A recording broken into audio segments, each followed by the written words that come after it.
Parçalanan dünya. Kulakları sağır eden bir sesle uçak piste iniyor. Bir ambulans siren çalarak uçağa yaklaşıyor. Sonra bir sessizlik. Görevlilerin koşuşturması. Uçağın arka bölümünden yavaş yavaş bir tabut indiriliyor. Yine görevliler koşuşturuyor. Sonra tabut ambulansa yerleştiriliyor. Omuzları çökmüş, kır saçlı, ufak tefek bir adam da ambulansa biniyor. Havaalanının geniş pencereleri ardından bu sahneyi seyreden yaşlı çift birbirlerine daha da sokuluyorlar. Bahar kardeşi Hakan'ın titrediğini fark ediyor. Küçük soğuk ellerini avucunda sıkarak ona cesaret vermeye çalışırken gözü anneannesiyle dedesine takılıyor. Hiç sesi çıkmayan yaşlı kadının yanaklarından aşağı sicim gibi yaşlar iniyor geldiklerinden beri. Dedesi ise karısına sarılmış, ona destek olmaya çalışıyor. Ama titreyen çenesi çaresizliğini acımasızca vurguluyor. Ambulans yaklaşıyor, yaklaşıyor ve bekleşen küçük grubun önünde duruyor. Omuzları çökük adam iner inmez yoluna devam ediyor. Bahar kardeşinin elinden kurtulup koşmakta olduğunun neden sonra farkına varıyor. Çocuk "baba, baba" diyerek adama sarılıyor. Babaları önce Hakan'ı, sonra Bahar'ı kucaklıyor, öpüyor. Daha sonra yaşlı karı kocaya yaklaşıyor. "Hepimize Allah sabırlar versin" diyor. Bahar anneannesinin iniltiye benzer bir ses çıkardığını sanki çok uzaklardan duyuyor. Babası tekrar Bahar'ın yanına geliyor. Kızına sarılıp "Annen için elden gelen her şey yapıldı yavrum. Ameliyat başarılı geçti. Hatta bir ara kurtuldu sandık ama ameliyat sonrası ani bir beyin kanaması onu alıp götürdü" diyor.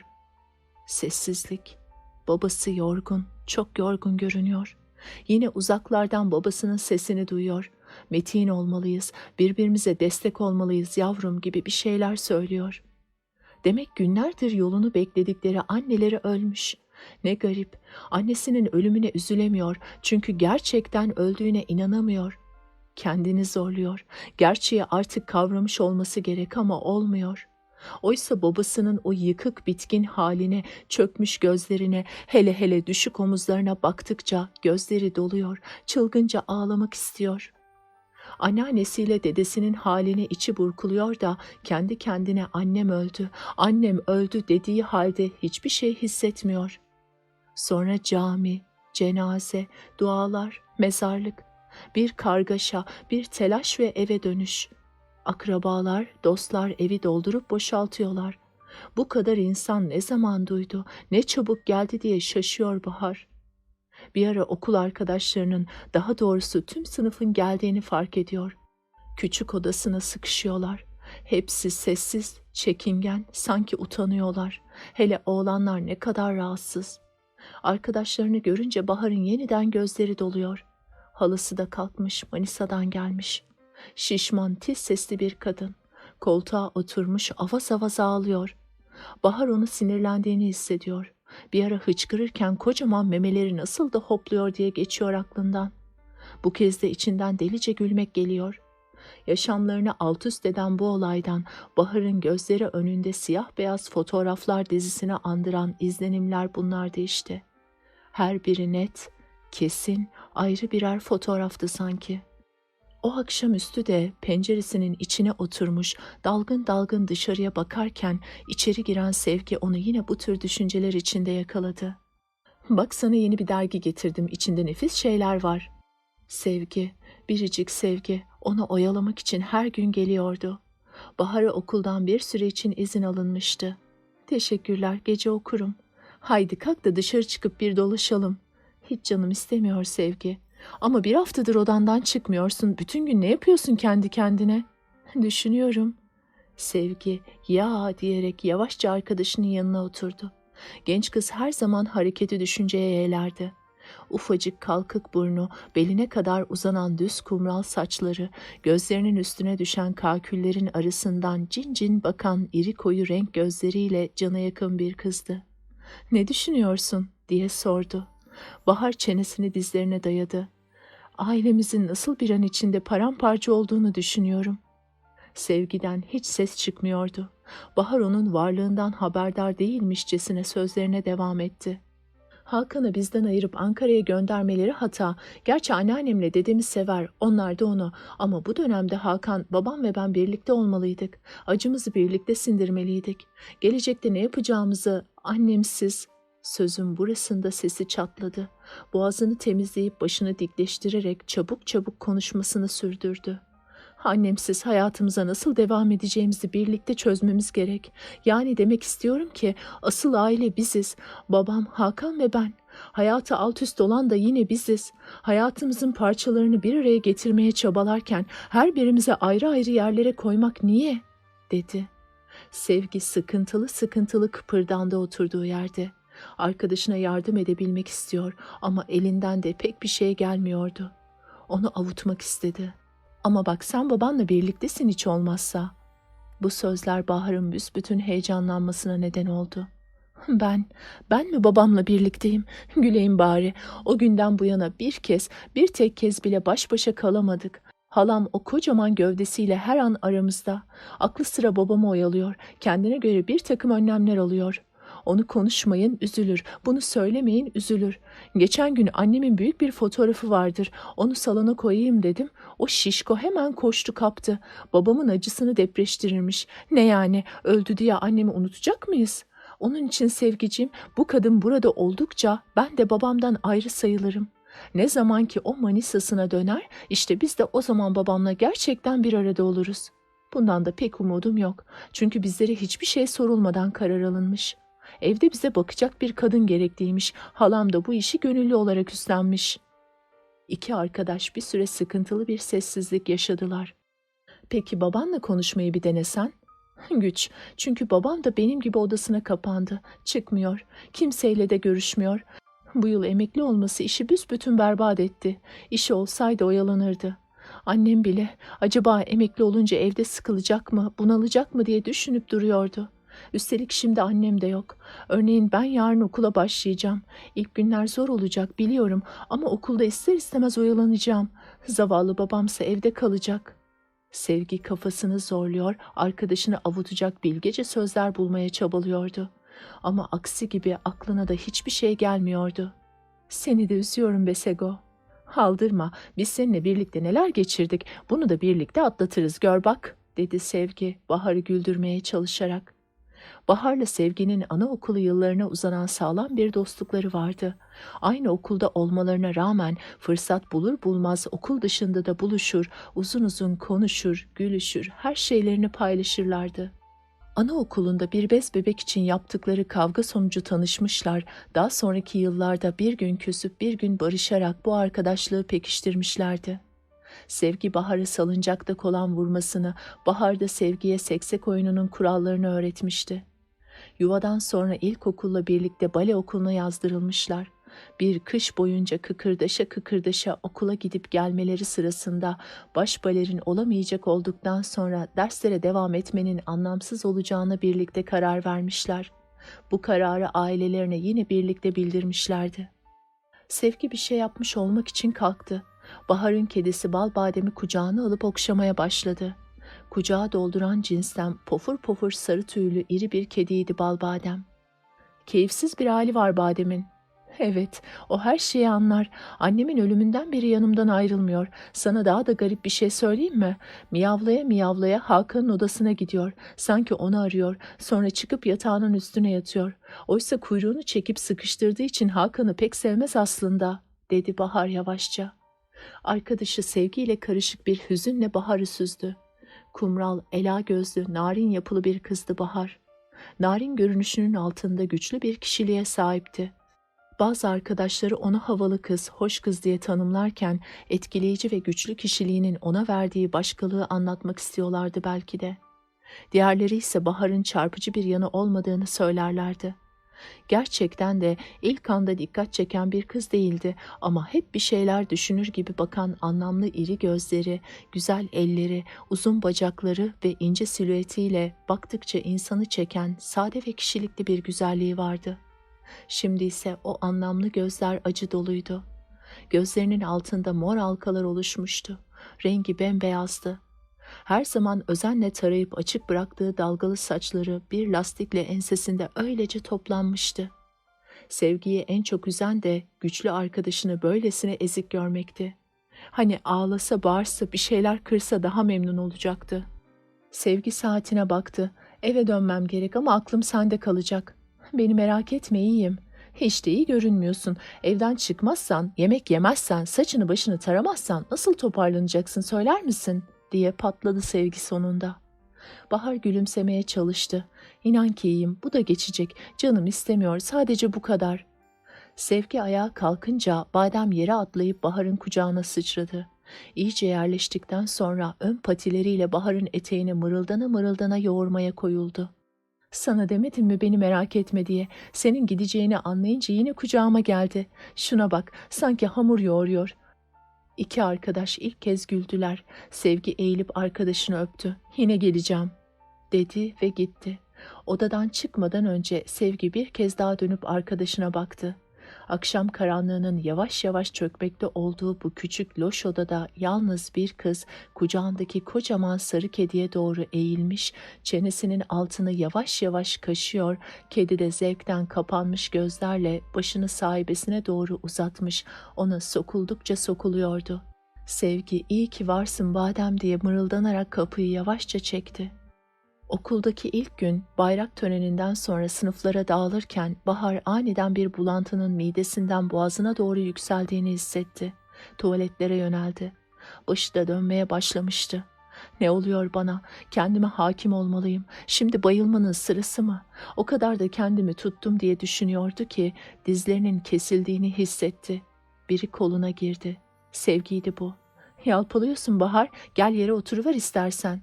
Yok yok, hemen tuvalete gitmeliyim, yüzümü yıkamalıyım, derse de geç kalacağız, dedi Bahar zorlukla.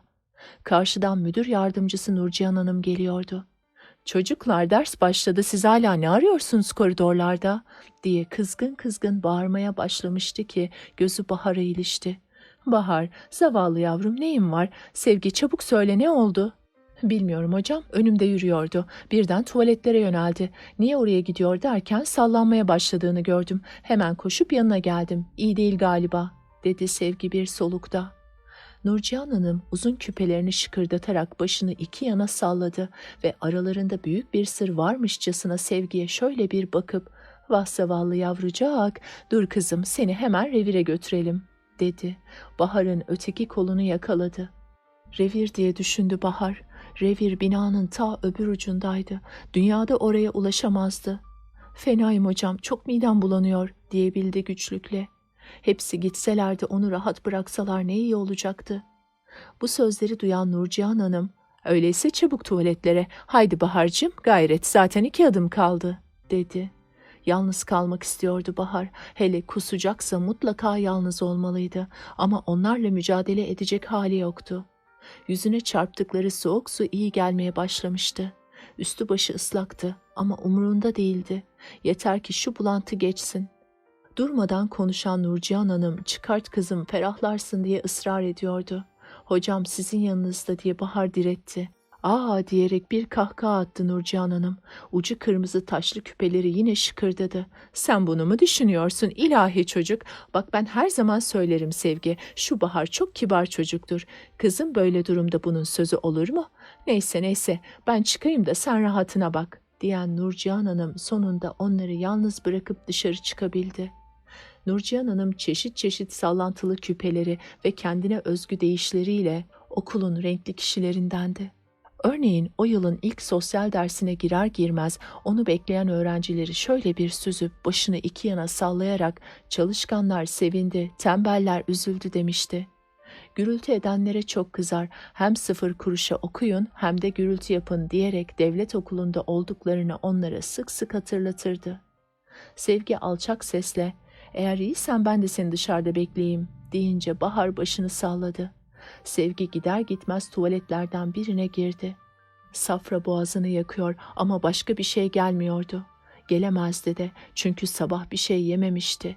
Yine de yavaş yavaş açılmaya başladığını hissetti. Bir süre daha bekledi. Bulantının geri gelmeyeceğinden emin olduktan sonra dışarı çıktı.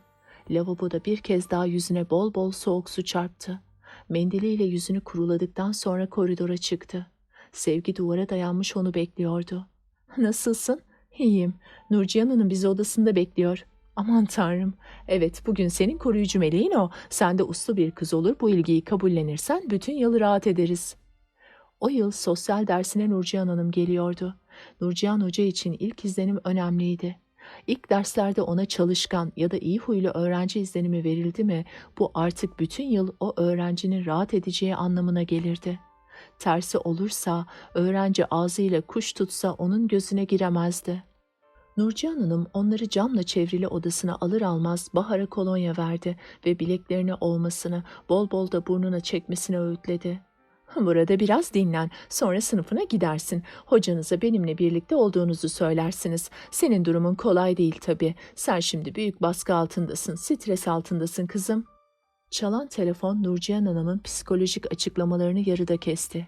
Kızlar bir süre bekledikten sonra ayağa kalktıklarında o hala telefonda muhasebeci Mustafa Bey'le tartışmasını sürdürüyordu. Kızların ayağa kalktıklarını görünce eliyle almacı kapadı.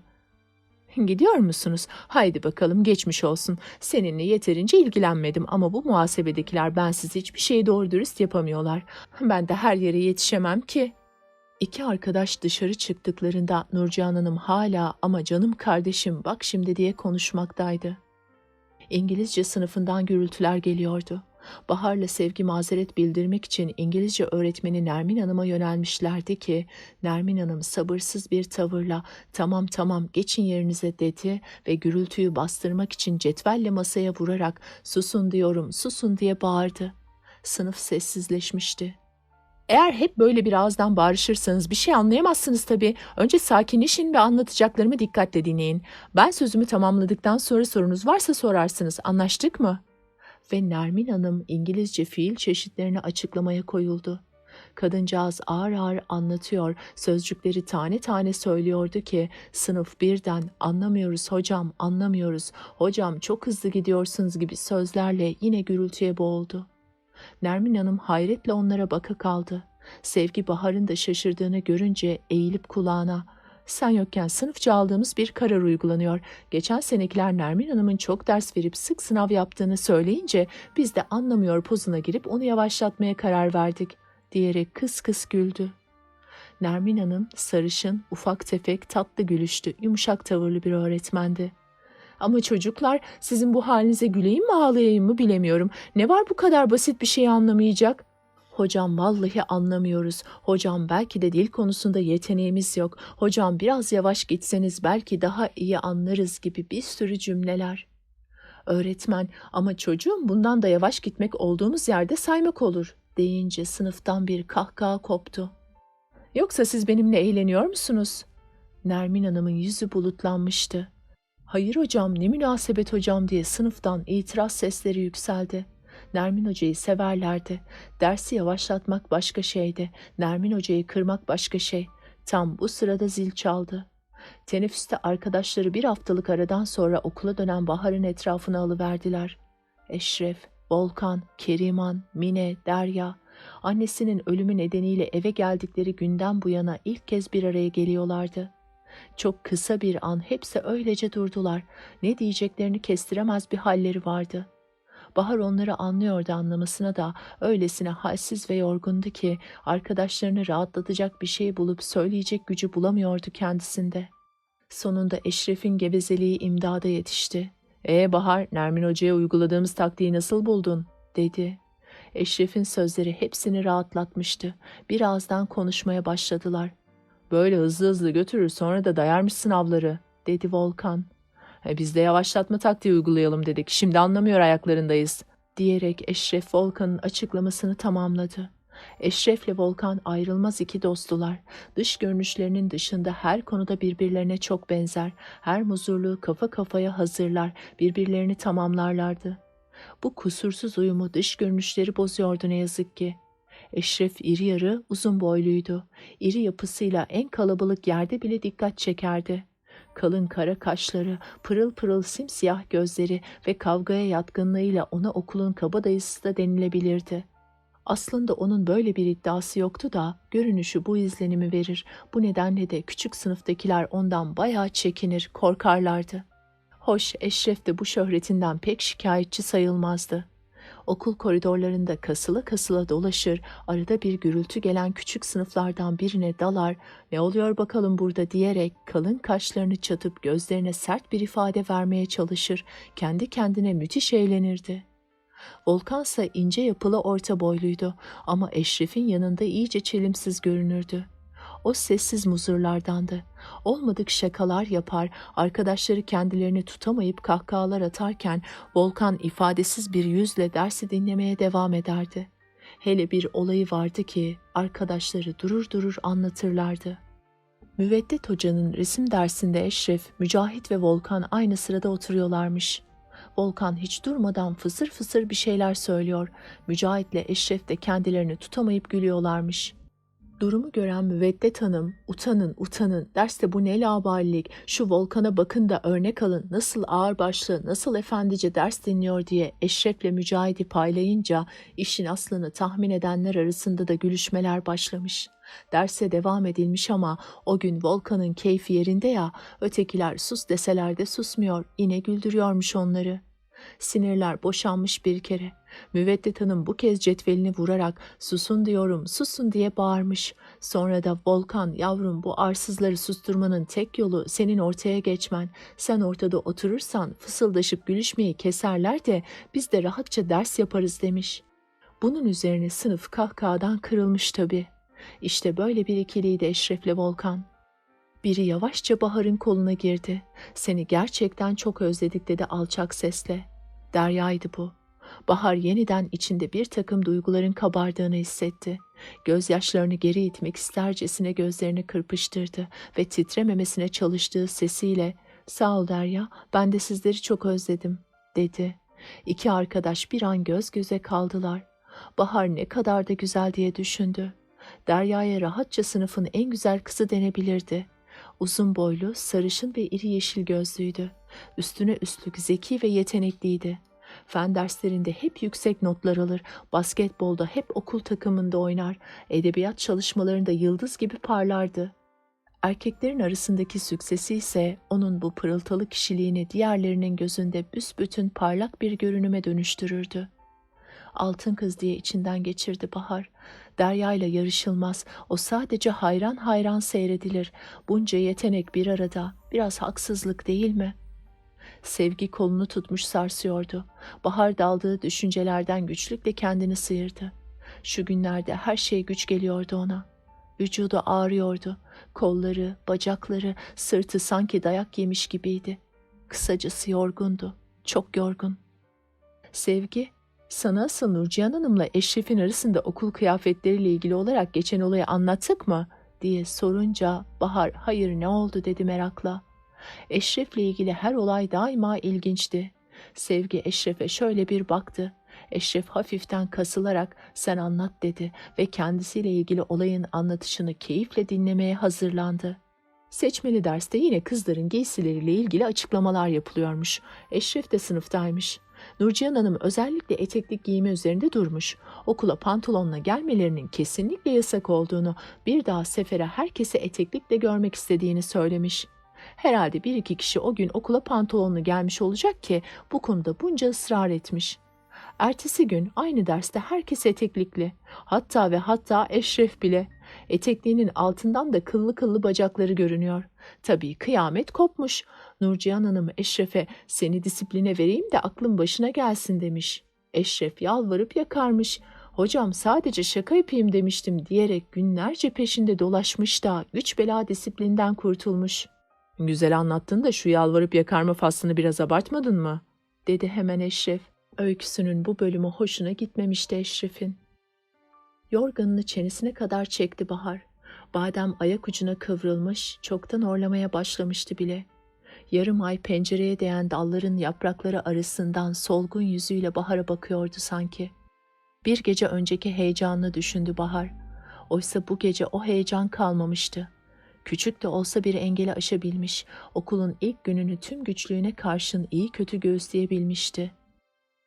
Yağmurlu bir günde zilin keskin sesi okulun her yanında duyulur duyulmaz Bahar'da diğer öğrencilerle birlikte kendini ön kapıda buluverdi. Sevgi, Bahar, Keriman'la ben Beşiktaş'taki kırtasiye dükkanına gideceğiz. Hani şu dosyalar için sen de gelir misin? Diye sordu. Çantasının kapanmak bilmeyen fermuarını çekebilmek için yere diz çökmüştü. Keriman da Sevgi'nin başına dikilmiş, ona yardımcı olmaya çalışıyordu. Ama bunun Sevgi'yi büsbütün sinirlendirdiği kızın yüzünden belliydi. Sevgi'nin tam zıttıydı çıtı pıtı Keriman. Sevgi ne denli çabuksa Keriman o denli yavaş. Sevgi ne denli pratik ve mantıklıysa Keriman o denli romantik ve havalarda uçan bir kızdı. Sürekli aşk romanları okur, günün birinde şömineli bir dağ evinin olacağını, kırmızı beyaz benekli çay fincanlarıyla o şöminenin karşısında hayatının erkeğiyle çay içeceklerini ve ayaklarının dibinde iki nefis kurt köpeğinin uzanacağını büyük bir içtenlikle anlatırdı. Daha küçük sınıflardayken hayatının erkeğini de ayrıntılı biçimde tanımlayabiliyordu.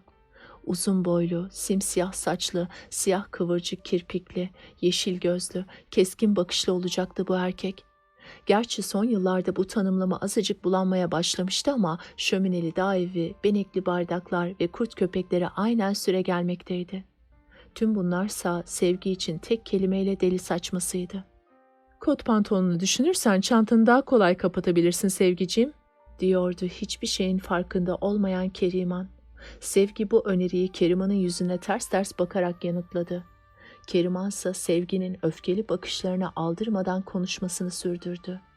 "Dar bir kotun fermuarını kapatabilmek için ne yapıyorsun bir düşün. Önce iki kenarı bir araya getiriyorsun. Fermuarı azıcık yürütüyorsun. Sonra yine bir araya getiriyor, yine fermuarı yürütüyorsun. İşte şimdi de öyle yap demek istiyorum." Sevgi asık suratla hırslı hırslı Keriman'ın dediklerini yaptı ve biraz yorucu da olsa çanta kapandı. "Öf, çok şükür bu işte bitti. Kitaplar bu kadar çok olunca sığmıyor tabii. Ne dersin Bahar, bizimle geliyor musun?" "Gelmek isterdim ama eve gecikirim. Halam da söylenmeye hazır. Onunla takışmak istemiyorum." Bir anlık bir sessizlik oldu. Sonra Sevgi, tabii yarın görüşürüz o zaman," diyerek uzanıp arkadaşını öptü. İki arkadaş kitap dolu çantalarını omuzlarına atıp Beşiktaş'a doğru yol alırken Bahar okulun karşısındaki otobüs durağına geçti ve bir süre arkalarından baktı. Sevgi, can dostu Sevgi ne kadar anlayışlıydı tüm o delişmenliğine karşın. Annesinin ölümünden bu yana bütün arkadaşları ona nasıl destek olmuşlardı. Onların arkasından bakarken içini kaplayan sıcaklığın yanı sıra gözlerinin dolduğunu hissetti. Haydi, aptallaşmanın sırası mı, hem de sokak ortasında," diye kendi kendine söylendi. İki yanına baktı. Kimseler yoktu. Ceketinin koluyla çabucak gözyaşlarını sildi. Hep de mendil almayı unuturdu. İşte burnu da akıyordu. "Çok güzel, doğrusu çok güzel," diye için için homurdandı.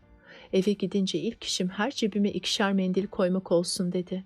Hava giderek kararıyor, rüzgar serin serin esiyordu. Ceketinin yakasını kaldırıp bir türlü gelmek bilmeyen otobüsü beklemeye koyuldu. İri bir yağmur damlası burnuna düştü. "Eyvah," diye düşündü Bahar. "Bugün de yağmur yağacak ve ben yine sırılsıklam olacağım." İstanbul'un o bitmek tükenmez gri günleri başlamıştı. Sağda solda uçuşan kırmızılı sarılı sonbahar yaprakları da olmasa gri bir tünelde yaşıyorum sanki diye düşündü. Gök gri, bulutlar gri, sokaklar griydi. Durağın iyice gerisine çekilince birden karşı kaldırıma, okulun kapısının az aşağısına takıldı gözü. Serdar orada durmuş motosikletiyle uğraşıyordu. Bahar'ın yüreği hop etti. Aynı anda kulakları da uğuldamaya başlamıştı. İster uzaktan, ister yakından Serdar'ı her görüşünde böyle oluyordu. Oysa aynı okulda olmalarına karşın sadece bir merhabaları vardı. İkisi de son sınıf öğrencisiydi ama ayrı şubelerdeydiler. Serdar eğilip kalkıyordu. Sonunda motosiklet çalıştı. Delikanlı birkaç kez pedalın üstünde zıpladı ve motor hızla ileri atıldı. Bahar'ın önünden geçerken Serdar bir an yüzünü ondan tarafa çevirdi ve Bahar'la göz göze geldiler. Öylesine ani geçmişti ki Bahar ne selam verebilmiş ne de gülümseyebilmişti. Kazık gibi olduğum yerde durdum. İnsan bir gülümser. Hoş gülümsesem ne olacak? Saçlarım bir rezalet, burnumda eminim pancar gibi kızarmıştır diye hüzünle düşünürken yine bir motor sesi duydu. Aman Tanrım, bu kez Serdar tam karşısında duruyordu. Hiçbir şekilde güzel denemezdi Serdar'a ama çok yakışıklıydı. Tek tek bakınca burnu hafif eğri, ağzı büyükçe, saçları kıvırcık ve asiydi. En ilgi çekici yanı gözleriydi. Zeki insanlara özgü bir pırıltı vardı Ela gözlerinde. Bakışları hep uyanık, hep canlıydı. Kusurlu da olsa tüm bu özellikler bir araya gelince yakışıklı ve çekici bir erkek çıkıyordu ortaya. "Nereye gidiyorsun Bahar?" "Tarabya'ya." "İyi, ben de Yeniköy'e gidiyordum. İstersen seni götüreyim, yağmur boşanacak gibi. Otobüsün gelmesine de çok var." Uzun bacaklarıyla motosikletin dengesini sağlıyor, bir yandan da elleriyle motorun durmaması için çaba harcıyordu. Bahar afallamıştı. Kulaklarındaki uğultu motorun gürültüsüne karışıyordu. "Yoksa motosiklete binmeye korkuyor musun?" derken Serdar hafifçe gülümsedi. Serdar kız peşinde koşup çapkınlıklarıyla övünenlerden değildi. Bahar'a yardım önermesi bir okul arkadaşı olarak onu durakta yalnız bırakmamak için olsa gerekti. Bahar bir saniyede zihninden geçen bu düşüncelerin arasından "Yo, hayır, yalnız ilk kez bineceğim de" dediğini duydu. "Sen merak etme, haydi bin arkama, yağmuru bastırmadan seni evine bırakayım. Hava kararmaya başladı, kimseler de kalmamış." Sonbaharın hüznü boğaz yollarına iyice çökmüştü. Ama bahar az önceki hüznün uçup gittiğine, onun yerine yağmur bulutlarının arasından başını uzatan güneş örneği bir neşenin içini doldurduğunu hayretle fark etti. Bebeği geçmiş, Rumeli Hisarı'na doğru yol alıyorlardı. Denizin koyu gri dalgaları şahlanarak kaldırım taşlarına çarpıyor, köpükleriyle yolu orta yerine kadar ıslattıktan sonra geri çekiliyordu. Damlalar daha da irileşmeye başladı ve yağmur birden olanca şiddetiyle bastırdı. Bahar yavaşladıklarını hissetti. Serdar motosikleti kuytu bir köşeye çekti. "İyi ki yanımda muşamba ceketim var, çabuk şunu giy üstüne," diyerek Bahar'ın oturduğu seleyi kaldırıp yumak halinde bir naylon ceket çıkardı. Silkeledi. Bahar'ın giymesine yardım ettikten sonra kapüşonunu da başına geçirdi. "Şu ipleri de çenenin altından bağlarsan Tarabya'ya kadar idare eder," dedi. "Ama sen?"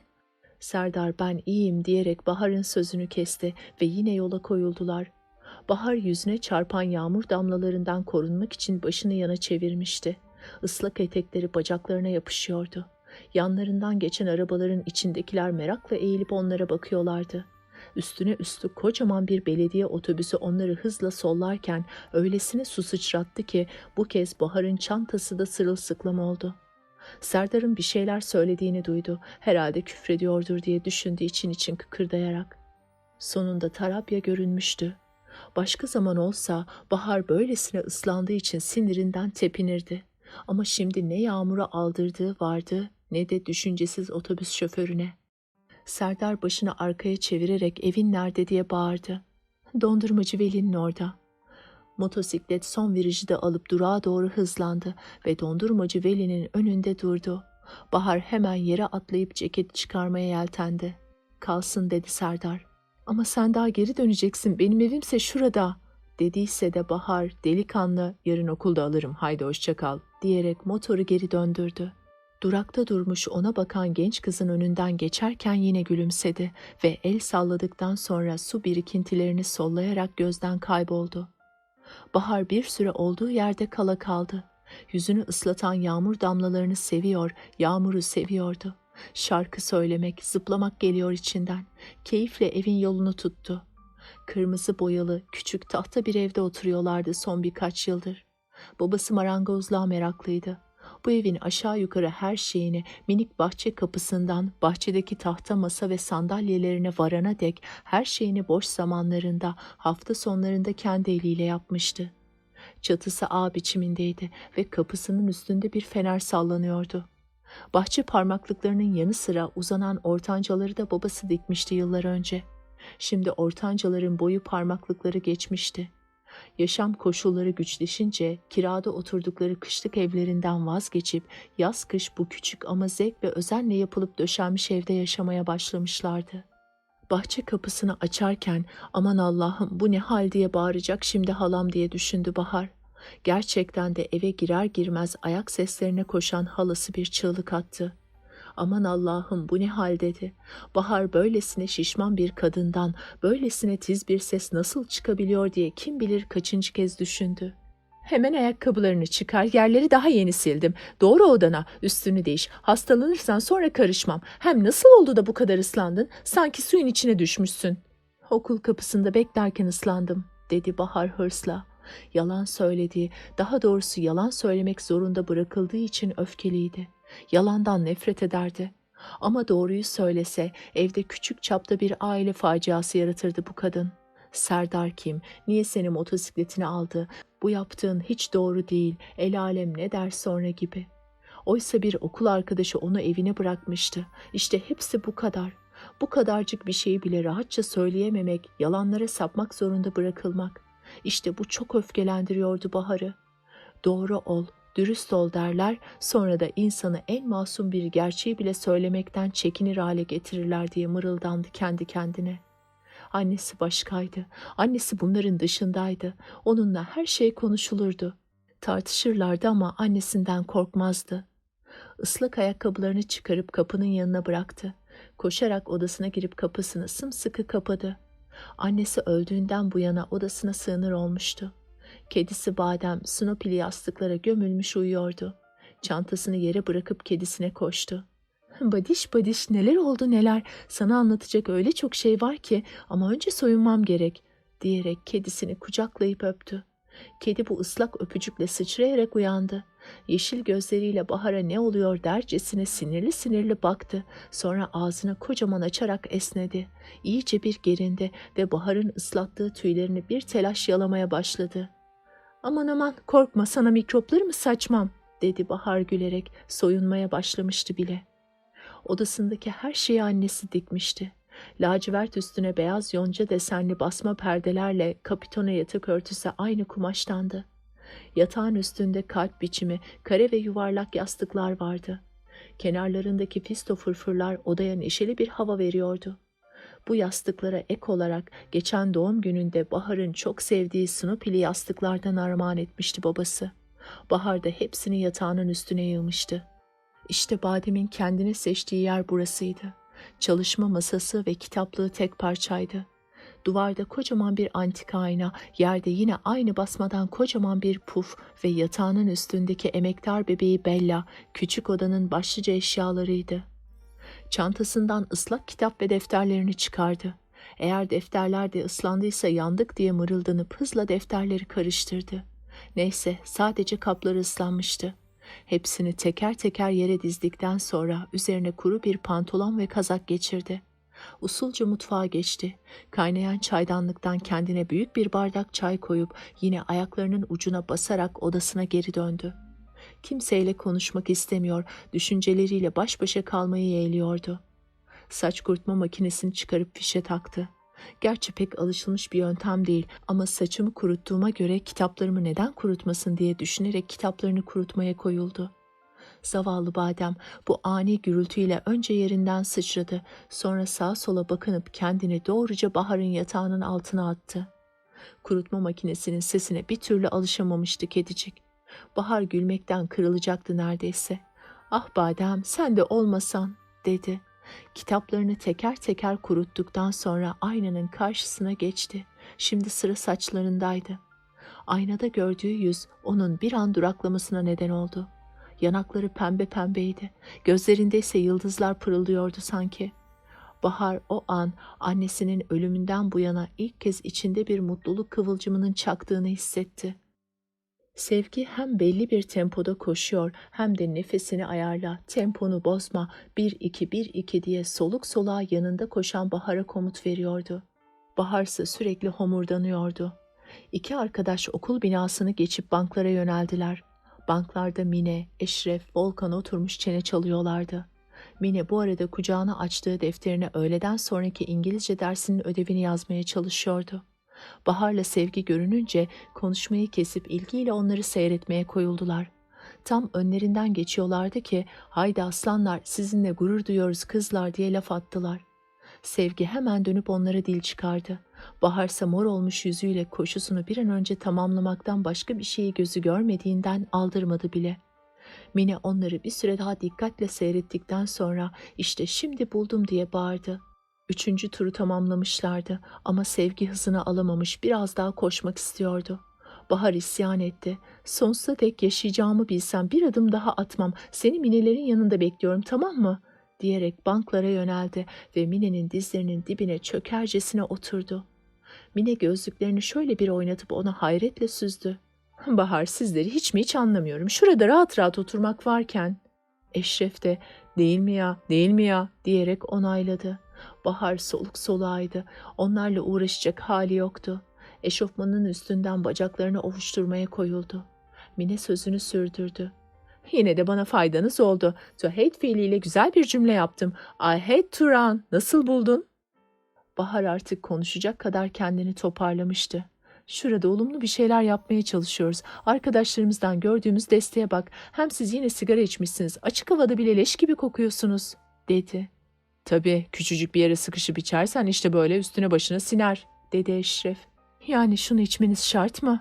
Hadi hadi vaaz vermeye başlama yine. Şu sağlık sorununa sardıralı bazı kişiler iyice çekilmez oldular. Onunla hiç ilgisi yok. Koşmaya başlamadan önce de sizlere aynı şeyleri söyler dururdum. Yine de söylüyorum, şu sigaradan ne anlarsınız bilmem. İnsanın zihnini açıyor kızım, hele de ders çalışırken. Hadi oradan, az önce de ders mi çalışıyordunuz? Bana sorarsanız darılmayın ama sizinki bal gibi özenti. Kendinize hava veriyorsunuz. Ay Bahar, ne kadar ilkel bir yorum bu, diyerek Mine içini çekti. Kendine entelektüel havalar veren Mine hep siyah dik yakalı kazaklar giyer. Pek de gerekli olmadığı halde gözlük kullanır. Kolunda da mutlaka birkaç felsefe kitabı taşırdı. Sigaranın zararları her gün her yerde tartışılıyor. Bunu bile bile kendinizi zehirlemeye devam edecekseniz o sizin bileceğiniz iş. Yalnız şu kadarını söyleyeyim ki bizim başımıza da dert açıyorsunuz. İdare kimin içip kimin içmediğini bal gibi biliyor. Geçen gün Nurcihan Hanım beni çağırdı. Benim sigara içmediğimi bildiğini, bu nedenle bana bir görev vermek istediğini söyledi. Koro halinde çıkan bir yağ sesi vardı ortada. Neymiş o görev diye sordular. Bizim sınıfta sigara içenlerin bir listesini yapıp idareye verecekmişim. Verdin mi bari? Diye sordu Volkan alaylı alaylı. Sen beni ne sanıyorsun Volkan? Kızma kızma, sadece şakaydı. Haydi anlat, sonra ne yaptın? Ne yapacağım? Nurcihan Hanım'a sigara içenleri kendilerinin bulması gerektiğini, benim kalkıp arkadaşlarımın adlarını asla vermeyeceğimi, aslında bu konuyla ilgilenmediğim için de kesin bir bilgim olmadığını açık açık söyledim. Aslanım benim, dedi Eşref. Güm diye Bahar'ın sırtına vurdu o esnada. Evet ama bu böyle gidemez. İdare yine biz içmeyenleri sıkıştıracak. Onun için bari okulda içmeyin şu pisliği. Hem kötü kötü kokuyorsunuz hem de sizin yüzünüzden bizim başımız derde giriyor. Mine yine gözlüğünü bir takıp bir çıkardı. Sakin ol Bahar, sakin ol, diyerek Bahar'ı büsbütün sinirlendiren bir ses tonuyla sözlerini sürdürdü. Ben anlamıştım zaten. Senin sigara içmemen tamamen korkudan, egemen güçlerden korkuyorsun sen. Aile kurumundan, okul kurumundan öyle korkuyorsun ki bu senin tüm doğal davranışlarını kısıtlıyor. Bahar artık dayanamayıp öfkeyle ayağa fırladı. Yok canım, ya sen niye içiyorsun? Onu da ben sana söyleyeyim mi? Kendine hava vermek için, kendini kanıtlamak için. Tartışmayı yüzüne yayılmış keyifli bir ifadeyle ping-pong maçı izlercesine bir Mine'ye bir Bahar'a bakarak izleyen Volkan'ın keyfini "Hanımlar, hanımlar, bu tartışma sizlere yakışmıyor," diyerek bozdu Eşref. Oysa Volkan öyle eğleniyordu ki. O sırada Sevgi'nin sesini duydular. Onlara sesleniyordu. Yanakları al al, saçları rüzgarda dalga dalgaydı. "Bir bilseniz, ah bir bilseniz, oh nefes nefese kalmışım, of!" dedikten sonra yere oturdu. "Ne zorun var böyle deliler gibi koşuyorsun? Otur paşa paşa dinlen, güneşlen," diye öğüt verdi Volkan. Sevgi soluğunu bulduktan sonra "Bomba gibi bir haberim var," dedi Volkan aldırmadan. "Aman Sevgi, sen de lafı uzattıkça uzattın. Ne diyeceksen de biz de rahat edelim," diye homurdandı Bahar. Pekala, pekala. Tam 5. turumu tamamlıyordum ki gözüm fizikçinin sınıfına ilişti. Sınıf bomboştu ama fizikçi oturmuş bir şeyler yazıyordu. Üstelik bizim gelecek haftaki sınav sorularını hazırlıyordu. "Ne biliyorsun sınav sorularını hazırladığını?" Selçuk Hoca kitaba bakıyor, düşünüyor, tahtada işlemler yapıyor. Sonra da tahtaya bakarak küçük kağıtlara bir şeyler yazıyordu. Bu sınav sorularından başka ne olabilir ki?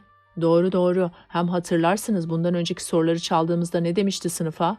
"Ben bu sınıftan şüphelendim. Soruları bir daha öğretmenler odasında hazırlamayacağım. Giren çıkan belli değil. Demek şimdi sınıfa kapanmış soru hazırlıyor. Ne yapıp edip o soruları elde etmeliyiz değil mi?" Sevgi Eşref'in sözü biter bitmez çabuk çabuk konuştu. "Durun, bir şey daha var. Tahtaya yazdıklarını iyice göreyim diye yüzümü cama yapıştırmış olmalıyım ki beni hemen görüverdi." Aman Sevgi, yakıştı mı şimdi bu senin zekana? Yok canım, bir şey anlamadı. Ben hemen koşup huzuruna girdim. O da aferin dercesine bana el salladı. Hem ortada bir suç yok ki. O sınıf biliyorsunuz yol üstü. Gelen geçen herkesin gözü ilişebilir. Selçuk Hoca da oraya oturmuş, görmemeye imkan yok. Eşref'le Volkan hemen kafa kafaya verip planlar yapmaya başladılar. Gidelim, kapıyı görecek bir yerde bekleyelim. Belki soruları bırakıp çıkar bir an için. Biz de dalar, en azından bir göz atarız. Ya üstünüze gelirse diye sordu Sevgi. O zaman sınıfta kitabımızı unuttuğumuzu, onu almak için girdiğimizi söyleriz. Ondan kolay ne var kızım? Dedi Volkan. Bana kızım deme. Peki peki, Sevgi oğlumuz. Sonra da oturur, o soruları çalışırız ve sınavda şahane notlar alırız. Ne dersiniz, var mısınız? Kızlardan ses çıkmadı. Bahar ya soruları alır giderse diye sordu. O zaman biz de kader utansın deriz. Haydi Volkan, yürü yürü. Ve Eşref'le Volkan hızla fizik sınıfına yollandılar. İkisi de güç almak istercesine ellerini ceplerine soktular ve ağır adımlarla pencerenin önünden geçerken Selçuk Hoca ile göz göze geldiler. Selçuk Hoca elini şakağına dayamış pencereden dışarı bakıyordu. Binaya girdiler ve fizik sınıfının bulunduğu koridorda duvarlardaki tüm yazıları okuya okuya beklemeye koyuldular. Yani şu bizim yaptığımız da tam toto oyunu diye mırıldandı Volkan. Başka şansın var mı? Ya oturup saatlerce çalışacaksın ya da böyle ufak tefek şans oyunlarına kaderini bağlayacaksın. Selçuk Hoca'nın sorular alıp evine gitmesi olasılığı çok daha yüksek. Ama geçen sefer öğretmenler odasında yaptığı gibi soruları tabak gibi bırakıp dışarı çıkarsa işte o zaman totoyu tutturduk demektir, dedi Eşref keyifle. Daha Eşref sözünü yeni bitirmişti ki fizik odasının kapısı açılıverdi. Selçuk Hoca kapıda durmuş iki yana bakınıyordu. Eşref'le Volkan'ı görünce "Çocuklar, telefon çalışıyor mu?" diye seslendi.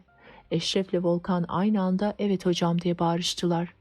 Selçuk Hoca "Aman ne iyi, çok önemli bir işim vardı da" diyerek koşar adımlarla koridorun öbür ucundaki telefon kulübesine yollandı. "İşte oğlum Volkan, Toto'ya tutturduğumuzun resmidir. Hemen içeri dalalım ve de soruları bir göz atalım." Eşref'le Volkan Selçuk Hoca'nın açık bıraktığı kapıdan içeri süzüldüler. Masanın üstü kağıtlarla doluydu. Kimi küçük, kimi daha büyük kağıtlarda çeşitli işlemler yapılmıştı.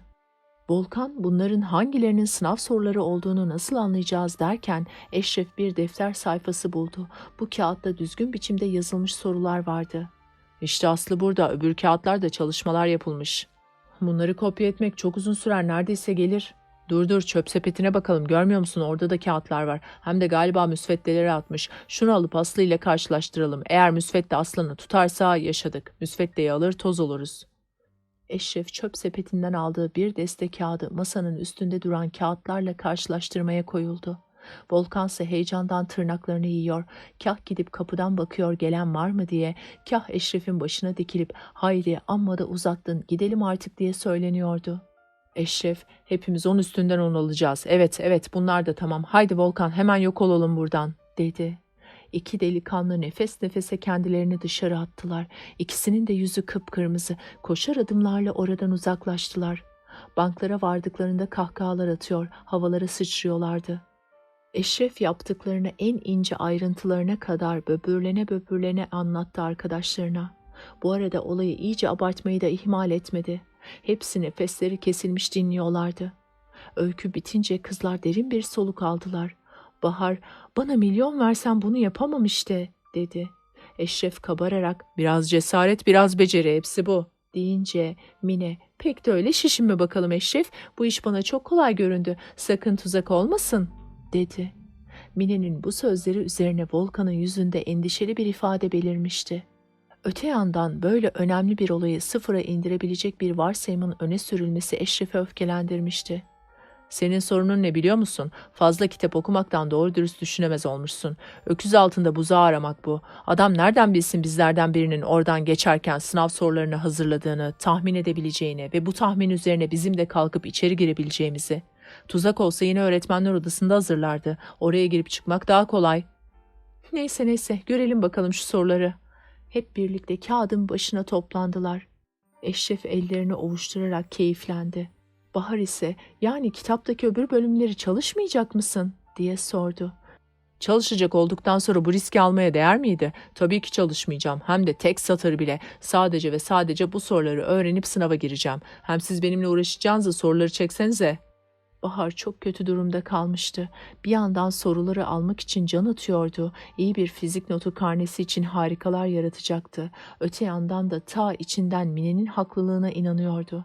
Sorulara sadece şöyle bir baksa, yazmasa da hatırlayabildiği kadarını aklında tutsa, ama bu da pek korkakça bir davranış olacaktı. İnsan bir işi ya yapar ya yapmazdı. Davranışları, düşünceleri açık ve kesin olmalıydı. Bahar'ın eli kağıda gider gibi olduysa da bir anda kendini toparladı. "Yok yok, ben de almayacağım," dedi. Oh, hiç olmazsa kararsızlıktan kurtulmuştu ya, artık ne olursa olsundu. Ama elden kaçırdığı onluk sınav kağıdının üzüntüsüyle doldu içi bu kez de. Bahar üzüntüyle arkadaşlarının arkasından baktı. Şimdi oturup saatlerce çalışması gerekiyordu. Üstelik ne kadar çalışırsa çalışsın 10 alamayacağını da biliyordu. Alacağı en kabadayısı bir 7 olurdu. O da şansı yaver gider de sorular kolay gelirse. Oysa onlar gülüp eğlenecek, üstüne de bir güzel 10 alacaklardı. Adalet miydi bu? İçini çekti. Mine Bahar'ın aklından geçenleri okumuşçasına, "Sana ünlü bir İngiliz ozanından söz etmek istiyorum, William Shakespeare. O der ki, dürüst ol kendine karşı. Biz de şimdi bunu yaptık. İlkelerimiz doğrultusunda hareket ettik. Yani her şeyden önce kendimize karşı dürüst davrandık. Böylece kendimize olan saygımızı yitirmedik. Kendimize olan saygımızı yitirmedik ama lokum gibi bir onu yitirdik," dedi Bahar acı acı. "Hangisi daha önemli?" dedi Mine. Bahar bir an durakladı. Hani Mine pek de haksız sayılmazdı. Böyle düşünmekle avunabilirdi en azından. Soyunmaya gitmiş olan Sevgi koşarak döndü. "Ne haber, ne oldu? Çabuk anlatın," diye de bir yandan bağırıyordu. Olanı biteni ona Bahar anlattı. Sevgi düş kırıklığı içinde. "Desene ya, yakalan yine bizler olduk." Üç kızın arasında bir anlık bir sessizlik oldu. Sonra Sevgi, "Adam sen de, ölecek değiliz ya. Hem size bir şey söyleyeyim mi? Çok çok iyi yapmışsınız. Yakalanma korkusu insanı öldürmeye yeter. Çalışırız çalışabildiğimiz kadar. Alacağımız not da iyi ya da kötü kendi malımız olur. Bu işte burada biter. Evet, şimdi toparlanın bakalım. Benim yetiştirdiğim orta bir bızdıklarının orta ikilerle voleybol maçı var az sonra. Benim orada olmam gerek. Tabii sizler de moral hocaları olarak geleceksiniz." Sonra da ikisini kolundan tutup kaldırmaya çalıştı. Mine gelmem sevmem deyince Sevgi ile Bahar onun üzerine çullandılar. "Yetti senin ukalalıkların. Bu sefer bizim dediğimiz olacak ve sen gelip bu maçı seyredeceksin," dediler. Sağ kenarında yerlerini aldıklarında oyun başlamıştı bile. Güçlü orta ikilere karşı kahramanca direnen orta birlere moral vermek için yaptıkları tezahürata kendilerini öylesine kaptırmışlardı ki fizik sınavı da 10 üstüne 10'luk kağıtlar da unutulup gitmişti. Fizik sınavı gelip çatmıştı. Herkes son anda bile kapıda hala bir şeyler okuyor, ezberliyordu.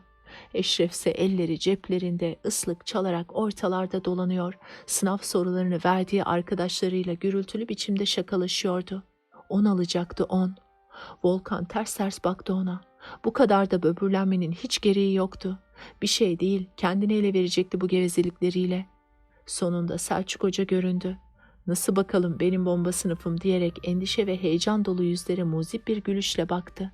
Mine Sevgi'ye, "Biz burada heyecandan dokuz doğururken bir başkasının neşeli neşeli ortalarda dolanması fena halde sinirime dokunuyor," diye fısıldadı gözlerini kısarak.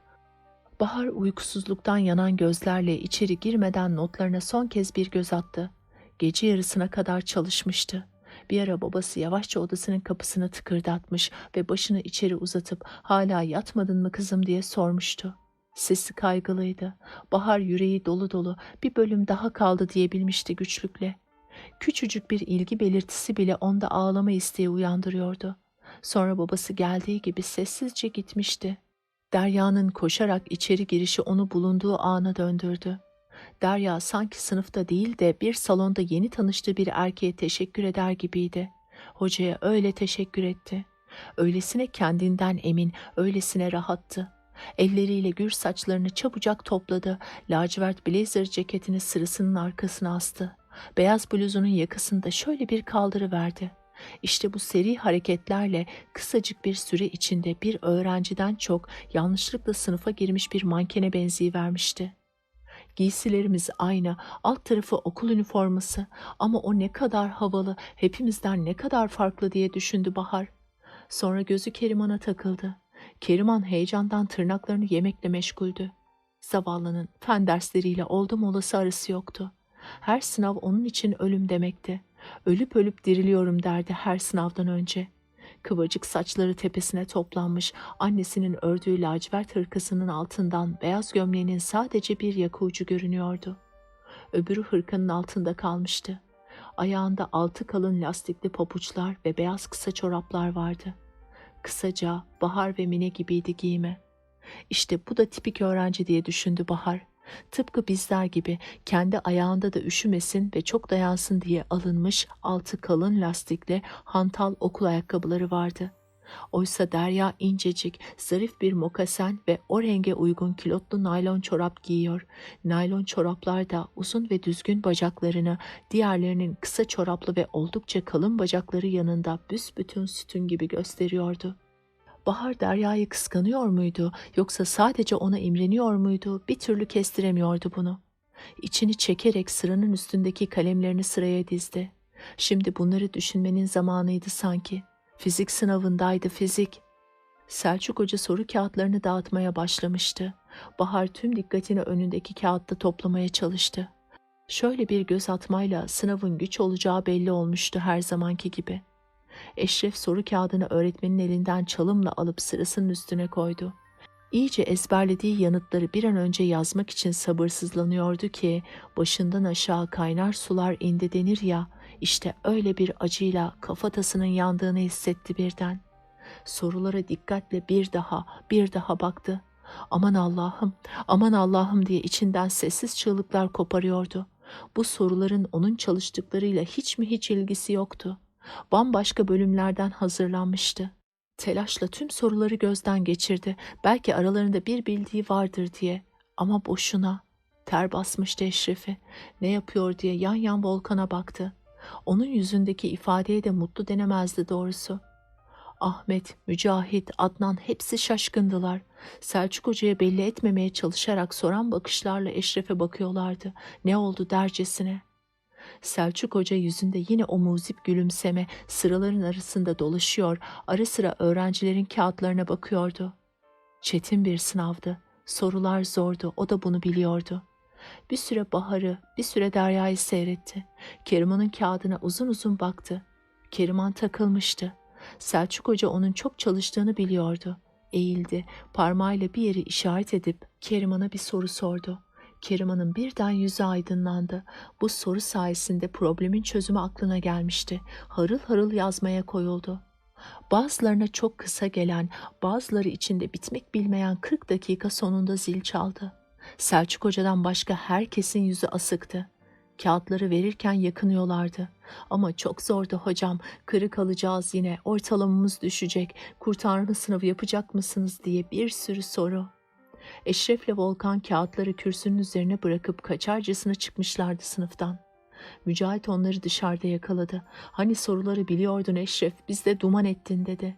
Ne bileyim dedi Eşref. Volkan ben hiçbir şey yazamadım diye homurdandı. Eşref ben de dedi. Ben sana demiştim çok kolay görünüyor diye dedi. Her iş olup bittikten sonra ben sana demiştim demek kolay dediler. Bir sonraki ders İngilizceydi. İngilizce öğretmeni Nermin Hanım'ın her ders küçük bir sınav yapması sınıfın işine gelmiyordu. Çocuklar bu anlamıyorum hocam numarası artık yürümüyor. Nermin Hoca bizi duymazdan gelip tahtaya yazacağını yazıyor ve yakınmalarımızı aldırmıyor bile. Bilmem farkında mısınız? Dedi Sevgi. Nasıl farkında olmayız? Eski güler yüzlülüğü de kalmadı. Derslere öylece girip çıkıyor diye karşılık verdi Mine. Ama her derste de sınav çekilmiyor. Hele de başka sınavların olduğu günler diye söylendi Bahar. Nermin Hanım içeri girmişti. Sınıf sessizleşti. Kağıt kalem çıkarın lütfen quiz yapacağım. Nermin Hoca'nın sesi ne kadar da tiz çıkmıştı. Arkasını dönüp soruları yazmaya başlamıştı bile. Eşref arkadaşlarına bir göz attı. Daha önce konuştuğumuzu uygulayalım mı diye fısıldadı. Herkes başını sallayarak onayladı. Boş kağıt vermeyi kararlaştırmışlardı.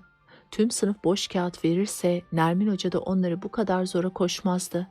Eşref Adnan'a mesajı geçir, boş kağıt vereceğiz dedi. Herkes yanındakine boş kağıt verileceğini fısıldadı.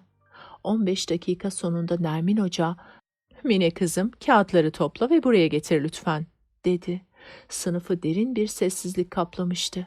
Mine topladığı kağıtları Nermin Hoca'nın önüne bıraktı. Nermin Hoca dalgın dalgın kağıtlara bakarken birden irkildi. Gözü en üstteki kağıda takılmıştı. Bomboş bir kağıttı bu. Hemen ötekileri karıştırdı. Hepsi boştu. Dalga dalga bir kırmızılık dağıldı yüzüne. Masaya yumruğunu indirip "Ne demek oluyor bu? Siz benimle alay mı ediyorsunuz? Yetti artık sizlerden. Yüzünüz bile görmek istemiyorum." diye haykırdı. Gözleri dolu doluydu. Sert bir hareketle kitaplarını, defterlerini topladı ve kapıyı çarparak sınıftan çıkıp gitti. Hepsi apışıp kalmıştı. İlk şaşkınlık geçtikten sonra Volkan "Ne oldu bu Nermin Hoca'ya böyle?" dedi hayretle. "Kadıncağızın sabrını taşırdık galiba. Ayıp oldu çocuklar," dedi Bahar. Bahar ayağa kalktı. "Çocuklar, bence hemen öğretmenler odasına gidip Nermin Hoca'dan özür dileyelim. Nedense onunla alay ettiğimiz kanısında bunun böyle olmadığını, çalışamadığımız için boş kağıt verdiğimizi açıklayalım." Sevgi de onayladı. Sonunda Bahar, Mine ve Eşref'in gitmelerine karar verildi. Öğretmenler odasının kapısına vurup içeri girdiklerinde birkaç öğretmeni oturmuş gazete okur buldular. Bahar, "Özür dilerim efendim, Nermin Hoca'ya bakmıştık da." Tarih öğretmeni İmalettin Bey gözlüklerinin üstünden onlara bakıp "Az önce paltosunu alıp gitti evladım," dedi. Bahar Mine'ye "Şimdilik kelleyi koltuğa alıp Nurcihan Hanım'a gitmekten başka çıkar yol yok," dedi. Nurcihan Hanım'la arası iyi olmayan Eşref karşı çıktı. "Deli misin sen? Nurcihan duman eder bizi, duman." "Bu işi böyle bırakamayız, halletmemiz gerek. Nurcihan Hanım'dan iyi bir azar yemeği göze alıp ona başvurmalıyız," dedi Bahar. Nurcihan Hanım her zamanki gibi telefonda konuşuyordu. Nurcihan Hanım telefonu kapatınca geriye doğru şöyle bir yaslandı. Uzun küpelerini sallayarak "Evet, yaptınız ettiniz, şimdi de bana geldiniz değil mi?" dedi. Demek her şeyden haberi vardı. Üçü de susuyorlardı. "Hocam biz bir şey yapmadık, Nermin Hoca çok sinirliydi bugün," diye söze başlarken "Sus sus bakayım sen, hele sen hiç konuşma," diyerek Eşref'in lafını ağzına tıkadı. "Biz burada sizleri eğitmek için gecemizi gündüzümüze katalım. Evimizi, çoluk çocuğumuzu bırakıp gelelim. Beyler hanımlar da keyiflerine göre hareket etmek istesinler. Sizleri disiplin kuruluna versem yeridir. Aslında düşünmüyor da değilim. Zaten 0 kuruş okuyorsunuz. Bir de halinize bakmadan sorun yaratıyorsunuz. Kadıncağızı ağlatmışsınız. Olacak iş mi bu?" Soluksuz konuşmaktan yüzü morarmıştı Nurcihan Hanım'ın. Durdu. Derin bir soluk aldı. Hepsi önlerine bakıyorlardı. Nurcihan Hanım onları biraz daha acı çektirmek için bir süre sessiz bekledi.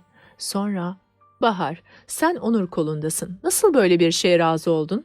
İçlerinde en aklı başında öğrenci sensin. Anlat bakalım neler oldu?" Bahar önce boğazını temizledi. "Hocam gerçekten çok üzgünüz ama sanırım ortada bir yanlış anlaşılma var. Asıl sorun burada. Biz çalışamadığımız için boş kağıt verdik. Yanılmıyorsam Nermin Hoca bunu kendisine karşı yapılmış bir davranış olarak yorumladı. Oysa inanın böyle bir niyetimiz yoktu. Fizik sınavının yanı sıra sosyalden de kurtarma sözlüsü vardı. Bu yüzden İngilizce çalışamadık. Durumu anlatmak istedik ama Nermin Hanım çok sinirliydi. Nermin Hoca'yı gerçekten çok severiz. Onun üzülmesini istemeyiz. Hele de böyle bir yanlış anlama söz konusu olunca. Nitekim onu bulup özür dilemek için öğretmenler odasına gittik ama bulamadık. Bunun üzerine bize yardımcı olursunuz diye size geldik. Hatamızı düzeltmek istiyoruz." Eşref şu Bahar'da iyi konuşuyor hani diye geçirdi içinden. Bahar'ın açıklaması Nurcihan Hanım'ı da etkilemişe benziyordu. "Anlıyorum," dedi düşünceli düşünceli. Eşref yine çenesini tutamadı.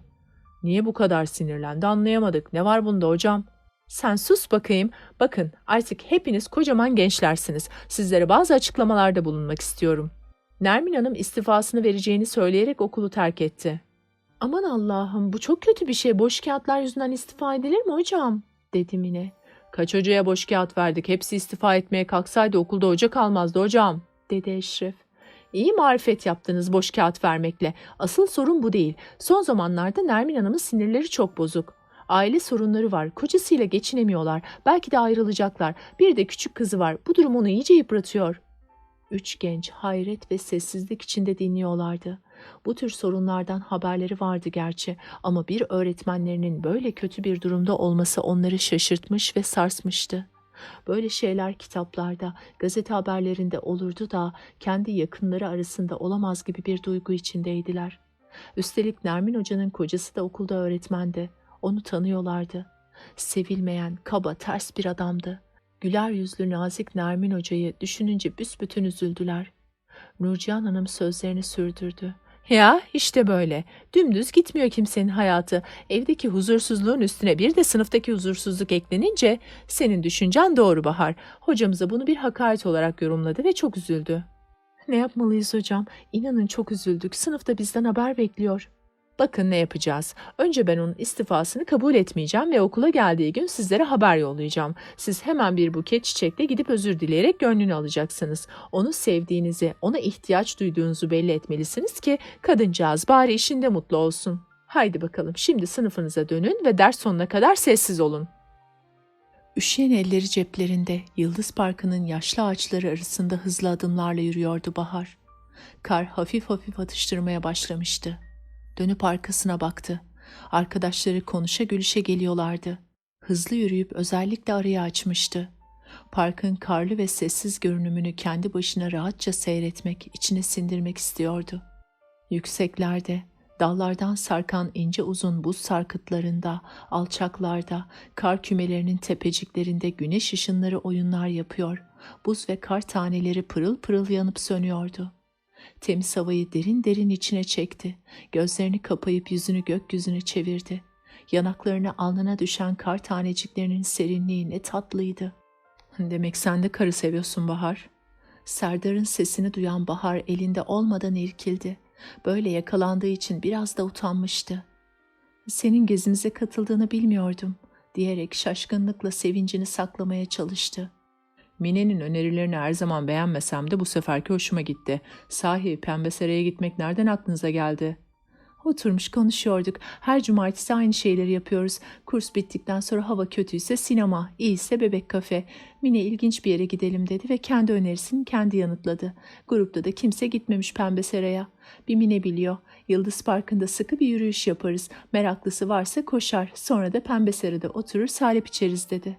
Eşref'le Volkan bilirsin onların her şeyi aynıdır. Ne yapacağız bilmediğimiz yerde diye oyun bozanlık edecek oldular. Oysa bu yenilik diğerlerinin pek hoşuna gitmişti. Mine de Pembe Sarayı ballandıra ballandıra bir anlattı ki sonunda buraya gelmek için hepimiz cumartesi iple çeker olduk. Karlı yoldan yan yana yürüyorlardı. Bahar'ın anlattıklarını Serdar yüzünde tatlı bir gülümsemeyle dinliyordu. Bakışlarında sıcacık, yumuşacık bir şeyler vardı. Bahar'ın yanakları soğuktan aldı. Kapüşonunun altından kaçan bir saç tutamının üzerinde kar taneleri birikmişti. Serdar 1 dakika dedi. Duraklayan Bahar'ın kapüşondan çıkan saçını parmaklarının arasına alıp hafifçe silkeledi. Bir an göz göze geldiler. Bahar o yağmurlu günde olduğu gibi içini yine bir sevinç dalgasının sardığını hissetti. "Benim burada çok sevdiğim küçük bir yol var, görmek ister misin?" diye sordu Serdar birden. "Tabii isterim," dedi Bahar. Birlikte bir süre daha yürüdüler. Sonra Serdar ana yolun sağındaki dar bir yola saptı. Bahar merakla onu izliyordu. Bir süre daha gittikten sonra ve Serdar "işte burası," dedi. Yolu gösterdi. Bahar ona yetişip yanında durduğunda "aman tanrım ne güzel" demekten kendini alamadı. Ağaçların oluşturduğu bir tünelin içinden geçip gidiyordu bu daracık yol. Ağaçların kuru dallarında inceli uzunlu buz şekilcikleri sallanıyordu. Kimi kuru bir dalın en ucunda sallanan minik bir kristal top, kimi ince uzun bir ünlem işareti, kimi örümcek ağı gibi, kimi de daldan dala atılmış, pırıl pırıl parlayan simli iplikler gibiydi. Hele ışık vurdukça buzdan şekillerin yanıp sönmesi, bu arada usul usul yağan kar tanelerinin havada, kuru dalların arasında uçuştuktan sonra nazlı nazlı yere inmeleri küçük tüneli bir masal alemine çeviriyordu. Bir an sessizlik içinde bu görünümü seyrettiler. "Bahar ne kadar güzel," diye fısıldadı yine. "Tünelden geçmek ister misin?" diye sordu Serdar. "Hem de nasıl," dedi Bahar. Birlikte küçük yola girdiler. Bazı yerlerde başlarını eğmek zorunda kalıyorlardı. "Demek sen buraya daha önce de geldin." "Hem de sık sık. Ne zaman içim sıkılsa, bir derdim olsa buraya gelir yürürüm. Yürüdükçe de açılırım. Sana gösterdiğim o küçük yolsa en sevdiğim köşe." Serdar bir an sustu. Sonra "belki güleceksin ama burayı hep kendi köşem diye düşünmüşümdür," dedi. Ardından da bu sözleri söylememiş gibi daha neşeli bir ses tonuyla devam etti. "İşte tünelin sonuna geldik." "Gerçekten çok güzel bir yer. Bana da gösterdiğin için teşekkürler," dedi Bahar. Yola doğru yürümeye başladıklarında kar yağışı birden hızlandı. Rüzgar da sert esiyordu. Bahar'ın saçları kapüşonuna rağmen bir anda bembeyaz oluverdi. Serdar kalın ceketini çıkardı. "Gel gir şunun altına, ikimizin de başını korur, yoksa oraya varana kadar kardan adama döneceksin," dedi. "Hep de bana ceketini veriyorsun. Daha önce yağmurlu bir günde beni evime bıraktığında da yine böyle ceketini vermiştin." "Ne yaparsın el mahkum," dedi Serdar. Gülüşerek hızlı hızlı yürümeye koyuldular. Pembe sera sonunda görünmüştü. Her yanı camdan, küçük bir evdi sanki sera. Arkadaşları çoktan gelmiş, yuvarlak masalara yerleşmişlerdi. Bahar'la Serdar'ı görünce bağırıştılar. "Biz de sizi kurtlar kaptı sandık, nerede kaldınız?" dediler. Biraz dolaştıklarını söyledi Serdar'la Bahar. Belli ki küçük tünelini kimseyle paylaşmak istemiyordu. "Nerelerden dolaşarak geldiniz bakayım?" dedi Derya alaylı alaylı. Bahar ona sert bir bakış fırlattı. "Ana yoldan," dedi. Bahar Mine'nin yanındaki boş koltuğa otururken Serdar'la küçük de olsa bir sırrı paylaştıklarını düşünüyordu. Bu düşünce mutluluğunu arttırdı. Seranın ılık havası dışarının soğuğundan sonra ne kadar tatlıydı. Her taraf pembe beyaz döşenmişti. Yer pembe mermer, tavandan sallanan fanus ve fenerler koyu pembe. Vitrinlere yerleştirilmiş antika sürahi ve cam tabaklar açık pembe renkteydi. İri pirinç semaver fokur fokur kaynıyordu. Minderler de pembe kadifelendi. Geri kalan tüm eşyalar, koltuklar, masalar bembeyazdı. "Ne güzel bir yermiş burası Mine," dedi Bahar. Eşref atıldı. "Umarım pahalı değildir. Böyle yerlerde insan hep kazık yer de." Mine Eşref'e şöyle bir bakıp, "Arada sırada uygar ve estetik yönden etkileyici yerlere gitmenin en azından eğitsel açıdan yararı vardır," dedi. "Sevgi, kar tanelerinin şu cam tavanı düşmesini seyretmek ne güzel değil mi? Sanki üstümüze yağıyorlar. Bir gün kendi evim olduğunda mutlaka bir köşesinin tavanını cam yapacağım ki buraya benzesin. Sıcacık köşemden karın tepeme yağışını seyredeceğim." "İşte buyurun bakalım. Kızım sen önce kendi geçimini sağla da cam tavanlı evi sonra düşün," dedi Volkan. "Sana kaç kez söyledim bana kızım deme diye, sinir oluyorum." Volkan bir kahkaha attı. "İnsanın isteklerini dile getirmesi çok mu ayıp? Hem ne diye kızım kızım diye aşağılıyorsun Sevgi'yi?" Bu çıkışı yapan Derya'ydı. Parlak kırmızı kazağı ve pantolonunun üstüne aldığı kürk taklidi ceketiyle öğrenci grubunun içinde pek çarpıcıydı. Volkan söylenenleri duymamışçasına sözlerini sürdürdü. "Bir de Acar'ın fikrini sorsam bu konuda bakalım o ne düşünürdü? Sahi Derya, Acar nerede bugün?" "Ne bileyim nerede? Hem biz yapışık kardeşler miyiz ki her an birlikte olalım?" dedi Derya. Herkesten vay vay sesleri yükseldi. "Sizin sorununuz ne biliyor musunuz? Tutucusunuz, tutucu." "Konuyu saptırma Derya. Ben geçim derdi varken cam tavanları düşünmenin anlamsız olduğunu öne sürdüm sadece, o kadar." "Cam tavan istiyorlarsa kadın da çalışır, erkek de çalışır. İstediklerini alırlar." "Ben karımın çalışmasını istemem." Bu kez kızlar bağırıştılar. "Sevgi, bunca okuduktan sonra kadın niye çalışmasınmış, söyle bakalım," diye çıkıştı Volkan'a. "İş bölümü diye bir şey var. Erkek dışarıda çalışır, kadın da içeride." "O senin fikrin," dedi kızlar bir ağızdan. "Ben onu bunu bilmem. Benim karım çalışmamalı, evde oturup ailesine bakmalı." "Ay sen şimdi tıpkı annem gibi konuştun. O da bir tartışmayı kaybedeceğini anladığı an onu bunu bilmem der, çıkar işin içinden," dedi Derya. "Neyse neyse Volkancığım, sen hiç üzülme. Biz nasıl olsa seninle evlenmeyeceğimize göre sorun yok demektir," diyerek Sevgi tartışmanın daha da uzamasını engelledi. Sonra ayağa kalkıp gerindi. "Burada ne güzel koşulur. Baharda eşofmanımı kaptığım gibi sık sık buraya geleceğim." "Çocuklar, bir tur daha salibe ne dersiniz?" diye sordu Eşref. İkinci saleplerini içerlerken bu kez tartışmasız bir sohbete girişmişlerdi. Güzel bir gün yavaş yavaş sona eriyordu. Bahar içinde hala o ılık mutluluk duygusu grubun içinde değilmişçesine bir an onlara uzaktan baktı. Bu hepsinin okulda son yılıydı. İçi acıyla burkuldu. Acı tatlı pek çok şeyi paylaşmışlar, birlikte büyümüşlerdi. Birden okul yaşamında ilk kez bu yıl bitmese diye düşündüğünü fark etti. Arkadaşlarının hepsini ayrı ayrı ne kadar seviyordu. "Yıllardır birlikte olduğum dostlarım, arkadaşlarım," dedi içinden.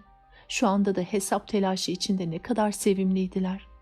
Kendine günlerini restoranlarda geçirmeye alışkın bir soylu edası vermeye çalışan Volkan, iyice eskimiş kot pantolonunun cebinden çıkardığı parayı kasıla kasıla masanın üstündeki tabağın içine bırakırken, hemen yanı başında Eşref bu soyluluğa hiç de yakışmayacak biçimde bağıra çağıra adam başına kaç lira düşeceğini hesaplıyor. Ötekiler de kimi cebinden, kimi cüzdanından para çıkarmaya çabalıyordu. Gün hiç bitmese diye düşündü Bahar. Tüm sorunlarına karşın bir an içinde olsa mutluydu. Hem de çok mutluydu. Gönül dertleri gelmiş çatmıştı. Derya gür saçlarını geriye atmış, uzun bacaklarını öne doğru uzatmış, bahçedeki banklardan birine kaykılıp oturmuştu. Öf, öldüm, öldüm. Ertesi günkü matematik sınavına çalışmakta olan Bahar bir an başını kaldırıp Derya'ya baktı. Hayrola dedi. Az daha yakayı ele veriyordum anneme yani. Biriyle mi buluştun? Kaykıldığı yerden doğrulup ne demek biriyle mi? Şu anda hayatımda bir tek kişi var, o da Acar, dedi Derya yüzünde abartılı bir öfkeyle. Sonra da bastı kahkahayı. Senin hayatının boş kaldığını hiç görmedik ki. Bu yüzden de insan bazen şaşırıyor, kusura bakma. Ne ayıp ne ayıp. Hayatımın erkeği başka, dost arkadaş başka. Sizler bunu karıştırıyorsunuz. Peki Tolga'ya ne oldu? Tolga'ya ne olacak? Sıhhat afiyette. Yine basket maçlarının en yakışıklı oyuncularından. Yine tümen tümen kız var peşinde. Yine gırgır. Geçen ay hayatının erkeği oydu da ne oldu diye soracaktım. Geçen ay basket maçlarına Tolga'nın yanında gitmek bana büyük zevk veriyordu. Ne sükse tanrım ne hava. Sonra o imrenerek bakan kızcağızlar. Maçlar, heyecan, maç sonrası Tolga ile ve diğer basketçi arkadaşlarıyla bir yerlere gidip bir şeyler yemek. Herkesin dikkati üzerinde. Ünlü oluyorsun adeta. Hep soruyorlar fısır fısır. Kim o Tolga'nın yanındaki kız diye. Müthiş bir şey aslında ama bir süre sonra ben sıkıldım. Tolga basketten başka bir şey bilmiyor. Başka bir şeye ilgi duymuyor. Biz de oturduk konuştuk ve arkadaş kalmaya karar verdik. Yani kısaca onu hayatımın erkekliğinden arkadaşlığa terfi ettirdim. Deyip yine bir kahkaha attı Derya. Yeşil gözlerinde muzip ışıltılarla öyle de tatlı anlatıyordu ki insan onun bu uçarılıklarını hoş görüyordu. Demek şimdi hayatının adamı Acar. Evet, acar kafalı çocuk. Müthiş okuyor. Sonra yazıyor da. Bir iki dergide yazıları bile çıktı, bana getirdi. Birlikte yazarlar kahvesinde oturup okuduk. Çok beğendim. Onunla çıkmaya başlayalı beri Tolga ve grubuyla geçen günleri bayağı acıyorum. Ne boşluk ama yine de pişman değilim. Yaşamı her yönüyle yaşamalı insan. Bahar'ın tam bir sessizlik içinde onu dinlediğini fark eden Derya bir an rahatsız oldu. Yaptıklarını doğru bulmuyordu galiba. Derya kimselere aldırmayan bir kızdı. Bir tek Bahar vardı fikirlerine değer verdiği. Bahar'ın sessiz gücüne saygı duyuyordu. Ayrıca fizik olarak da Bahar beğenirdi. Kendisine sınıfın en güzel kızı dediklerinde bu övgüleri doğal hakkıymış gibi rahatlıkla kabul ederdi. Ama bir iki kez bence sınıfın en güzel kızı Bahar diyerek herkesi şaşırtmıştı. Bahar'ın anlamlı gözlerini, kişiliğini yansıtan narin yüzünü, kısaca o değişik havasını gerçekten beğeniyordu. Onda kendinde olmayan bir şey vardı. Güçlülüktü bu galiba.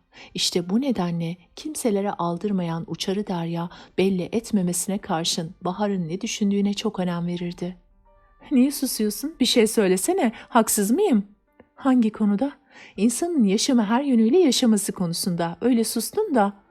"Bence nasıl yaşadığı daha önemli. Tabii bu benim fikrim." "Yani sence ben yanlış mı davranıyorum?" "Öyle bir şey demedim." "Yanıt ver Bahar, yanıt ver." "Pekala ama sen sordun diye söylüyorum." Tamam tamam. Bence sen kendini fazla dağıtıyorsun." Derya'nın yüzü kıpkırmızı oldu. Aşağı yukarı bu yanıtı bekliyordu ama yine de açık açık duymak hiç hoşuna gitmemişti. "Hiç de değil. Ben ne yapıyorum ki? Herkes durmadan beni eleştiriyor. Alt tarafı birkaç arkadaşım var, işte o kadar. Herkesin arkadaşı var ama bana gelince kıyametler kopuyor." Muzip muzip ışıldayan gözler şimdi çakmak çakmaktı. Bahar doğrusu Derya'nın bunca üzüleceğini düşünememişti.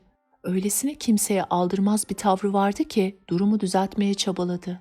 "Canım, ben sana kötü bir şey yapıyorsun demedim. Yalnız bundan sonra daha dikkatli ol. Herkes senin sadece arkadaşlık ettiğini anlamaz. Yanlış yorumlayabilir. Bir de bu kadar çok arkadaşın olursa bir gün işler Arap saçına dönüverir diye uyarmak istedim sadece. Hepsi bu," dedi Bahar yumuşak ve okşayıcı bir sesle. Derya sakinleşmişti. Bahar bu aradan yararlanıp "Hem sen bana başka bir şey anlatıyordun, lafı karıştırdık, neydi o?" diyerek Derya'nın dikkatini az önce söylediklerinden uzaklaştırmaya çalıştı. "Ah evet, neler de neler. Dün öğleden sonra biliyorsun ders yoktu. Acar'la Sinematek'teki bir Macar filmini görmeye gittik. Annem nereden havayı koklamışsa bu sabah tutturdu. Sizin dersiniz yoktu. Peki öyleyse sen neredeydin?" Ders yoktu ama ben antrenmandaydım diye onu inandırana kadar akla karayı seçtim." Yine de ucuz atlatmış sayılırsın. Ne ucuzu? İyiden iyiye kuşkulanmış olacak ki bir daha gecikirsen okula telefon edip soracağım dedi. Ben de sevgili anneciğim idaredekiler nereden bilsin kim antrenmanda kim değil dedim. Cevap veremediği zamanlarda yaptığı gibi hemen onu bunu bilmem diye kestirip attı. Bahar yüzünde hafif bir gülümseme Derya'yı dinliyordu. İlginç kızdı şu Derya. Hem içimde sıkılıyor zaten Acar'la yine tartıştık. Niye? İyi çocuk, akıllı, kültürlü çocuk da azıcık geri kafalı. Sinemadan çıkarken Murat'a rastladık. Murat eski arkadaşım. Öylesine bir selamla geçiştiremezdim tabii. Bir süre konuştuk. Murat çok şakacıdır. Yine şakalar yaptı, bana takıldı. Aman efendim Acar'ın suratını görecektin. Yüzünden düşen 1000 parça. Ağzından kelime çıkmaz. O kadar rahatsız oldum ki Murat'ın sözlerini bitirmesini zor bekledim. Ayrıldıktan sonra Acar Efendi de bir karış surat. Ne konuşuyor ne bir şey. Anladım tabii Murat'a bozulduğunu. Ne oluyorsun? O sadece eski bir arkadaşım dedim. Tabii dedi alaylı alaylı. Bana inanmıyor musun dedim. İnanmıyorum demez mi? Derya'nın anlattıklarını ses çıkarmadan dinleyen Bahar içinden işte ben de az önce sana bunu demek istemiştim diye geçirdi. Derya anlatmaya devam ediyordu. Nasıl kızdım bilemezsin. Tartışmaya başladık. Şuna bak, sanki benim tapumu almış. Ben onun kız arkadaşlarına bir şey diyor muyum? O iş başkaymış, bu iş başka. Hele böyle düşünceler beni çıldırtıyor. Ben bu toplumun uygar bir üyesiyim. Benim de erkek arkadaşlarımın olması doğal değil mi? Neyse, bizim eve yaklaşırken beni arayacak mısın dedim. Bilmiyorum dedi. Ben de nasıl istersen dedim. Öylece ayrıldık. Evde de başka bir çıngar çıktı. Yani bu sabah annemle olan tartışma. İnsanlar ne kadar kısıtlayıcı ve sıkıcı. İstediğin hiçbir şey yapamıyorsun. Annem baban karışmasa erkek arkadaşın karışıyor. Derya içini dökmüş susuyordu. Bahar da sesini çıkarmıyordu. Çünkü o anda ne dese Derya'yı kızdıracağını biliyordu. Bir süre sessizlik içinde oturduktan sonra Derya, "Aman ne yapayım, mat sınavı vardı yarın değil mi?" diye sordu. "Evet" dedi Bahar. Derya ile Bahar vedalaşıp uzaklaştılar. Bahar bir süre arkadaşının arkasından dalgın ve düşünceli baktı. Bu güzel ve uçarı arkadaşı ona Ağustos böceklerini anımsatıyordu. Sevginin sesiyle kendine geldi. Bahar, o giden Derya mıydı?" "Evet, çok da dertliydi." "Ne o, yoksa flörtlerinin sayısını mı şaşırmış?" İki kız gülüştüler. Sonra Bahar, "Alay etme, bugün gerçekten canı sıkkındı. Hem annesiyle hem Acar'la kavga etmiş. Annesi ondan kuşkulanıyormuş." "Günaydın." "Dalga geçmeyi bırak Sevgi. Biliyor musun, benim asıl anlayamadığım ne? Derya nasıl oluyor da hem bu kadar uçarı davranıyor, dersleri asıyor, hem de iyi not alabiliyor? Şöyle bir çalışmayla nasıl bu kadar başarı sağlayabiliyor? Bize baksana, biz nasıl çalışıyoruz, o nasıl çalışıyor?" "Sadece notları mı? Baskette yıldız oyuncu. Sesi dersen bir harika. Tabii erkeklerin arasındaki süksesinden söz etmeye gerek bile yok." "Bazıları şanslı oluyor." "Kader utansın Bahar'cığım, kader utansın. Haydi kantine gidip bir çay içelim. Ben üşüdüm," dedi Sevgi. İki arkadaş kitaplarını toplayıp kantinin yolunu tuttular. Kantinci Hüseyin ağabeyi gün görmüş, efendi bir adamdı. Kızları görünce onları selamladı. Bir çırağı vardı, Süleyman, yeni çıraktı. Kepçe kulaklı, al yanaklı, saf bir Anadolu çocuğuydu. Kız öğrencilere bir türlü alışamamış olduğu, her gördüğü kıza bel bel bakışından anlaşılıyordu. Kızlar çaylarını alırken "Sizin arkadaş pek dertli görünüyor, bir ilgilenseniz iyi olur" deyince Bahar şaşırdı. "Kim?" diye sordu. Hüseyin ağabey çenesiyle ilerideki kuytu köşeyi işaret etti. Bahar'la Sevgi merakla işaret edilen yere baktılar. Keriman bir köşeye büzülmüş oturuyordu. Çaylarını alıp yanına gittiler. Keriman ağlamaktan şişmiş gözlerle onlara baktı. Elinde yumak haline gelmiş ıslak bir mendille oynuyordu. "Ne oldu, nen var, neden ağladın?" deyince Sevgi ve Bahar, Keriman birden hıçkırmaya başladı. Bahar ona sarıldı. "Topla kendini," dedi. "Sevgi, biz senin arkadaşın değil miyiz, anlat," dedi. Süleyman ise ağzı açık kızlara dalmış gitmişti. Keriman sık sık içini çekiyordu. "Dün gece annem beni feci şekilde azarladı. Bana neler söyledi bir bilseniz." "Beni okuldan dönerken Ahmet'le görmüşler ve hemen anneme yetiştirmişler. Onları bütün mahalleye rezil etmişim. Babama söyleyecekmiş. Artık kimsenin yüzüne bakamayacakmış. Benim gibi bir kızı olduğu için beni onca fedakarlıkla okutuyorlarmış. Bense sokaklarda olanlarla geziyormuşum. Onu düş kırıklığına uğratmışım ve bir daha asla Ahmet'i görmeyecekmişim." Bu son sözler üzerine Keriman yine hıçkırmaya başladı. Bahar Sevgi'ye dönüp alçak sesle, Bugün kendimi gazetelerdeki dert analır gibi hissediyorum. Az önce Derya, şimdi de Keriman, dedi. Kötü bir şey yapmadığımı, sadece okuldan çıkınca Ahmet'le birlikte eve kadar yürüyüp konuştuğumuzu söyleyince annem büsbütün çıldırdı. Demek bunu daha önceleri de yaptın diye bağırmaya başladı.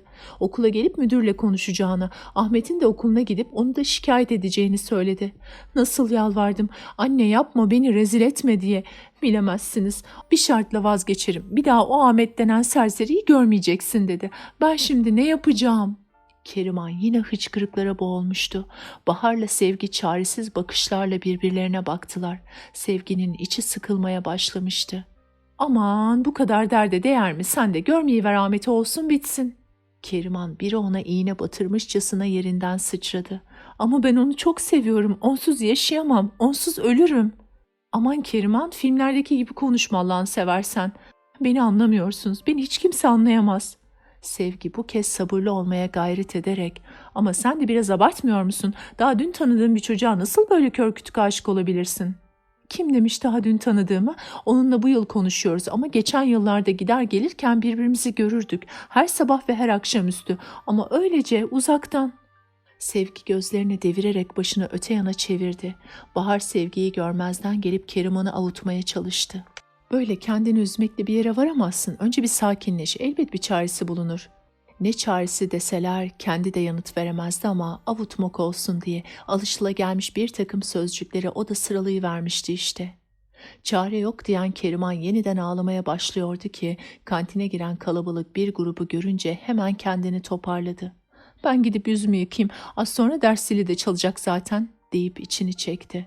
Biz de seninle gelelim, hadi artık üzülme, her şey yoluna girer elbet, dedi Bahar. Sevgi güldü ve Keriman'ı yalnız bırakmamak için Bahar'la Sevgi de kalkıp onunla birlikte tuvaletlerin yolunu tuttular. Akşamüstü otobüs durağına yürürlerken Sevgi Bahar'a, "Bugünü de yaşadıktan sonra aşağılık kompleksine mi yakalanayım, büyüklük kompleksine mi kapılayım bilemiyorum," dedi damdan düşercesine. "O niyeymiş?" "Baksana, herkesin hayatında birileri vardı. Derya malum, Keriman da sırılsıklama aşık." Sevgi birden Bahar'ın kendisini dinlemediğini fark etti. Onun baktığı yere bakınca bir grup arkadaşıyla konuşup gülmekte olan Serdar'ı gördü. Alaylı bir sesle, üçledik desene, sen de Serdar'a yangınsın, haksız mıyım yani?" "O da nereden çıktı Sevgi? Ben kimseye yangın falan değilim. Serdar sevdiğim, beğendiğim bir arkadaş benim için, işte o kadar." "Niye kızardın öyleyse?" "Senin bu tatsız konuşmaların yüzünden tepem attı da ondan, hırsımdan." Serdar etrafına bakarak konuşuyordu ki gözü durakta otobüs bekleyen Bahar'a ilişti. Gülerek el salladı. Bahar'ın gülümsemesi ise çekingenceydi. "Bak görüyor musun? Senin bu aptalca konuşmaların beni nasıl etkiledi? Rahat rahat bir selam bile veremedim," diye söylendi öfkeyle. Peki kızma, ama bugün o kadar çok love story dinledik ki etkilenmemek elde değil." "Tamam artık bu konuyu bırakalım. Gelelim yarınki matematik sınavına. Sen çalıştın mı?" "Evet, ama bu akşam yine üstünden geçmem gerek." "Vay canavar, ben daha bitirmedim. Eve gider gitmez kapanır çalışırım artık, ne yapalım?" "Dün sen de bitirebilirdin, öyle pek fazla ödev yoktu." "Evet, ama yine halama bozuldum. Moralim bozulunca da bir konuyu 30 kez okusam doğru dürüst aklımı veremediğim için bir şey anlayamıyorum." "Sahi halanlar aran nasıl son günlerde?" "Nasıl olsun, bizimle oturmaktan son derece memnun. Kendini, kardeşini ve yeğenlerine adamış fedakar kız kardeş rolünü oynuyor. O koca gövdesi ve sevimsiz konuşmalarıyla tüm evi kaplıyor sanki. Nefes alacak yer bırakmıyor gibime geliyor. Kısacası varlığı beni boğuyor." "Bahar, ona sinirleniyorsun ya, acaba bu nedenle mi ne yapsa sana ters geliyor?" Sevgi Bahar'a yardımcı olmaya, onu yatıştırmaya çalışıyordu ama pek de başarılı oluyor denemezdi. "Kim bilir, belki de öyledir, ama bu neyi değiştirir ki? Ben eski sakin, sessiz, huzurlu evimizi özlüyorum. O zaman evimizin sesleri anlamlıydı. Ya annemin şarkı söyleyen sesi, ya mutfakta bir şey yaparken çıkan bardak tabak sesi, işinden dönen babamın keyifli seslenişi. Alo, bu evde kimse yok mu? Sonra annemin babamı karşılamaya koşan ayak sesleri. Hakan'ın o kocaman kalın sesiyle avaz avaz konuşması, gece gelen konuklar, yattığımız yerden duyulan kadeh sesleri, geri plandaki müzik, kahkahalar, hele anneminki. Annemin kahkahaları herkesinkini bastırırdı. İşte benim eski evim ve ben o evi özlüyorum. Anlıyor musun? Özlüyorum." Sevgi hiç sesini çıkarmadan arkadaşını dinliyor. Gözlerini ayakkabılarının burnundan ayıramıyordu. Şimdi ise evimiz nasıl biliyor musun? Sessiz, soğuk, karanlık bir ev. Babamın yüzü 5 karış asık. Hakan yok biliyorsun. Onu ne akla hizmet bizden ayırdılar hala anlayamıyorum. Bari o olsaydı ve bütün bu buz gibi havanın içinde car car konuşan, sürekli beni terbiye etmeye kalkan bir hala. Hem de kendi Manisa'sının 1000 yıl önceki kızlarına örnek göstererek. İşte bir de buna çok bozuluyorum. Falan kız nasıl hamar atmış, eve gelir gelmez kollarını sıvar, bulaşıkları yıkar, akşam yemeğinin salatasını yaparmış. Yok boş vakitlerinde ne güzel nakışlar işlermiş ya da filanca kız nasıl terbiyeliymiş, hep çok nazikmiş. Sorulmadıkça konuşulmazmış oralarda ama daima hizmete hazır olurlarmış. Bir aldırmıyorum, iki aldırmıyorum ama inan bana kendi kendime telkin yapıyorum. Diyorum ki bu yaşlı bir kadın ve başka bir dünyanın insanı, küçük bir kentten gelmiş diyorum. İnan bana Sevgi, bunlara varıncaya kadar düşünüyorum. Onun sözlerine aldırma, idare et, babanın hatırı için idare et diyorum ama kadın gerilmiş sinirlerimin üzerinde o tiz sesi ve münasebetsiz laflarıyla oynuyor da oynuyor. Nasıl dişlerimi sıkıyorum, nasıl kendimi odama atıyorum bilemezsin. Allah'a şükür ki evde bir tek değişmeyen bal badem var. O da olmasa ben bu yabancı evde ne arıyorum diyeceğim. Eve gitmek eskiden bir zevkti benim için. Annem mutlaka ya bir kek ya bir pasta bulundururdu. Ben soyunduktan sonra mutfakta birlikte hem atıştırırdık hem de ona o gün olan biteni ama saçma ama değil anlatırdım. Birlikte gülerdik. Bazen arkadaşların adını şaşırırdı. Beni dikkatle dinlemiyorsun diye ona çıkışınca hemen savunmaya geçer. Yok canım, işte ben de onu demek istemiştim derdi. Şimdi ayaklarım geri geri gidiyor. Babamı da anlayamıyorum. Suratı sıcağına neden benimle ilgilenmiyor biraz? Neden benimle konuşmuyor? Biliyorsun baban çok sarsıldı Bahar. Biliyorum. Onu da anlamaya çalışıyorum ama annem öldüyse bizler yaşıyoruz. Ona kaç kez yaklaştım. Ne söylediysem ya evet dedi ya hayır. İşte o kadar. Şimdilerde ben de artık pek konuşmuyorum. Gecelerimiz işte öylesine derin bir sessizlik içinde. Herkesin kaçarcasına odasına sığınmasıyla bitiyor. Otobüs görünmüştü. İki arkadaş öne doğru çıktılar. Hay Allah filmi kaçıracağız diye bağırdı Sevgi birden. Ne var ne filmi? Aman Bahar ne filmi diyorsun bir de. Baksana Ahmet gelmiş Keriman'ı bekliyor. Öbür köşede de Acar Derya'yı. Şu otobüs biraz sonra gelseydi ne olurdu sanki?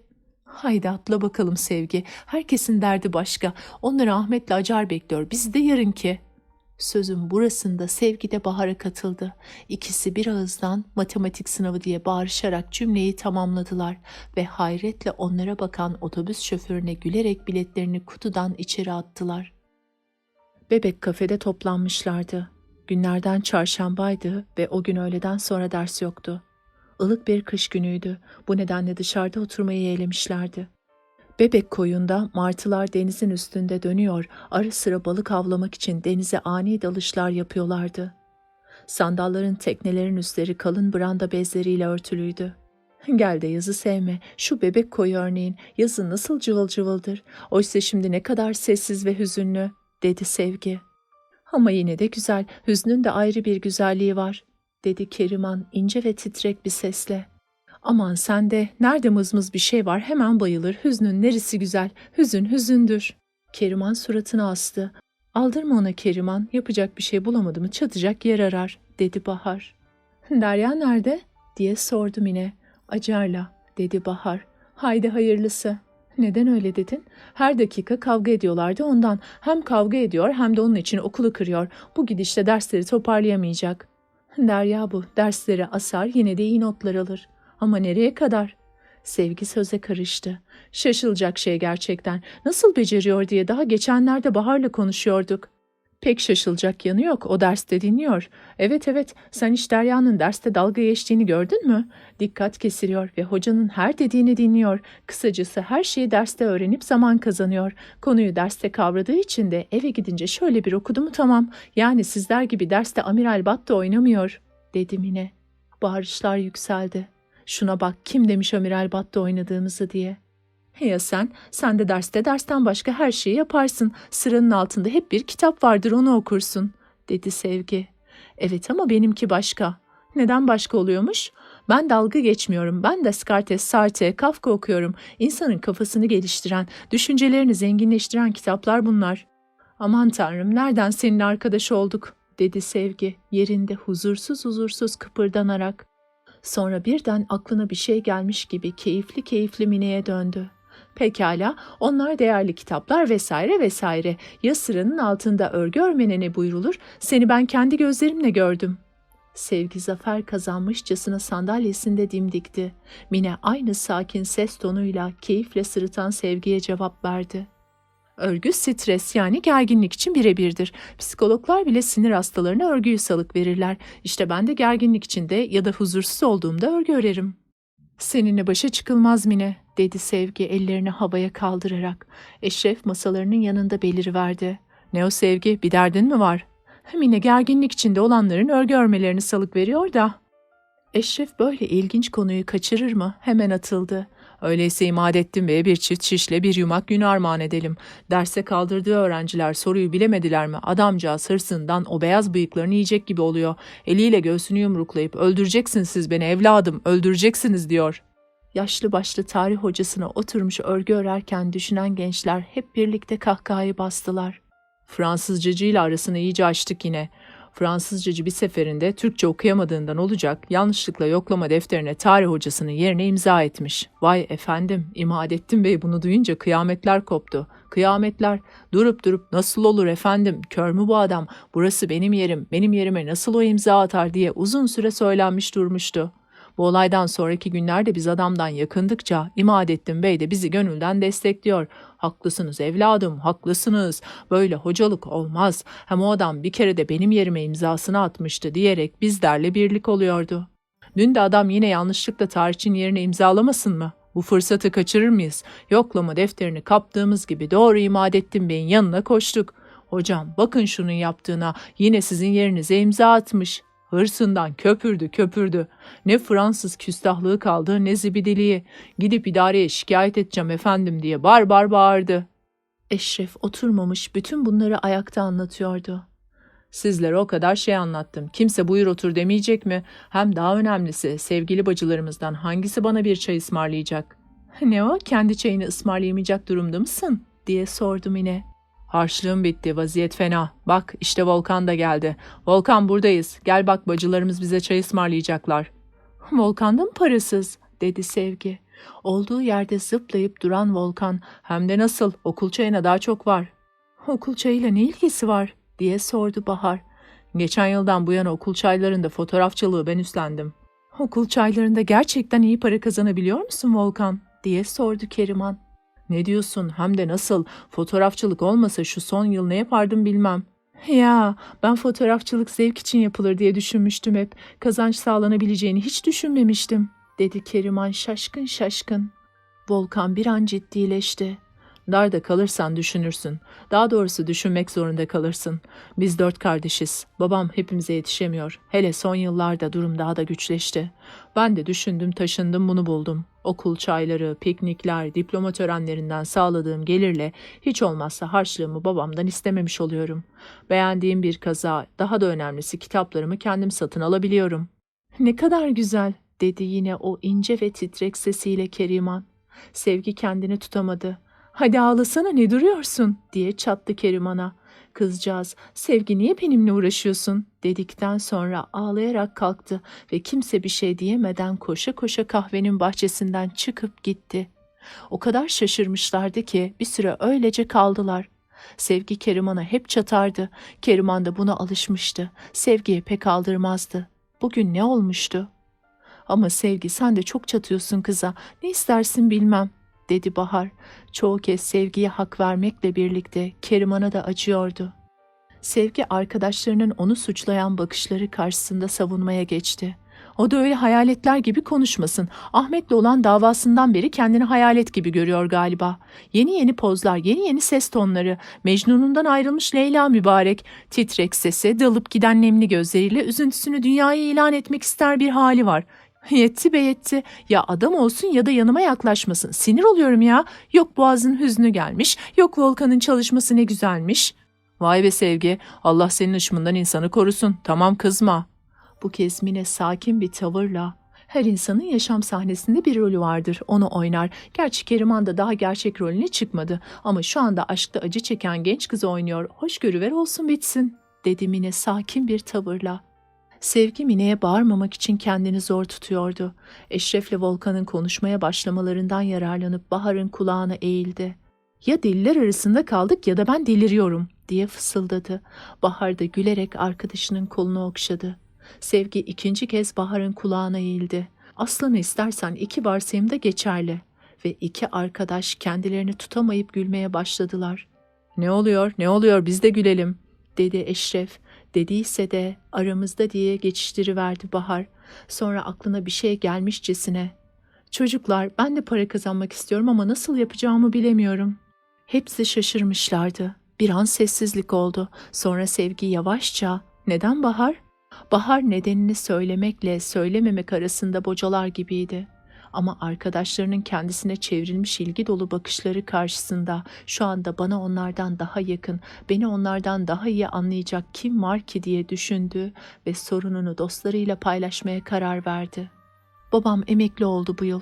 Volkan'ın da demin dediği gibi koşullar giderek ağırlaşıyor. Ayrıca evin bütçesini şimdilerde halam düzenliyor. Benimse halamla aram pek iyi değil, anlaşamıyoruz. Benim dediğimi o ters anlıyor, onun dedikleri bana batıyor. Harçlığım bittiğinde ya da harçlık dışında bir şey istediğimde mutlaka tutumluluk üzerine bir konuşma yapıyor ya da en azından bir laf ediyor. Bu da bana ağır geliyor. Hani harçlığım bitmese ondan hiç para istemeyeceğim ama ne yazık ki bitiyor. Gerçi annem de dikkatli olmak zorundaydı. Babam öyle zengin bir adam değildi ama annemin söyledikleri bana batmazdı. Bahar susmuştu. Hepsi susuyorlardı. Arkadaşlarının gururunun kırıldığını anlıyor, acısını paylaşıyorlardı. Ama nereden başlayayım, nasıl bulayım bilmiyorum. Öğrenci olduğum için tabii ki tam gün çalışamam. Kime başvurman gerektiğini bile bilmiyorum. Ben 2 yazdır Antalya'da bir kahvede çalışıyorum. Orada oturan bir arkadaşım var. Babasının da bir kahvesi var. Yazları turist bol olduğundan dil bilen bir garsona gereksinme duymuş. Arkadaş da beni salıkvermiş. Aylık fazla değil ama bahşiş filan idare ediyor işte. Eşref'in 2 yazları Antalya'ya gittiğini biliyordu hepsi ama tatile gitti sanmışlardı. Kimsenin aklına sormak gelmemiş. Eşref de belki de yeri gelmediğinden bu işten söz etmemişti. Anlatmaya devam etti. İş saatleri dışında denize giriyor, geziyorum. Kısaca bana hem tatil oluyor hem masraflarımı çıkarmış oluyorum.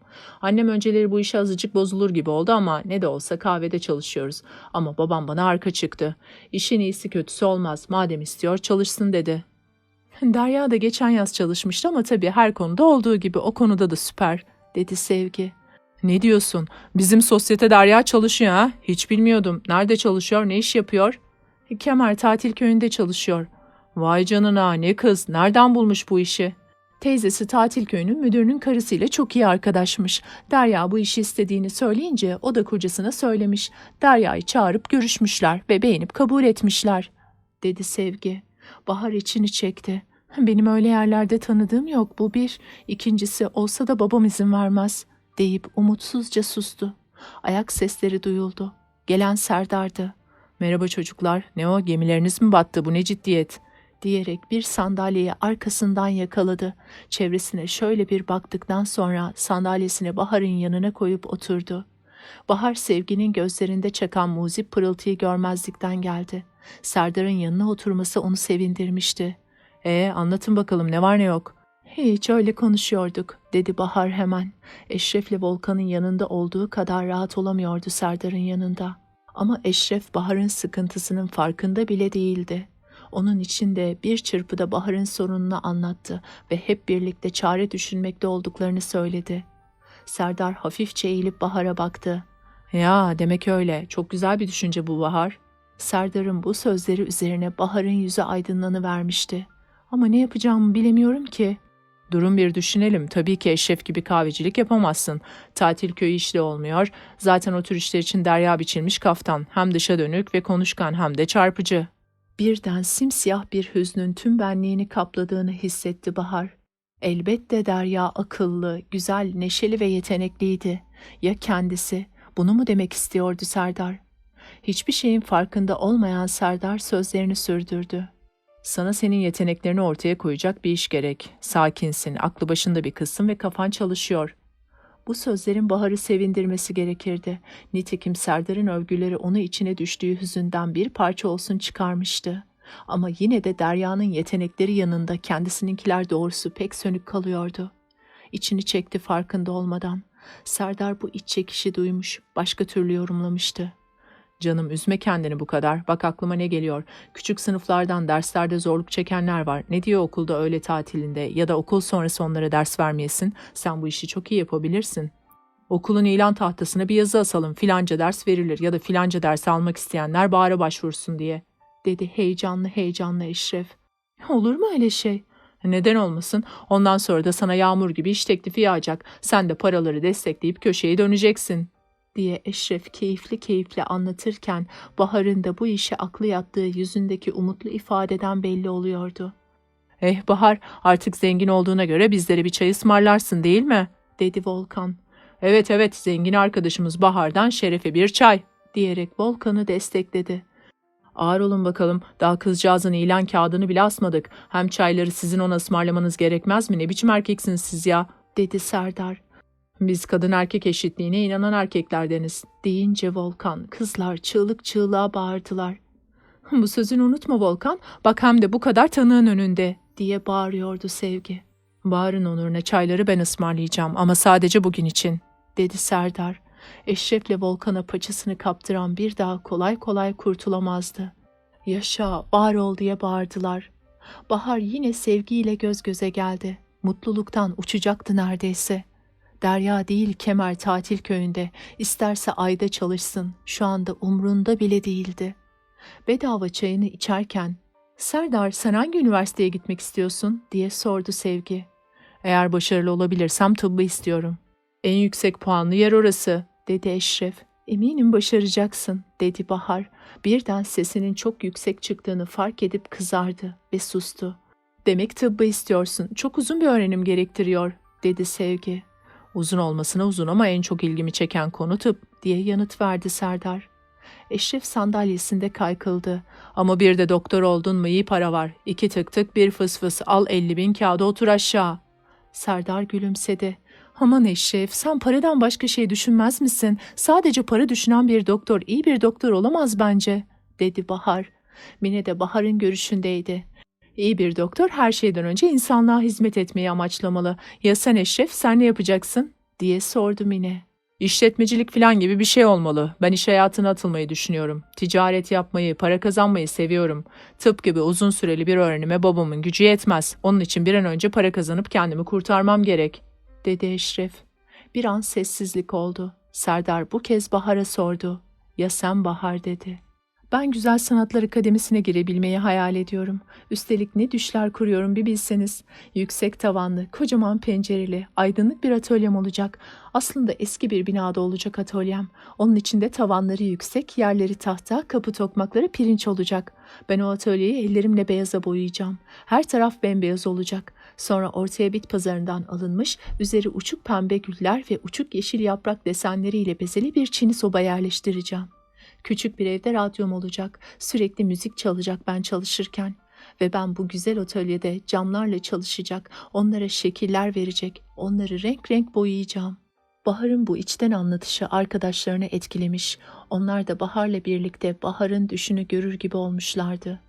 "İşte benim düşlerim bunlar. Mine'ninkini sormayacak mısınız?" dedi Bahar muzip bir gülücükle Volkan'a bakarak.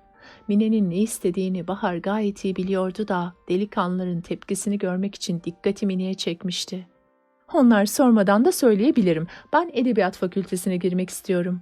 "Peki oradan mezun olunca ne yapmayı düşünüyorsun?" diye merakla sordu Volkan. "Felsefe öğretmeni olacağım. Yani üniversitede öğretim görevlisi olmak istiyorum. Felsefe dalında tabii." "İyi ama aç kalırsın o zaman."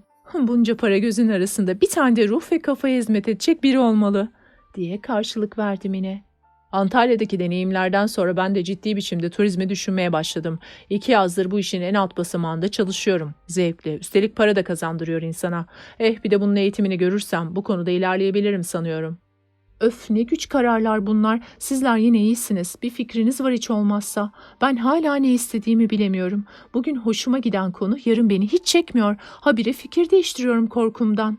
Aslında korkumun asıl nedeni isabetli karar alamamak. Düşünün bir kere, çalışmış, çabalamış ve başarmışsın. İstediğini sandığın yere girmişsin. Bir yıl geçince ya da daha kötüsü birkaç yıl geçince bir de bakmışsın ki kararın yanlış. Ya o konuyu sevmiyorsun ya da konuyu seviyorsun ama o konuda yetenekli değilsin. İşte benim karabasanım bu. Bu yüzden de bir türlü karar veremiyorum, dedi Sevgi. Diyelim sonunda gerçekten ne istediğini bulup çıkardın. Bakalım oraya girebilecek misin? Bir yerde ne istediğin değil, nereyi tutturduğun önemli oluyor, dedi Volkan. Yani sevsen de sevmesen de tutturduğun fakülteye girmek zorundasın, diye ekledi Eşref. Bu da pek seksiz bir öğrenim olur. Başka seçenek var mı? Ya da üniversiteden tümüyle vazgeçersin, olur biter. Eşref'in son sözlerini hiçbirinin içine sindiremediği bakışlarından belliydi. Sessiz ve düşünceliydiler. Gençlik yaşamın en güzel dönemidir diyeni bir bulsam bütün hıncımı ondan alacağım, dedi Sevgi. Farkında mısınız? Bazı sözler ne kadar yanlış. Örneğin halamdan ve başkalarından duyduğum bazı sözler. Ah gençlik, ekmek elden su gölden. Ah gençlik, ne gam var ne tasa ve buna benzer bir takım saçmalıklar. Kim bilir, belki de onların zamanında gençlik öyleymiş. Evde ne olup bittiğini, babalarının ne kazandığını, nasıl kazandığını bilmezlermiş bile. Çünkü onlara hiçbir şey söylenmezmiş. Sen oku adam ol derlermiş. Çocuk da okuyunca gerçekten işini hazır bulur, adam olur çıkarmış. Şimdi asıl sorun okuduktan sonrası, iş bulabilmek de marifet, diye atıldı Eşref. İşte ben de bunu demek istiyorum ya, eskilerin zamanında görevini yaptın mı ödülünü alıyormuşsun.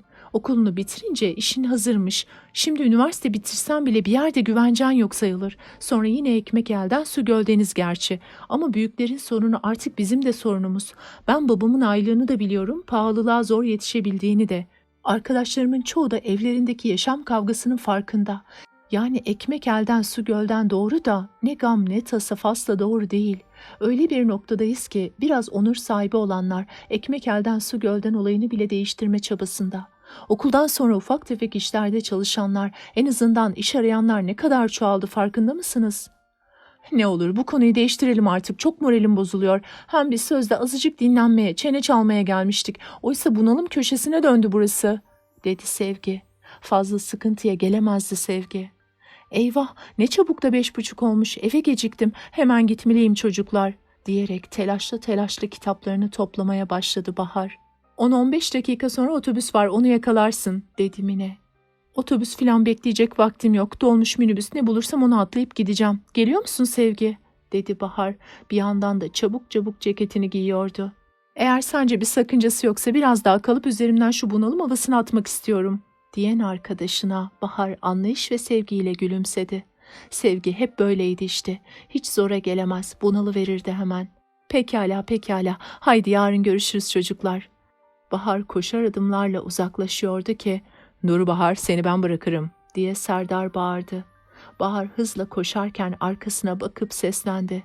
"Teşekkürler, hiç zahmet etme, ben şimdi bir şey bulurum gerçekten." Ama Serdar arkadaşlarıyla çabucak vedalaşıp Bahar'ın arkasından koşmuş, ona yetişmişti bile. İki genç birlikte motosiklete doğru yürürlerken Mine usulca Sevgi'ye doğru eğildi. "Sen Bahar'la özellikle gitmedin değil mi?" diye sordu. Sevgi gözlerini kocaman kocaman açıp, "O da nereden çıktı Mine?" dedikten sonra bir kahkaha patlattı. Bahar anahtarıyla ön kapıyı açtı. İçeriden sesler geliyordu. Kadın sesleri. Halam yine komşuları toplamış diye düşündü ve onlara görünmeden sessizce odasına yöneldi. Nereden bulup çıkarmıştı halası bu kadınları? Hiçbir annesinin arkadaşı değildi. Halası, "Ne yaparsın kader, onca yıl sonra kardeşime bakmak için gelecekmişim bu eve," diyordu. Öbürleri, "Allah razı olsun," gibisinden sözler ediyorlardı. Konuşmalar Bahar'ın ilgisini çekmişti. Olduğu yerde durup kulak kesildi. Halası devam ediyordu. "Oysa ben de yarım adam sayılırım. Üzerinize afiyet, artık sık sık hastalanır oldum," diyordu. "Geçmiş olsun," diyorlardı. Bahar gülmemek için kendini zor tutuyordu. Sanki Karagöz'de Hacivat'tı mübarekler. Karşı karşıya geçmiş oyun oynuyorlardı. Halasının her sözüne uygun sözcüklerle cevap veriyorlardı. Ama neylersin ki kardeş hatırı. Onları bırakmaya içim rahat olmuyor. Kardeşim de çok zamansız yalnız kaldı. Tam rahat edecekti diyordu. Allah rahmet eylesin diyorlardı. Geride kalanlara Allah sabırlar versin diyorlardı. Zavallı kardeşim gün mü gördü zaten. Buralarda heba olup gitti. Bizim Manisa'da bağlarımız, bahçelerimiz var. Oranın sayılan ailelerindeniz. Malımız var, mülkümüz var. Orası baba ocağı. Hani ölmüşün arkasından konuşulmaz ama aldığı kız yani bizim gelin Manisa'da oturmak istemedi. Buralarda tanıştılar, buralarda evlendiler. İstanbul kızları malumunuz oldukça açık gözlüdür. Kendi kendilerine tanışmışlar. Kardeşçeğizim de buralarda kaldı. Oysa burada ne bir akraba var ne de eşimiz dostumuz. Ah ah! Bahar'ın kulakları vınlıyordu. Bu kadının, bu şişko, bu dedikoducu, bu sevimsiz kadının ne hakkı vardı kendi güzel annesi hakkında böyle konuşmaya ve ne hakkı vardı babasını küçük düşürmeye? Babaannesi ve halasıyla annesinin aralarının iyi olmadığını, onların seyrek de olsa İstanbul'a gelişlerinde sezmişti. Ama annesi sorduğu soruları hep geçiştirmiş. Bahar da o zamanlar yaşı küçük olduğundan üzerinde durmamış, unutup gitmişti. Ama bu sözler unuttuğunu sandığı bir takım olayların birdenbire zihninde canlanıvermesine neden oldu. Yıllardır zihninin gerisinde uyuyan olaylar bir tek cümleyle oyuncak kutudan fırlayan ürkütücü bir yaratık gibi karşısına dikilivermişti. Her gelişleri evde olaylara neden olurdu zaten. Bir seferinde annesini yatak odasında ağlarken yakalamıştı da annesi gözüne bir şey kaçtığını söyleyerek onu kandırmaya çalışmıştı. Bahar inanmış gibi yapmış ama çok üzülmüş, içi yanmıştı.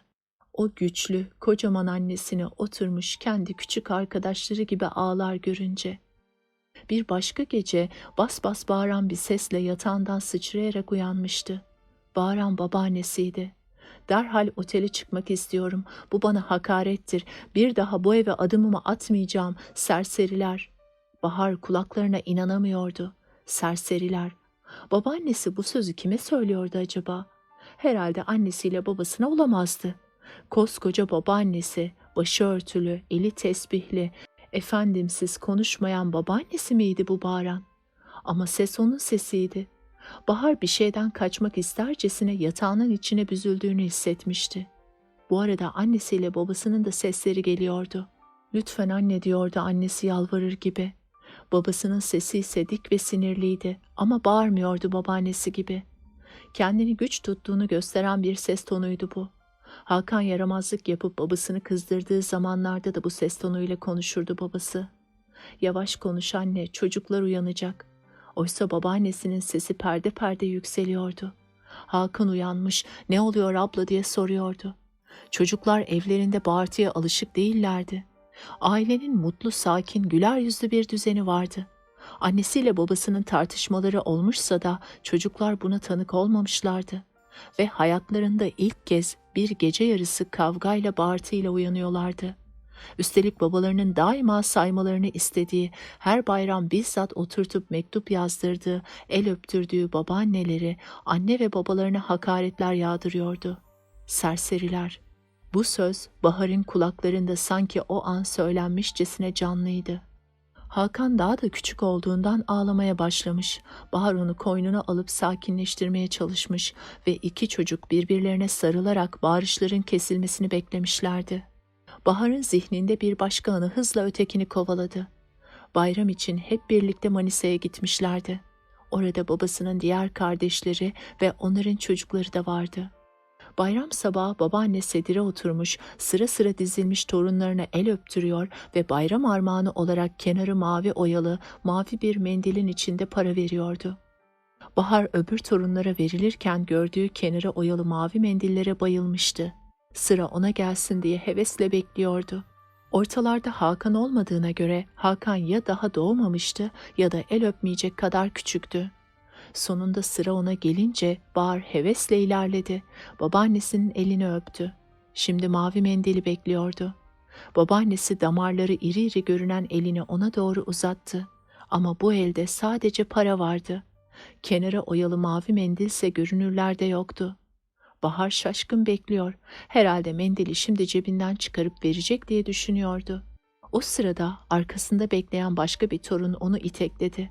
Babaanne de arkadakine doğru eğilerek "Gel bakalım," deyince Bahar umudunu yitirmiş olarak yavaşça kenara çekildi. Demek ona mendili yoktu. Gözleri biber atılmışçasına yanıyordu. Öbür torunların yanında asla ağlamamalıydı. Ağlamadı da, ama bu ayrım onun çocuk kalbinde derin izler bıraktı. Babaannesini o gün bugündür bağışlamadı. Birkaç saniye içinde ne kadar uzaklara gidip gelmişti. Halası konuşmasını sürdürüyordu. Kardeşim sağ olsun çok yumuşaktır. Delikanlılığında böyle değildi. Evlendikten sonra değişti, çok değişti. Bu kadını nasıl susturmalı diye düşündü Bahar ve hırsla kapıyı çarptı. Halası kapanan kapıyı duymuştu. Bahar yavrum sen misin? Gelsene bak teyzeler var burada. Herkesin önünde onunla böyle yavrumlu konuşurdu. Ne ikiyüzlülük diye düşünürdü Bahar. Bahar dersim var gelemem dedi ve odasının kapısını çarparak kapadı. Eminim şimdi de aşağıda annemin bizi terbiye edemediğinden söz ediyordur dedi içinden ve hırsından ağlamaya başladı. Tanrım bu karabasan ne zaman sona erecekti? Bu kadın ne zaman gidecek, onları kendi hallerine bırakacaktı? Babası ne zaman silkinecek, eski haline dönecekti? Hakan'ı özlüyordu. Aklına kardeşinin son mektubu gelince hıçkırıkları büsbütün şiddetlendi. Kardeşi her mektubunda eve ne zaman döneceğini soruyordu. Badem yavaş yavaş Bahar'a sokuldu, sonra kolunu yalamaya başladı. Bahar hıçkırdıkça o hızlı hızlı kollarını yalıyordu. Bahar dönüp kedisini kucağına aldı. Ona sarıldı, yüzünü onun yumuşacık tüylerine gömdü. Hava kararıyor, akşam oluyordu. Yemeğe inmeyi nedense hiç canı istemiyordu. İçinde bir sıkıntı vardı. Kötü bir şey mi olacak ne diye kendi kendine mırıldandı. Doyasıya ağladıktan sonra yüzünü yıkamış, üstünü değişmiş, teybini açıp ders çalışmaya koyulmuştu. Ama yine de içindeki o sıkıntı geçmiyordu. Halasının onu yemeğe çağıran sesini duyunca teybi kapatıp aşağıya indi. Babası sofraya oturmuştu bile, yüzü yine asıktı. Masadaki yerini alırken babasına baktı. Belki o da bakar da bir iki laf konuşurlar diye. Ama babası tabağına bakıyordu. Annesinin ölümünden sonra ne kadar uzaklaşmışlardı birbirlerinden. Ne yazık diye düşündü Bahar. Asıl bu zamanda kenetlenmemiz, birbirimize büsbütün yaklaşmamız gerekmez miydi? Babasındaki değişiklik Bahar'ı şaşırtıyordu. Kendini bırakmış, hayata küsmüş gibi evden dışarı çıkmaz olmuştu. Bunun yanı sıra annesinin yokluğundan kaynaklanan Bahar'ı denetleme merakına düşmüştü. Hiç yapmadığı şeyleri yapıyor. Neredeydin? Saat kaçta okuldan çıktın? O telefonda konuştuğun kimdi? Halana yardım ediyor musun? Biraz da ev işleriyle ilgilenmen gerek gibi soğuk, uzak cümlelerle karşılıyordu kızını. Böyle sorular karşısında Bahar büsbütün içine kapanıyor. Dolayısıyla da tüm konuşmaları bu tür cümlelerden oluşuyordu. Bahar babasıyla aralarındaki sessiz duvarın her geçen gün daha da kalınlaştığını hissediyordu. Oysa babasının onu eskisi gibi bağrına basmasını, güler yüzle olmasa bile en azından o kabahatini yakalamaya çalışır tavrını bırakıp "Nasılsın kızım, bugün neler yaptın, iyi misin?" diye neler düşündüğünü, neler hissettiğini sormasını, yüreğini üşüten o korkuyu dağıtacak bir şeyler söylemesini, "Merak etme, her şey yoluna girecek, ben varım arkanda" demesini bekliyordu. Her şeyden çok da babasıyla da annesiyle konuşabildiği gibi konuşmak istiyordu. Onunla paylaşmak istediği, korku duyduğu ve teselli beklediği öyle çok konu vardı ki. Ne olacaklardı? Hayatları hep böyle sevimsiz ve donuk mu sürüp gidecekti? Üniversite sınavlarında başarılı olabilecek miydi? Acaba doğru seçimi yapmış mıydı? Vitray çalışmaları geçerli bir meslek dalı mıydı? Sonra Serdar'ı beğeniyordu galiba. Yüreğinin atışlarından bu sonuca varmıştı. Onunla konuşunca gün parlaklaşıveriyordu sanki. Ama Serdar'ın onu beğenip beğenmediğinden emin değildi. Bunları konuşmak, yüreğindeki o ağırlığı paylaşmak, hafiflemek, rahatlamak istiyordu. Gün geliyor, yüreğinin ağırlığını artık taşıyamayacak gibi oluyordu. Babacığım diye ona sarılmak, sigara kokulu giysilerine yüzünü yaslamak, onu doyasıya öpmek geliyordu içinden. Tüm uzaklığına karşın babasını yine de seviyordu. Hem de pek çok. Bahar işte bu karma karışık duygular içinde yemeye başladı. Yemek tam bir sessizlik içinde yendi. Yemek sonunda halası bulaşıkları yıkamak için mutfağa geçti. Bahar da tabağını almış içeri götürüyordu ki babası donuk bir sesle "Halandan özür dilemeni istiyorum Bahar" dedi. Bahar bir an şaşaladı. Doğru mu duydum dercesine babasına baktı. Babası gözlerini uzaklara çevirip "Bugünkü davranışından ötürü özür dilemeni istiyorum" dedi. "Ne yapmışım baba?" dedi Bahar. "Onu konuklarının yanında utandırmışsın, seni çağırmış gitmemişsin, bir hoş geldiniz dememişsin. Üstüne üstlük terbiyesizce gelemem diye dışarıdan seslenmiş, kapıyı çarpıp odana çıkmışsın" dedi babası. Ve durup bir soluk aldı ve sesini yükselterek yeniden konuşmaya başladı babası. "Ne demek oluyor bütün bu davranışlar? Uzunca bir süredir sesimi çıkarmadan seni izliyorum. Bakalım ne zaman toparlanacak diye. Oysa sen gitgide serkeşleşiyorsun. Evde kimseyle ne konuştuğun ne oturduğun var. Daha ağır, uslu olman gerekirken davranışların iyice bozuldu. Geçen gün Hakan'ın mektubunu sorun yaptın. Bizim için evini barkını bırakıp buralara gelmiş yaşlı halına teşekkürün bu mu olmalı? Onun bize yaptıklarına karşılık ona destek olacak, ev işlerinde yardım edecek ve en azından saygılı olacak yerde tüm boş vakitlerini ya sevgilerle ya da kim olduklarını bile bilmediğin bir takım serserilerle gezerek geçiriyorsun" dedi babası. Bahar, "Onlar serseri değil, onlar kaç yıldır okul arkadaşlarım, kardeşimden yakın arkadaşlarım" diyecek oldu ama babasının yüzüne bakınca cesareti kırıldı. Susmayı yeğledi. Babası onun hakkında kararını vermiş, sorgu sual etmeden yargılamaya başlamıştı bile. Coştukça coşuyordu. "Evde yapılacak bir iş var mı yok mu? Sorduğun yok, halanın yaşlı ve hasta bir kadın olduğunu bilmiyor musun? Gelir gelmez doğru odana çıkıp teybini açıyor, keyfine bakıyorsun" diyordu. İşte bu acıydı. Kulakları uğulduyor, midesi bulanıyordu Bahar'ın. Demek beni böyle görüyorlar diye düşündü. Yüreği ağrıyordu sanki. Odasına kapandığında ağladığını bilemezlerdi tabii. Yalnızlığının hiç farkında değillerdi. Yarısını yalamak için kuytu köşeleri sığınan bir kedi gibi çekiliyordu odasına. Keyif çatmaya değil. Ama bu düşünceler bir türlü sözcüklere dönüşüp ağzından çıkamıyordu. Boğazında bir düğüm vardı. Babasının serseri dediği arkadaşları ve sevgi. Onların kendisine evdekilerden daha anlayışlı davrandıklarını, avuttuklarını, destek olduklarını bilmiyordu babası. Konuşmuyorlardı ki bilsin. Arkadaşlarıyla oyalanıyor, bir süre acılarını unutuyor ama bu bile çok görülüyordu. Ya bugünkü olay? Kapıyı niye çarpmıştı? Halasının babasıyla annesini aşağılayıcı konuşmalarına bir son vermek için. Ama söyleyemezdi ki. Söylese daha büyük tartışmalar, sorunlar çıkacaktı. Babasının davranışının nedenini bir kez daha ona sormasını ve ondan sonra yargılamasını beklerdi. Oysa babası ona bir şey sormadan yargılamaya geçmişti. İşte Bahar'a asıl acı gelen de buydu. "Artık sabrım taştı. Derhal özür dileyeceksin. Hem de şu anda ve benim önümde" dedi babası. Halası içeri girdi. Bulaşıkları bitirmişti. "Aman Turgut, bırak şimdi, ziyanı yok" dedi. Babası büsbütün köpürdü. Bahar'ın sinirleri yay gibi gerilmişti.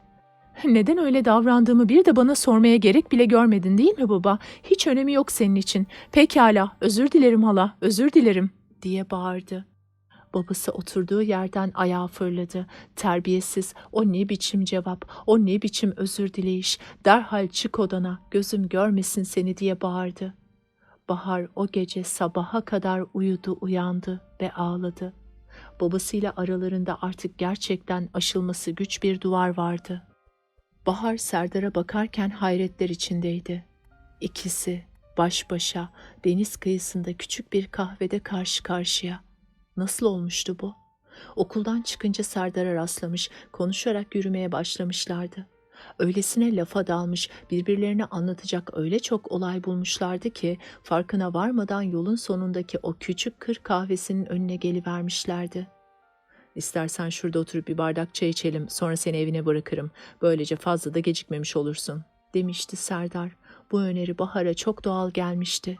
İşte şimdi karşılıklı oturmuş sohbete devam ediyorlardı. Babam görse ne der diye bir düşünce şimşek hızıyla zihninden geçti. Oysa burada Serdar'la oturup havadan sudan konuşmak ne kadar doğaldı. Masaya gelen çaylar onu düşüncelerinden sıyırdı. Serdar çayına şeker atıp ağır ağır karıştırdıktan sonra Anlat bakalım neler oluyor son zamanlarda?" "Nasıl neler oluyor?" Kaç zamandır seni izliyorum Bahar. Aslında bugün de seninle bu konuyu konuşabilmek için baş başa yürüyelim istedim. Her geçen gün biraz daha sararıp soluyorsun. Mutsuz bir halin var, keyfin yok. Bahar suskundu. Etraf sessiz ve bu sessizlikte rüzgarın uğultusu, dalgaların hışırtısı kulaklarında yankılanıyordu. Derdin nedir? Bir şey mi üzülüyorsun? Bana açılabilirsin. İnan seni böyle mutsuz görmek.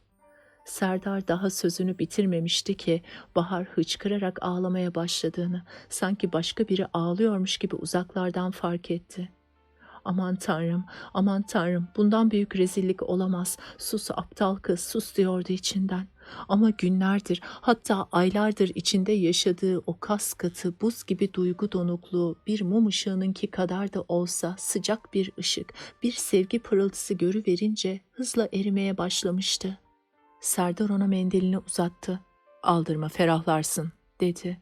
Ama o da bir tuhaf olmuş, başka tarafa bakıyordu. Bahar bir süre sessiz ağladı. Sonra hıçkırıklar arasında, "Bağışla, niye böyle yaptığımı anlamıyorum. Ben iyiyim aslında ama," diye kekeledi. Serdar ona sımsıcak gülümsedi. Uzanıp üşümüş ellerini avuçlarının içine aldı.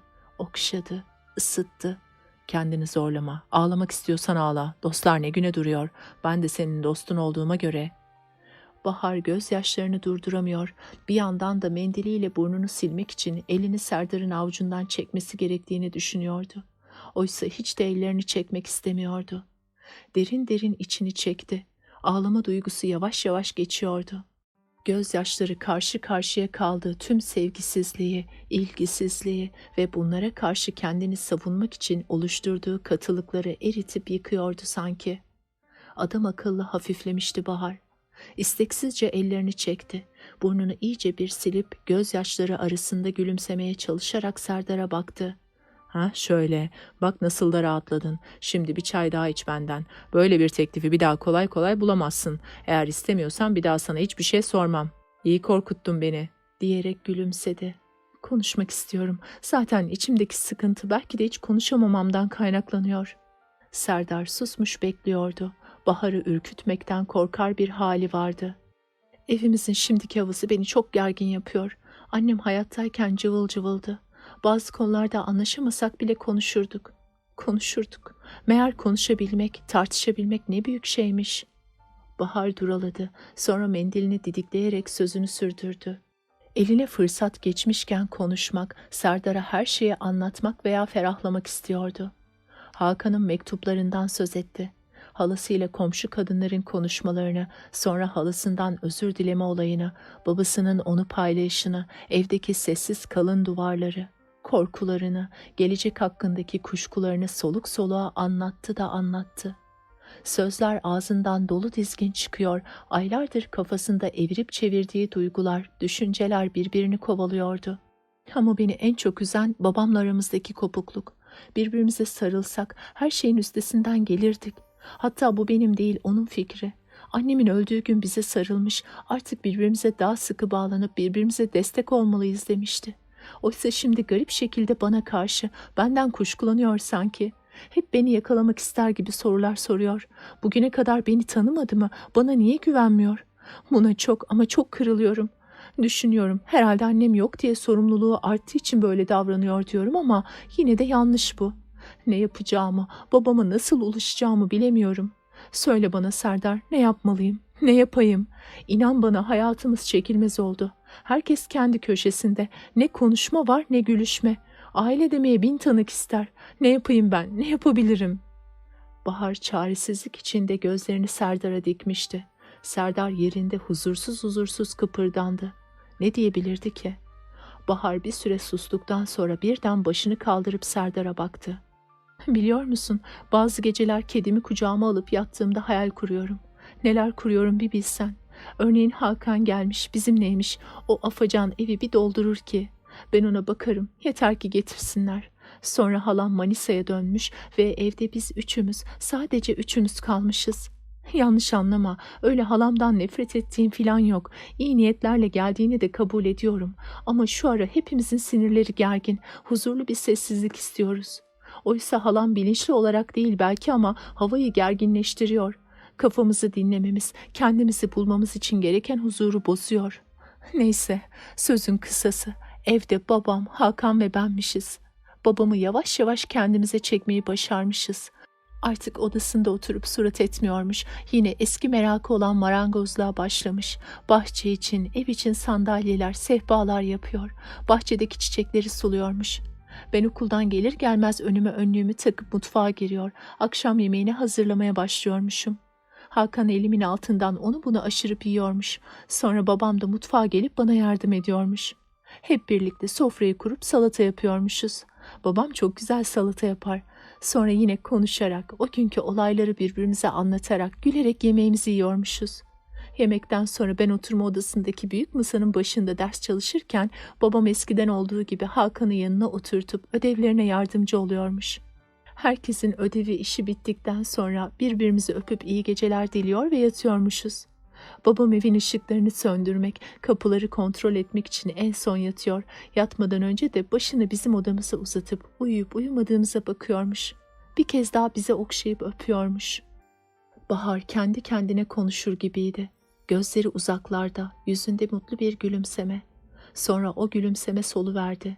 Düşler sona ermiş, gerçeğe dönülmüştü yine. Ya işte böyle. Düşler böyleyken, gerçekler de onun tam tersiyken insan nasıl mutlu olabilir söyler misin bana? Etrafımdaki arkadaşlara bakıyorum da benden başka herkes mutlu gibi geliyor. Sevginin ne güzel bir annesi, ne arkadaş bir babası var. Derya'nın ne renkli bir yaşamı, ne çok yeteneği var. Mine bile kendine özgü dünyasında rahatsız edilmeden yaşıyor en azından. Oysa ben... Kendine bu kadar acıman doğru değil Bahar. Bahar tokat yemiş gibi oldu. Kendime acımıyorum diye isyan etti.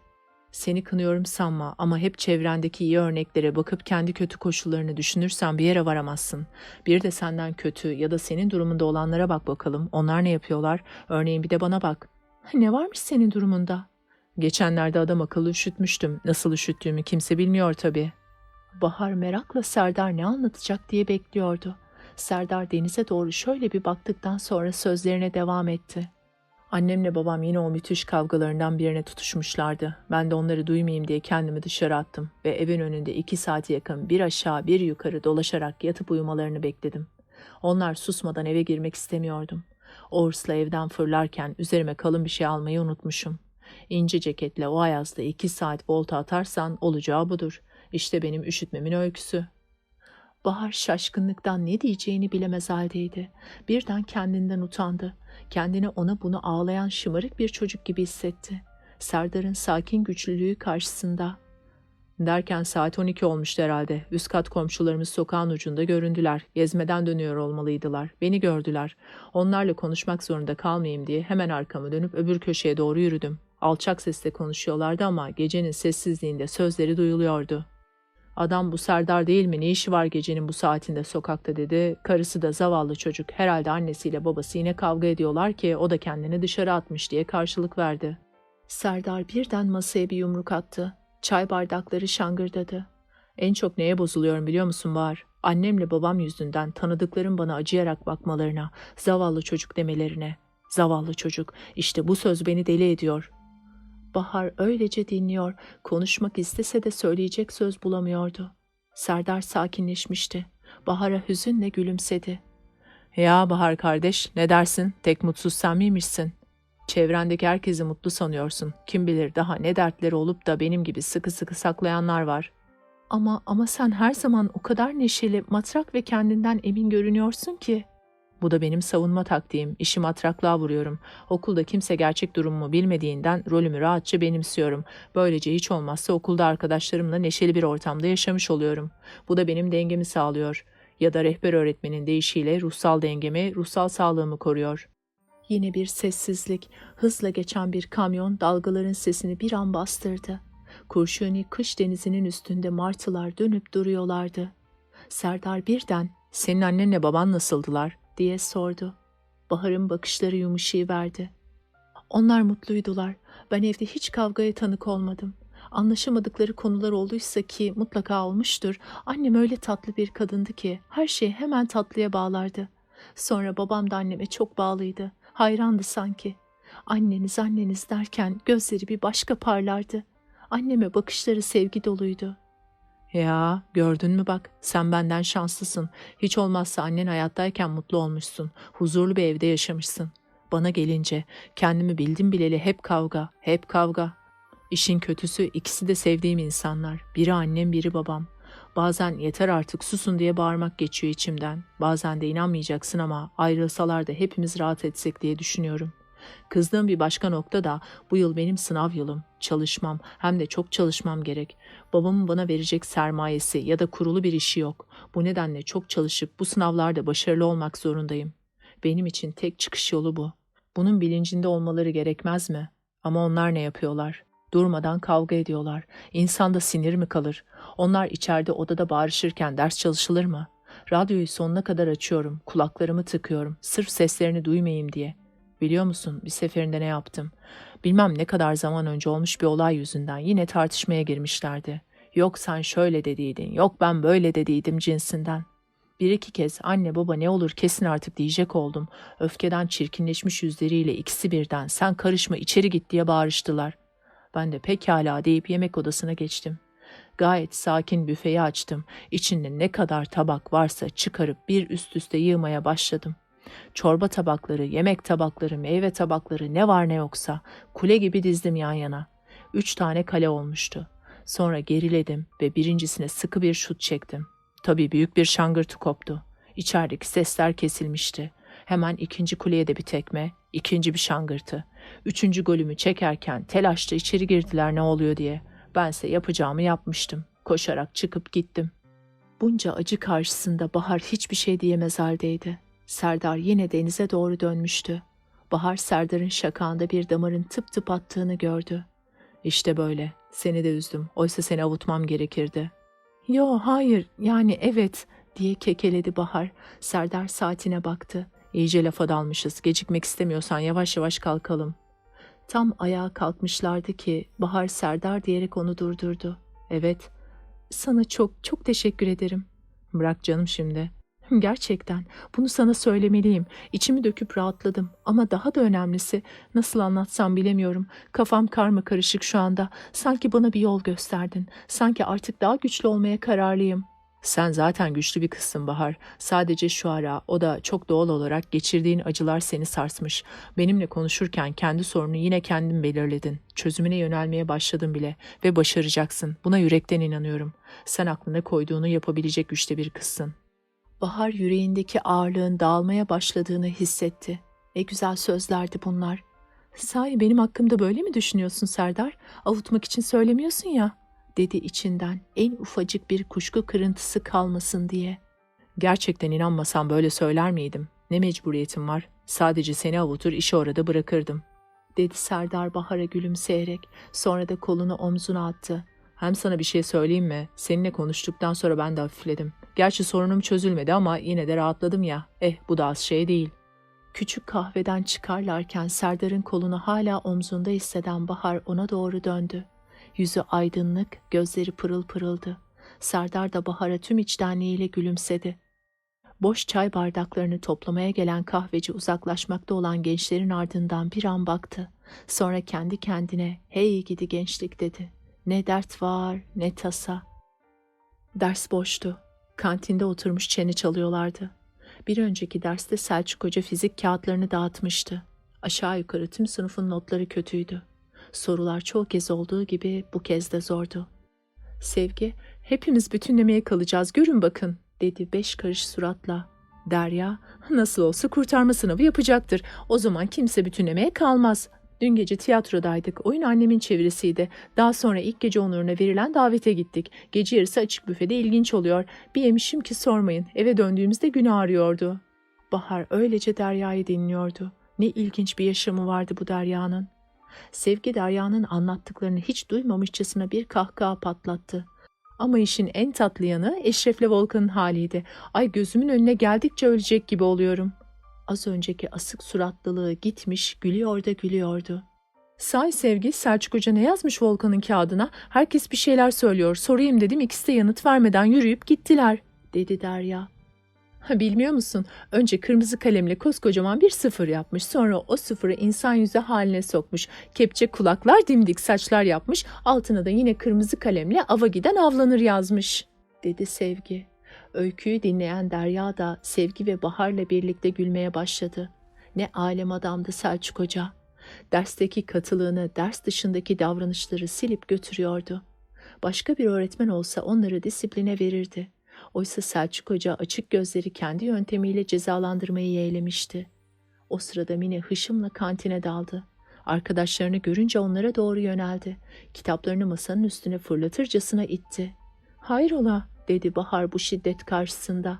"İnsanları anlayamıyorum artık, anlaşılmaz yaratıklar," diye homurdandı Mine. "Sakın felsefe yapayım deme, zaten fizik notları yüzünden hepimizin morali yeterince bozuk," dedi patavatsız Sevgi. Nitekim bu sözler Mine'yi büsbütün öfkelendirdi. İşte demek istediğim işte tam da bu. Asıl önemli olan kavramlarla uğraşacağınıza ayrıntılarda boğulup kalıyorsunuz. Hepiniz genciniz, yaşlınız, öğrenciniz, öğretmeniniz. Sevgi işte yine başladı dercesine Bahar'a baktı. Mine bir an durup soluk aldıktan sonra "Nurcihan Hanım'la takıştık az önce. Bugün öğleden sonraki derslerden affedilmek için izin istemeye gittim. Neden diye sordu. Ben de büyük teyzem öldüğü için evde bulunmam gerektiğini söyledim. O da bana hem de gözümün içine baka baka sana inanmıyorum Mine, bu nedenle de izin vermeyeceğim dedi. Düşünebiliyor musunuz? Sana inanmıyorum Mine, bu nedenle de izin vermeyeceğim.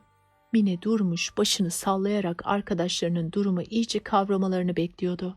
Hepsini teker teker süzdükten sonra devam etti. "Ama hocam," dedim, "neden bu güvensizlik? Bana inanmadığınızı mı söylemek istiyorsunuz? Ne dese beğenirsiniz." "Evet Mine, az önce de belirttiğim gibi sana inanmıyorum." "Al işte, böyle bir tutum karşısında ne yaparsın? İnsanın kendine olan güvenini sarsmak için egemen güçlerin uyguladığı yıkıcı tutumun tipik örneği sergileniyordu karşımda. Başımı dik tutarak direttim. "Bu güvensizliğinizin nedenini öğrenebilir miyim?" dedim. "Peki bu soruma ne cevap verdi?" "Aynen şöyle. Her ay bir akraban ölüyor da bu son zamanlarda. Hem de alaylı alaylı. Bak. Benim için acı bir olayı nasıl alaya alabiliyor? Katılığın derecesini görebiliyor musunuz?" "Sonra ne oldu?"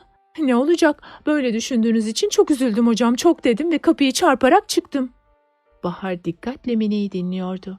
Mine'nin gözlerinin içine bakarak "Sana bir şey sorabilir miyim Mine?" dedi. "Sor tabii. Gerçekten senin büyük teyzen öldü mü?" "Yo, benim büyük teyzem yok ki." Sevgi pes diye, Derya da ilahi Mine diye haykırdı. Bunca kıyamet boşuna kopuyormuş dediler. Anlamıyorsunuz. Hep ayrıntılarda boğuluyorsunuz," dedi yine Mine ters ters. Bahar atıldı. "Ne ayrıntısı Allah'ını seversen? Kadına bal gibi yalan söylemişsin. O da anlamış ve sana izin vermemiş. Hepsi bu işte." "Bakın dinleyin. Teyzemin olup olmaması, ölmüş olup olmaması hep ayrıntı." "Peki ayrıntı olmayan ne?" "Bana inanılmaması." "İyi ama sen zaten doğruyu söylememişsin ki." "Ya doğruyu söylüyor olaydım da anlattıklarım doğru olsaydı? Bir de bu açıdan bakın diyorum size." "Mine sen hayret bir şeysin," dedi Bahar başını sallayarak. Sevgi çoktan gülmeye başlamıştı. Mine öfkeyle kitaplarını topladı. "Bugün sizlerle anlaşamıyormuşum gibi bir duygu var içimde," deyip yürüdü gitti. "Ay öleceğim ya, doğru olsaymış," diyor derken Sevgi katıla katıla gülüyordu. "Bu Mine de entel havalarını bazen çok abartıyor. Acaba söylediklerine gerçekten inanıyor mu? Yoksa hava olsun diye mi yapıyor? İşte benim çözemediğim bu," dedi Derya. Bahar tam ağzını açmış bir şey söyleyecekken Keriman koşarak içeri girdi. Çocuklar, Nurcihan Hanım hepimizi odasına çağırıyor, çabuk olun," dedi soluk soluğa. Verilecek güzel bir haberi olmadığı Nurcihan Hanım'ın yüzünden belli oluyordu. Sessizce içeri süzülüp yine sessizce kapıyı kapatıp beklemeye başladılar.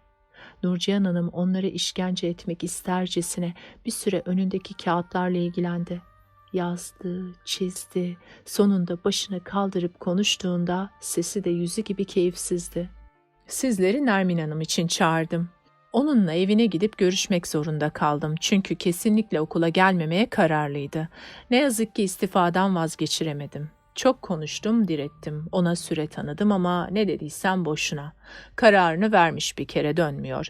Sonunda bizler de yöneticiler olarak istifasını kabul etmek zorunda kaldık." "Hocam, yani şimdi Nermin Hoca bizim yüzümüzden mi gelmiyor?" diye sordu Sevgi. Nurcihan Hanım karşısındaki merak ve kaygı dolu yüzlere baktı. Sizin de payınız olmadı dersem yalan olur ama asıl sorun siz değilsiniz. Daha önce de söylemiştim. Evliliğinde mutlu değildi. Olaylar üst üste geldi, yoğunlaştı ve Nermin tüm ipleri koparmaya karar verdi. Kocasına boşanma davası açmış. Kendisinin de başka bir kente, olabilirse Ankara'ya tayinini isteyecek. Bu iş gerçekleşince de kızını alıp başka bir kentte yeni bir yaşam kurmayı düşünüyor. Yürekli kadınmış Nermin Hoca. Konuşan Bahar'dı. Nurcihan Hanım ona döndü. Uzaktan her şeyin görünüşü başkadır. Böyle olayların aslında ne kadar acı verdiğini umarım hiç bilmezsin de. Bir bile bilsen. Nermin Hoca'yı bir görseniz, o güzelim kadın erimiş, muma dönmüş. Kolay kararlar mı bunlar?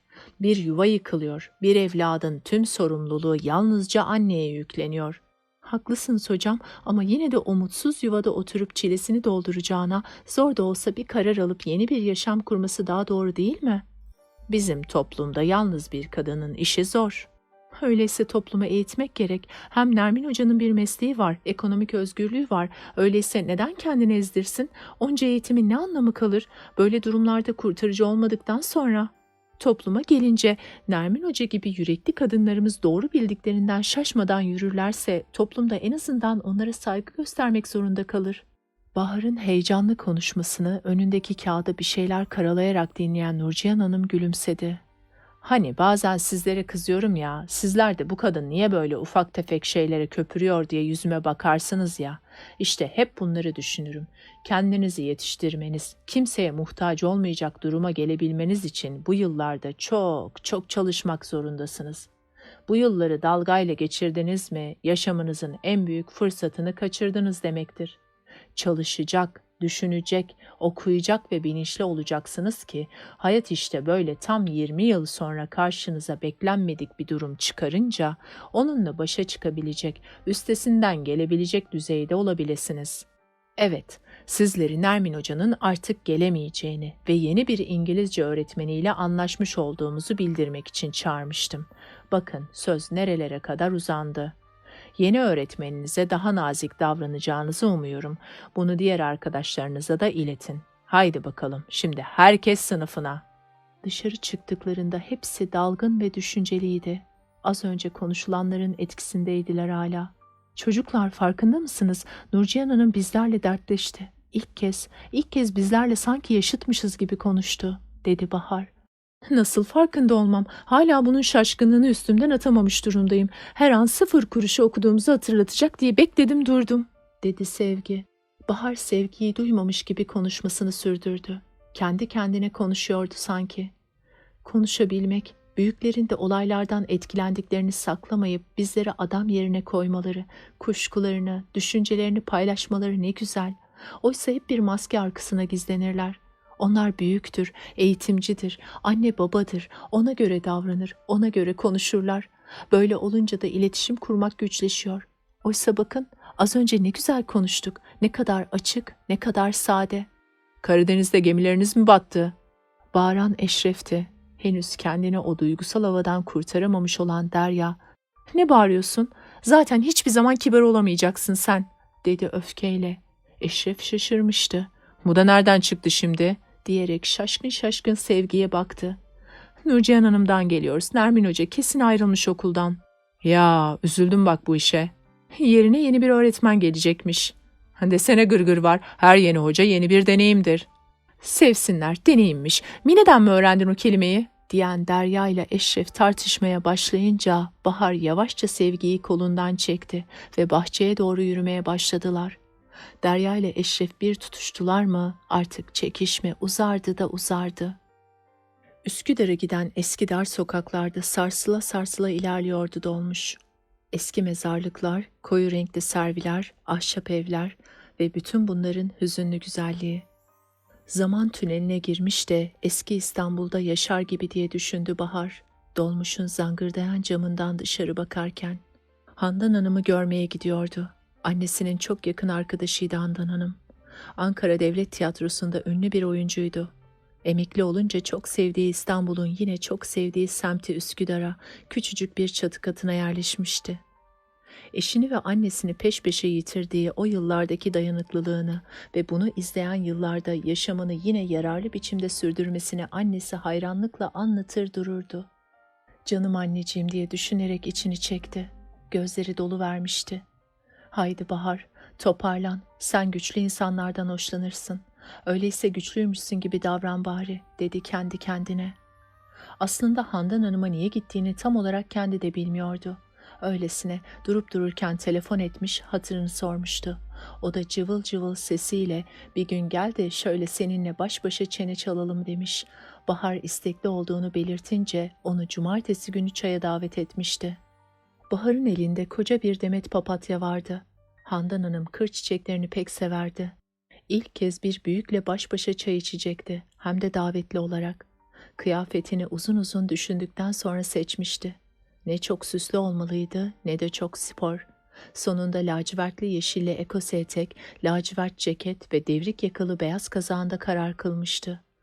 Şoför arkaya bakıp çiçekçi semtine yaklaştık küçük hanım deyince Bahar öbür elinde hazır tuttuğu dolmuş parasını verip dolmuştan indi.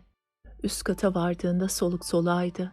Zili çalmadan önce şöyle bir saçını, elindeki buketin kurdelesini düzeltti. Zili çaldı.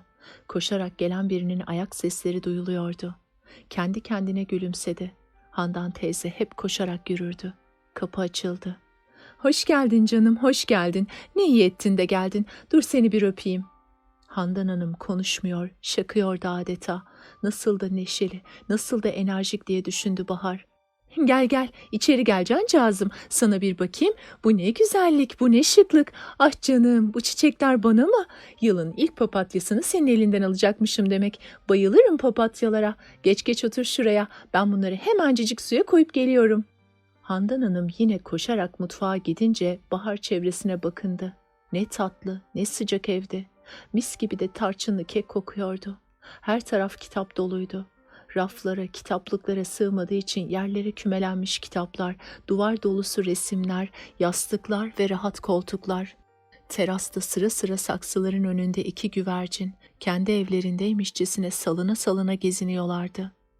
Handan Hanım bütün bir kış boyu balkonunu ufalanmış ekmekle doldurur, kuşlara yardımcı olurdu. Devamlı gelenlere ise mutlaka isimler takardı ve terastan görünen muhteşem manzara. Karşı tarafın yeşillikleri arasında yükselen minareleriyle camiler, gidip gelen vapurlar, belki de gördüğüm en güzel manzara diye düşündü Bahar. Handan Hanım yine hızlı hızlı yürüyerek geldi. Papatyaları toprak bir kaseye yerleştirmişti. "Handan teyze, manzara ne kadar güzel." "Ya öyle değil mi? Bak sana ne anlatacağım. Bizim Açıkgöz Karadeniz'de müteahhit vaat ettiklerinin birçoğunu yerine getirmemişti de ona hesap sorduğumda hanım ne şikayet ediyorsun, ben sana İstanbul'u verdim İstanbul'u demişti. Yalan da değil hani. Anlat bakalım, ne var ne yok, neler yapıyorsun, bu yıl kaçıncı sınıftasın?" "Son sınıftayım Handan teyze." "Ay sen o kadar oldun mu? Maşallah maşallah, demek son sınıf, bu yıl epeyce yoruluyorsundur." "Elimden geleni yapıyorum. Hafta sonları kurslara gidiyorum. Hem okul ödevleri ve okul sınavları hem de kurslar ve üniversite sınavına hazırlanmak yorucu oluyor tabii. Ama asıl sorun zaman. Gece yarılarına kadar çalıştığım halde zaman yetmiyor." "Vah yavrucuğum, ama eminim sen başarılı olursun. Daha minnacıkken cin gibiydin. O zamandan belliydi senin iyi bir öğrenci olacağın. Peki nereye gitmek istiyorsun?" "Güzel Sanatlar Akademisi'ne." "Çok güzel, çok güzel. Okumak istemene candan sevindim. Hem senin için hem de annen için mutlu oldum. Anneciğin hep okuyun isterdi. İyi okusunlar, başka şey istemem derdi." Bahar'ın yine boğazı yanmaya başladı. Gözleri dolu vermişti. Onca ay geçmişti. Bu acı hiç küllenmeyecek miydi? Handan teyze Bahar'ın aklından geçenleri anlamışçasına hemen yanına ilişti. Elini avucunun içine aldı.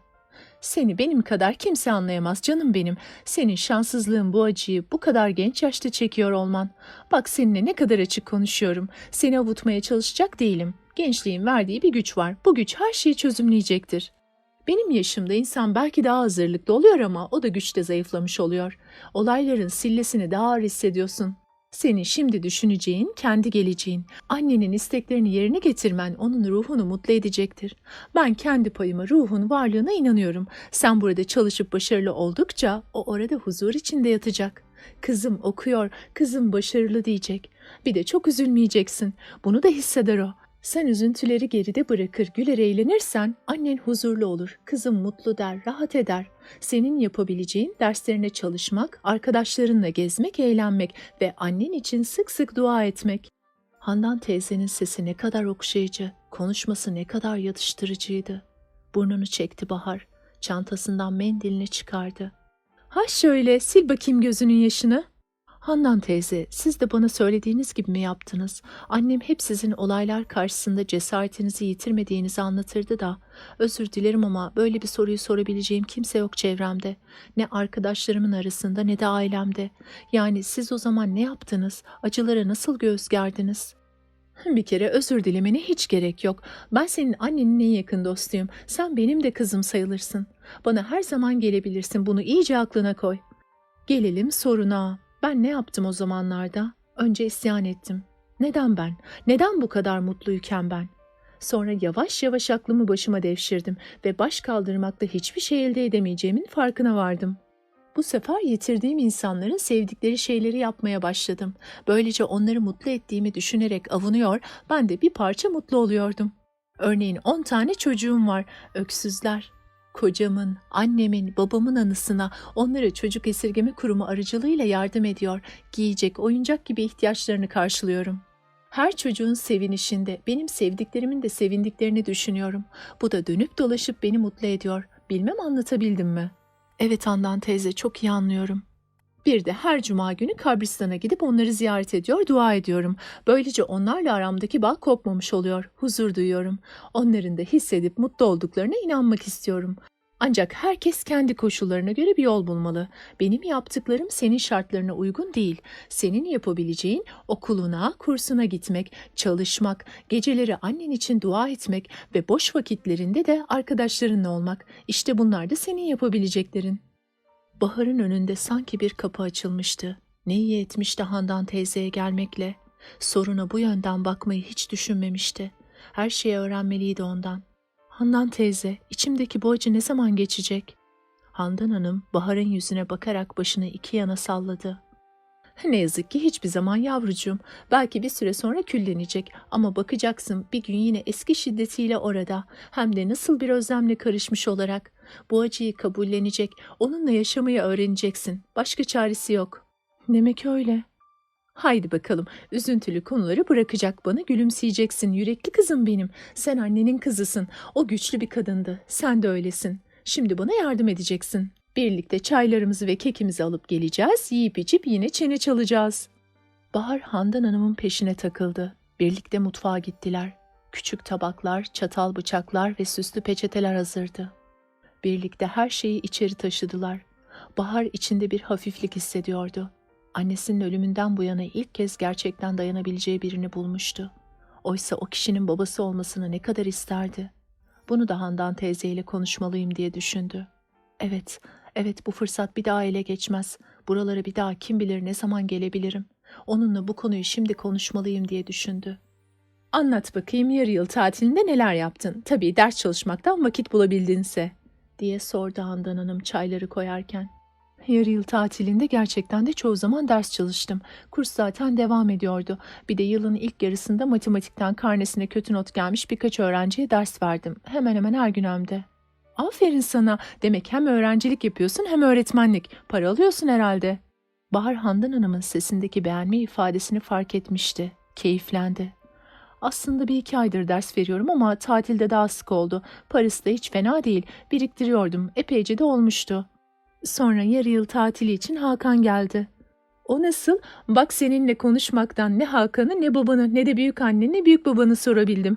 Aklımı başımdan aldın seni gidi seni. Ama dur önce sözünü tamamla da ötekileri sonra rahat rahat anlatırsın. Hakan geldi. Ben de onu gezdirmek, eğlendirmek istiyordum. Küçücük çocuk, bizden de uzak. Bari tatilde eğlensin istiyordum. Ama para gerek. Sinemaya, tiyatroya, pastaneye, beğendiği ıvır zıvıra hep para gerek. Ben de kazancımı biriktirmiştim ya. Bu tatilde onu bir güzel gezdirdim. Arkadaşlarımla tanıştırdım. Hoş biraz sıkıldı onlardan ama olsun. Yine benimleydi ya, mutluydu. Sinemalara götürdüm. Kırtasiyecilerden istediği kadar cicili bicili etiket aldım. Midesi bozulana dek pasta yedirdim. Kısacası her istediğini yaptım ve tabii bütün param bitti ama umurumda bile değil. Bahar'ın gözleri ışıl ışıldı. Sen annenin kızısın dedim ya, bak işte bu da anneni mutlu edecek bir davranış. Ama Handan teyze, ayrılışımız tek kelimeyle feciydi. Hakan boynuma sarıldı, ağladı, ağladı. Ne olur burada kalayım dedi. Ben de bir yolunu bulup onu mutlaka yanıma alacağıma söz verdim. Nasıl yaparım bilmiyorum ama çocuk o kadar perişandı ki ona tutunacak bir dal uzatmalıydım. Handan Hanım sessizce dinliyordu Bahar'ı. Yine hüzünlenmesin diye sözü değiştirdi. Haydi bakalım, bu konuları bir süre için bırakalım. Sen elinden geleni yapıyorsun. Umutsuzluğa kapılma. Günde olmadan neler doğar derler. Kardeşini bir tatil boyunca mutlu etmişsin ya. Önemli olan bu. Gerisini de zamanı bırak şimdilik. Bak senin için yaptım tarçınlı keki. Sen bunu çok severdin. Nasıl da hatırlıyorsunuz? Nasıl hatırlamam? Daha minicikken her gelişinde köşeye kurulur kekimi yaptın değil mi diye sorardın. Gülüştüler. Bahar sığınabileceği, dertlerine çare bulabileceği bir yuvadaymışçasına huzurluydu. Kekini ve tuzluları iştahla yedi.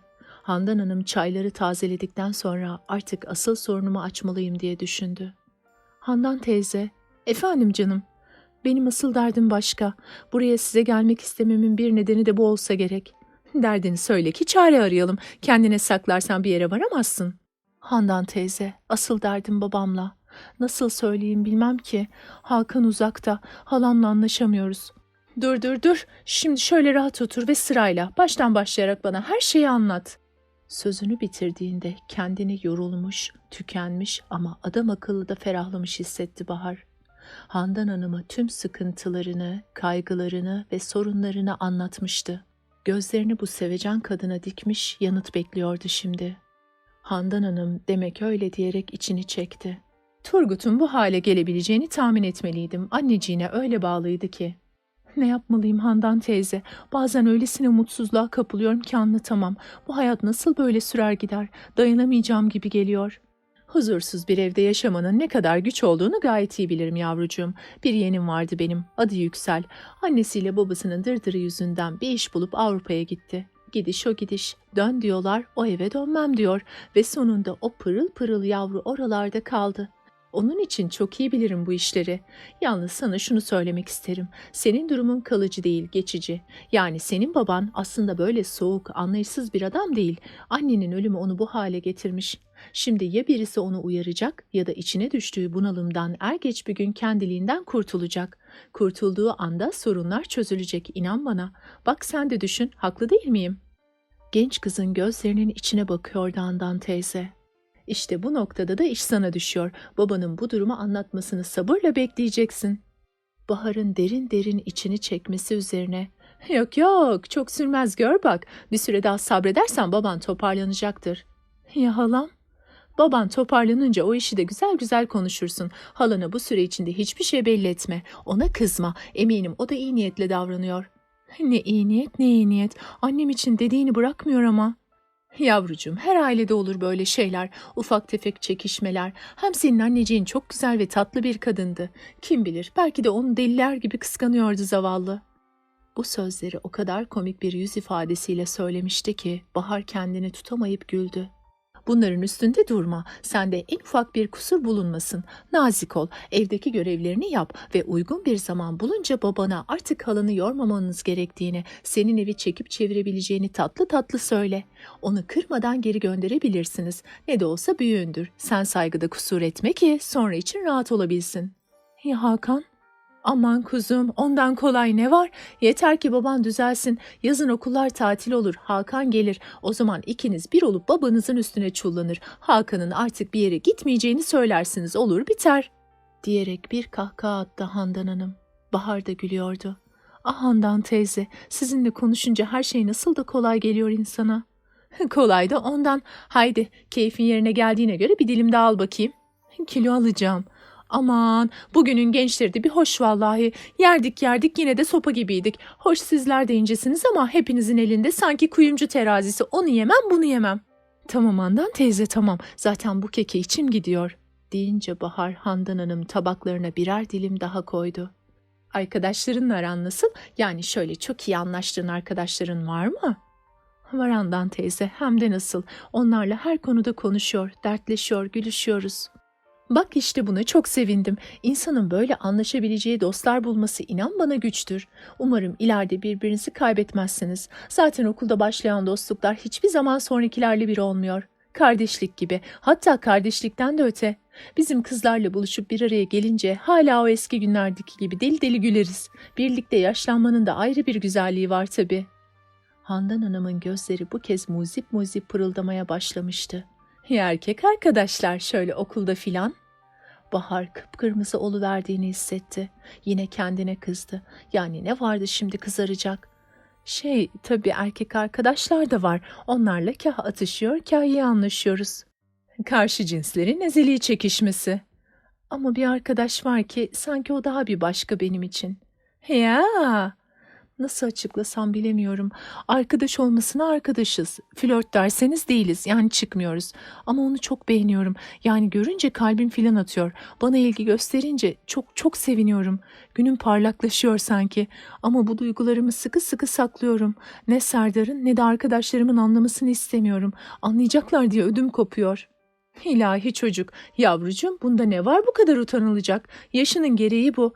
Bir insanın diğerinden hoşlanması, onu beğenmesi, onun yanında mutluluk duyması çok güzel.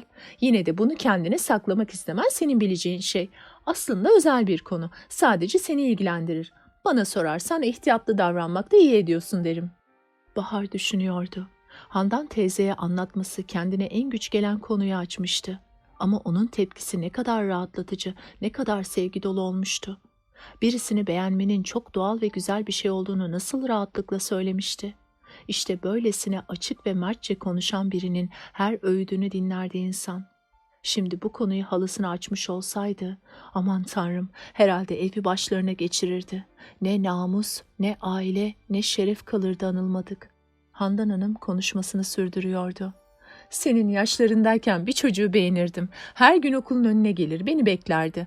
Bütün günümü okul çıkışını hayal ederek geçirirdim. Sırf okul kapısından çıkarken bir kerecik olsun göz göze gelebilmek için. Yine bir kahkaha attı Handan Hanım. Bizim Keriman gibi desenize ama o çok aşık ağlayıp duruyor. İşte üzücü bir yanılgı. O yaşlarda şöyle bir bakmayla aşık oldum sanır insan kendine. Oysa tanımadığın birine aşık olunabilir mi hiç? Olsa olsa güçlü bir beğenme olur. Biz de öyle söyledik Keriman ama anlamıyor ve işin hoş yanı bizi anlayışsızlıkla suçluyor. Onlarınki çok büyük bir aşkmış. Hep de böyle söylerler. Neyse, umarım arkadaşın en kısa zamanda toplanır da bu pırıl pırıl gençlik günlerini kendine zehir etmekten kurtulur. Ah ama ne yazık ki insan gerçekleri kendi deneyimleriyle öğreniyor. Başkası ne söylese boş oluyor. Evet, örneğin geçen gün Sevgi. Sevgi çok şakacıdır. Küçük bir not yazıp Keriman'ın defterinin üstüne koydu. Şöyle diyordu notta. Evimiz buzdan, ekmeğimiz tuzdan, aşkımız ateştendi ve bir gün yağmur yağdı. Alt tarafı bir şakaydı ama Keriman küstü Sevgi'ye. Kaç gün oldu hala konuşmuyor. Bizim devrimizde de vardı böyleleri ama o zamanlar sararıp solar, piyano çalar, ince hastalığa tutulurlardı. Bu sözler üzerine iki arkadaş gibi bir süre kıkırdaştılar. Bahar saatine baktı. Gitmesi gerekiyordu. Oysa bu sıcak evden, bu tatlı kadından ayrılmak istemiyordu canı. Gitmeliyim Handan teyze. Her şey için çok çok teşekkürler. Peki canım. Bak aramızda teklif yok. Ne zaman istersen et bir telefon atla gel. Seninle yine böyle çene çalarız. Bahar'ın içine bir üzüntü çökmüştü. Yatılı okula dönmesi gereken bir öğrenciydi sanki. Burada cıvıl cıvıl Handan teyze, annesinin dostu. Orada asık suratlı hala, annesinin düşmanı. Böyle düşünmemeliyim diye silkelendi. Handan Hanım onun aklından geçenleri anlamışçasına, "Haydi yavrucuğum gayret, hayatta hiçbir şey kolay elde edilmiyor ama inan bana senin çözüm yolun var. Sabret ve mücadeleyi bırakma. Bugün kalkıp buraya gelmen bile senin için çare aradığını gösteriyor. Onun için ben sana inanıyorum. Sen başaracaksın. Ama bu süre içinde kendini fazla üzme, hırpalama. Sorunlar nasıl olsa çözülecek. İnan bana. Gül bakayım. O Serdar'a da benden selam söyle." diyerek gülümsedi. Handan Hanım başarılı olmuş, Bahar'ı güldürebilmişti. Vedalaştılar, öpüştüler. Handan Hanım binbir ısrarla kekin geri kalanını paketleyip Bahar'ın eline sıkıştırdı. Genç kız Arnavut kaldırımından aşağı doğru yavaş yavaş yürürken Handan Hanım perdelerin arasından bir süre onu seyretti. Bahar'ın omuzları çökmüştü sanki. Bahar gözden kaybolana dek Handan Hanım arkasından baktı. Sonra kararlı adımlarla telefona yöneldi. İşte beklenen gün gelmişti. Sınavlar bitince yapılsın diye karar alındığından okul çayı geçen yıllara göre epeyce gecikmişti. Çay büyük bir otelin salonunda yapılıyordu. Bahar'la Sevgi içeri girdiklerinde masaların çoğunun dolmuş olduğunu gördüler. "Şu görgüsüzlere bak, insan bu kadar erken gelir mi? Yine arkalara kaldık," diye homurdandı Sevgi. Bahar, Sevgi diye Eşref'in kalın sesi gümbürdedi. "Bak gördün mü, o görgüsüzlerden biri sayesinde mi masalarda oturacağız?" diyerek Bahar Eşref'in bulunduğu yere yöneldi. Eşref masada yalnızdı. "Nerede kaldınız yahu?" "Eşref lütfen, okulda değiliz. Şık bir otelin çay salonundayız. Sen de konuşmalarını ona göre ayarlamalısın. Hem nedir bu kılığın?" dedi Bahar sert sert. Eşref bayağı gücenmişti. Zaten okulları karma yapanlarda akıl yoktu. Bu kızlara hiç mi hiç yaranılmıyordu? Kalkıp erkenden gelmiş, onlara yer tutmuştu da ne olmuştu? Teşekkür edeceklerine nutuk çekiyorlardı. "Ne varmış kılığımda?" "Biz giyindik, kuşandık, özenle süslendik." Kızların süsünü yeni fark eden Eşref onları süzerek bir ıslık çaldı. "Vay be, fıstık olmuşsunuz, fıstık." "Eşref sus, okulda değilsen bırak bu sokak ağzını, seni duyacaklar," dedi Sevgi alçak sesle. "Allah Allah, bugün sizlere bir şeyler olmuş. Duysunlar ne olur, bizim okuldakilerden başka kimse yok ki etrafta." "Biraz daha nazik biçimde iltifat etsen ölür müsün?" dedi Sevgi. "Özür dilerim hanımefendi," dedi bağırarak Eşref. "Ne bağırıyorsun?" "Etraftakiler ne kadar kibar olduğumu duysunlar diye." Bahar Sevgi'ye göz kırptı. Ne de olsa çaba gösteriyor çocuk, bu da bir şeydir diyerek koltuğuna yerleşti. Ve "Nedir bu kılığın?" diye bir daha sordu Eşref'e. "Kızım, sizin bugün benimle bir derdiniz mi var?" "Hayır, niye olsun? Ama bak biz süslenmiş gelmişiz. Bu bir okul çayı. Sizlerin de azıcık özen göstermeniz gerekmez miydi? Örneğin sen kot pantolonuna gelmişsin." "Ben kotumla rahat ediyorum. Ya ne giyecektim?" "Söz gelimi beyaz bir gömlek giyebilir ve kravat takabilirdin," diye karıştı Sevgi söze. "Bayram değil, seyran değil. Ne diye sıkıntıya gireyim?" "Haydi Eşref, biz senin yerini tutarız. Hemen bir koşu eve git, üstünü değiş ve gel," dedi Bahar. Eşref dayanamayıp patladı birden. "Çok oldunuz ama. Benimle böyle uğraşacaksanız kalkar giderim." "Şaka şaka, ama söyle bana, mezuniyet töreninde ne yapacaksın? Yine böyle kotla mı geleceksin?" dedi Bahar gülerek. "Hele o gün bir gelsin, düşünürüz." "Volkan nerede?" "İş başında, bak ilerideki masaların resmini çekiyor." "Öyle ya, bugün onun iş günü. İnşallah çok resim çektiren olur," dedi Sevgi. Volkan boynuna astığı fotoğraf makinesiyle masa masa dolaşıyordu. Kapıda Mine görünmüştü. "Bak, Mine bile entel kılığını değiştirmiş. Üstelik saçlarını da yaptırmış," dedi Bahar. "Eşref, sen şimdi Mine'yi söyleyeceğim biçimde karşıla. Güzel bir kompliman yap ve de sandalyesini tut otururken," dedi Sevgi. "Ben garson muyum?" "Bir hanımın sandalyesini tutmak garsonluk değil, centilmenliktir Eşref Bey." "Çattık ya." "Haydi Eşref, Allah aşkına ne olursun dediklerimi yap. Bakalım Mine ne yapacak?" İşin içine muzurluk girdi ya, Eşref hemen kabul etti tabii. Mine bakışlarıyla salonu tarıyordu. Arkadaşlarını aradığı belliydi. El salladılar. Mine onlara doğru yöneldi. Eşref ayağa fırlamıştı bile. "Ne kadar güzel olmuşsun Mine." Mine ona tuhaf tuhaf baktı. "Teşekkür ederim," dedi. "Koltuğunu tutayım," dedi Eşref ve koltuğu geri çekip Mine'nin geçmesini bekledi. Mine geçti ama oturması gereken koltuk hala geride duruyordu. "Şunu itsen de otursam," diye söylendi genç kız. "Özür dilerim." Eşref hemen koltuğu Mine'nin altına itti. Mine tekrar Eşref'e tuhaf tuhaf baktı. Sonra Bahar'la Sevgi'ye dönüp "Nesi var bunun, hasta mı?" deyince hep birlikte gülmeye başladılar. Mine kıvırcık saçlarına fön çektirmiş, dalgalı, değişik bir model uygulamıştı. Ne kadar değişmişti. Sanki bildikleri Mine gitmiş, yerine bir başkası gelmişti. "Sevgi, saçın çok güzel olmuş," dedi. "Güzel olup olmadığını bilmem ama aynaya bakınca kendimi tanıyamadığım bir gerçek. Sanki aynadan bana bakan bir başkası." Mine halinden pek de memnun görünmüyordu. Birden bir ses duydular yanı başlarında. Keriman'dı bu. "Ay, seni görmedik," dedi Bahar. "Konuşmaya dalmıştınız, ben girer girmez sizi gördüm," diyerek oturdu Keriman. Eşref şişiniyordu. "Şu masaya bakınız Mirim, kendimi haremdeki padişah gibi hissediyorum." Birden yaklaşan Ahmet'e ilişti gözü.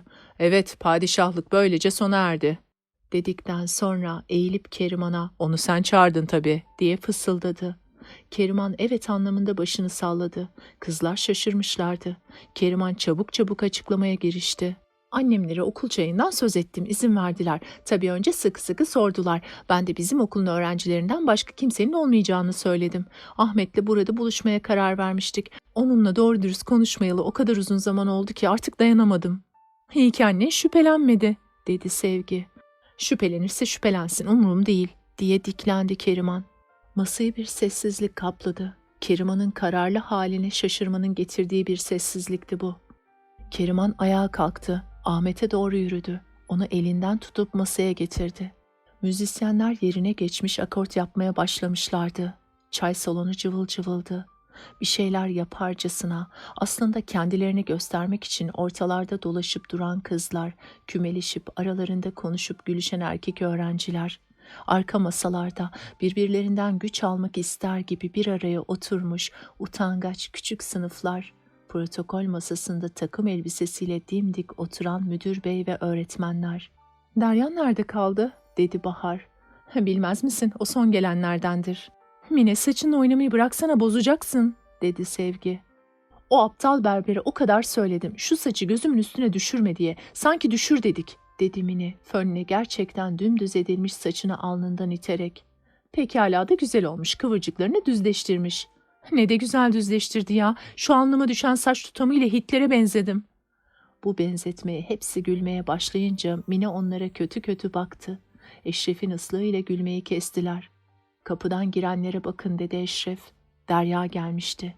Yanında tanımadıkları uzun boylu, yakışıklı ve şık giyimli bir delikanlı vardı. Okulda bazıları Derya'ya altın kız adını takmışlardı. O da bunu hatırlatmak istercesine tepeden tırnağa sarılır içindeydi.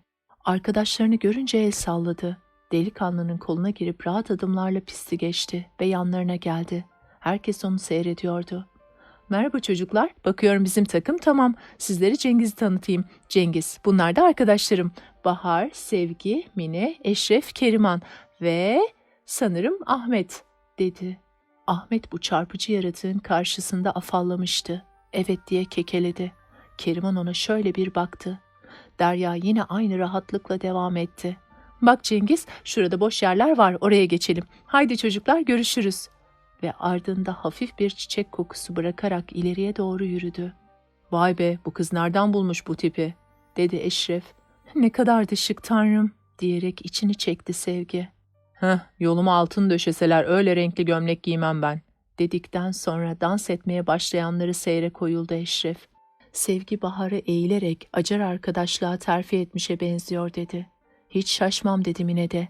Eşref atıldı. "Bana sorarsanız baba parasıyla hava atanlardan derim. Şu Derya bir gün başına bir iş açacak ya, dur bakalım ne zaman."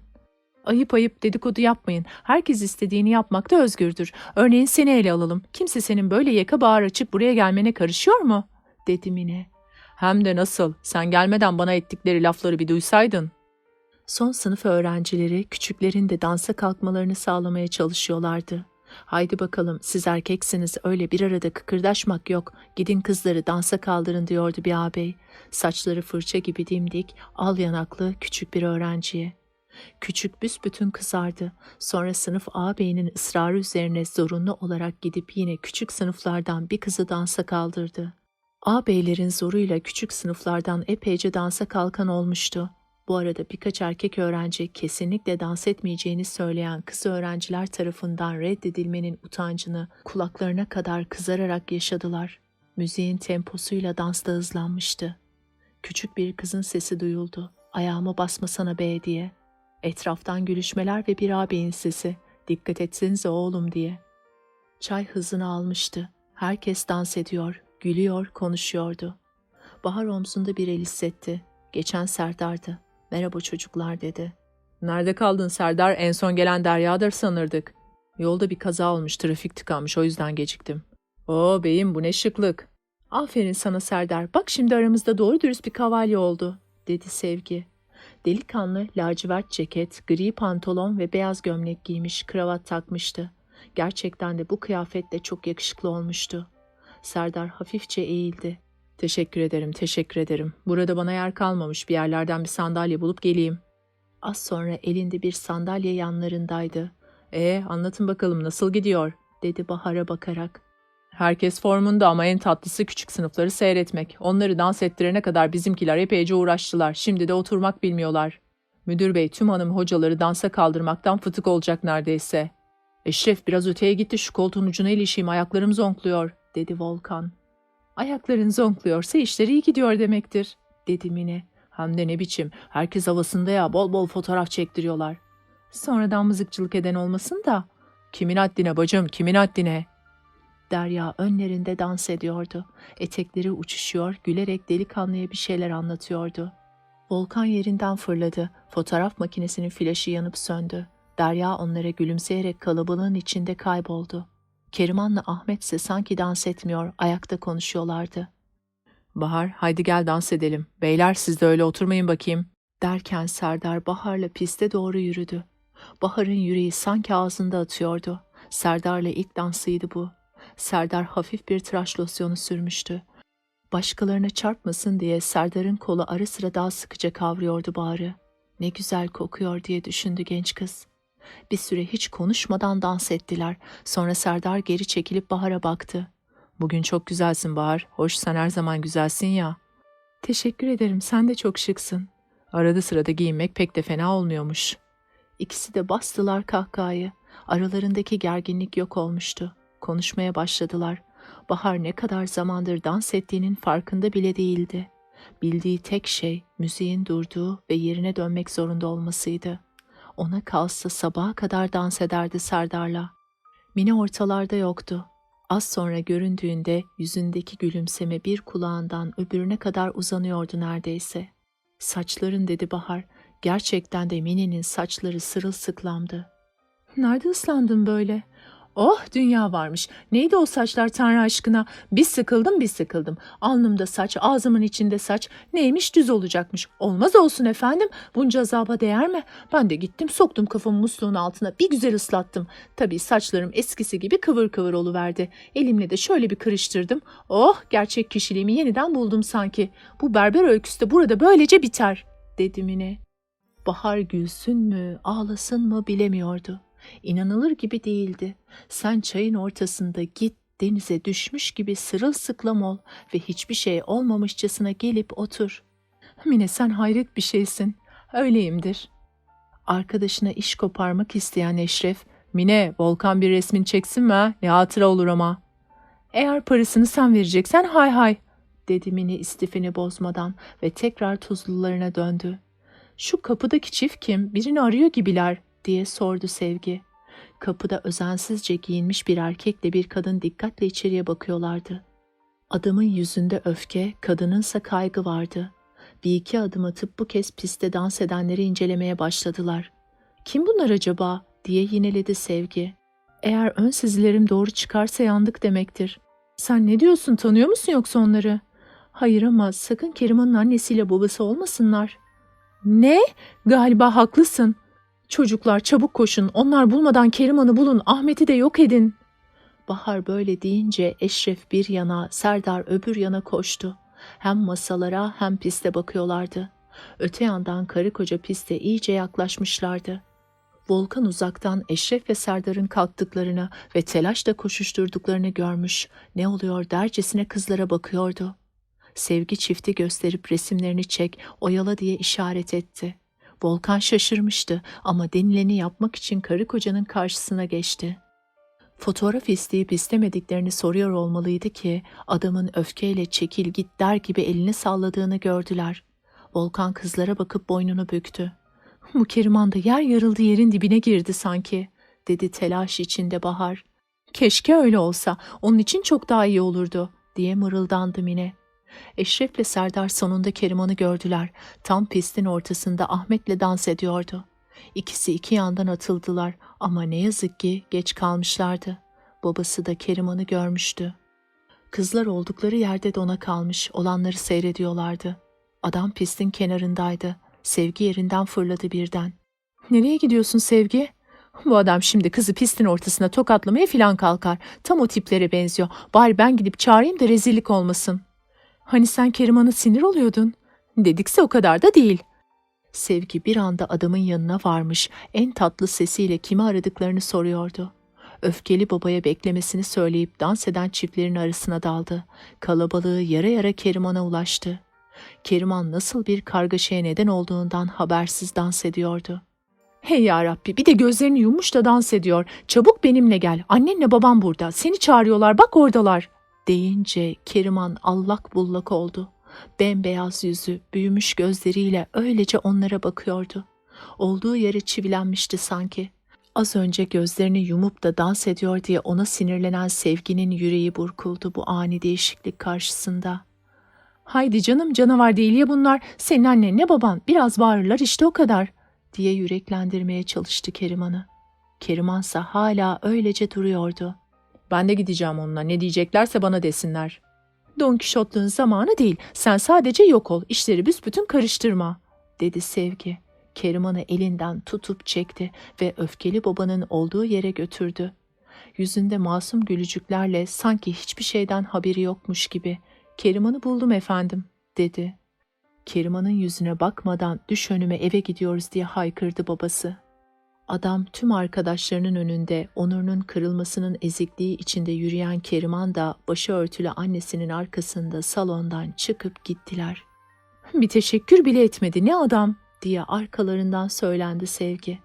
Birçok kişi salondan ayrılan küçük gruba bakıyordu. Olanları görmüşlerdi. Müziğe rağmen sanki bir sessizlik çökmüştü salona. Az sonra Ahmet'in de ayrıldığını gördüler. "Gördün mü olanları? Kızını rezil etti adam. Memnundur herhalde," dedi Sevgi. Hepsi Keriman'a çok üzülmüşlerdi. Volkan da yanlarına geldi. "Keriman'da da kabahat var ama anasını babasını biliyor da ne diye böyle işlere giriyor?"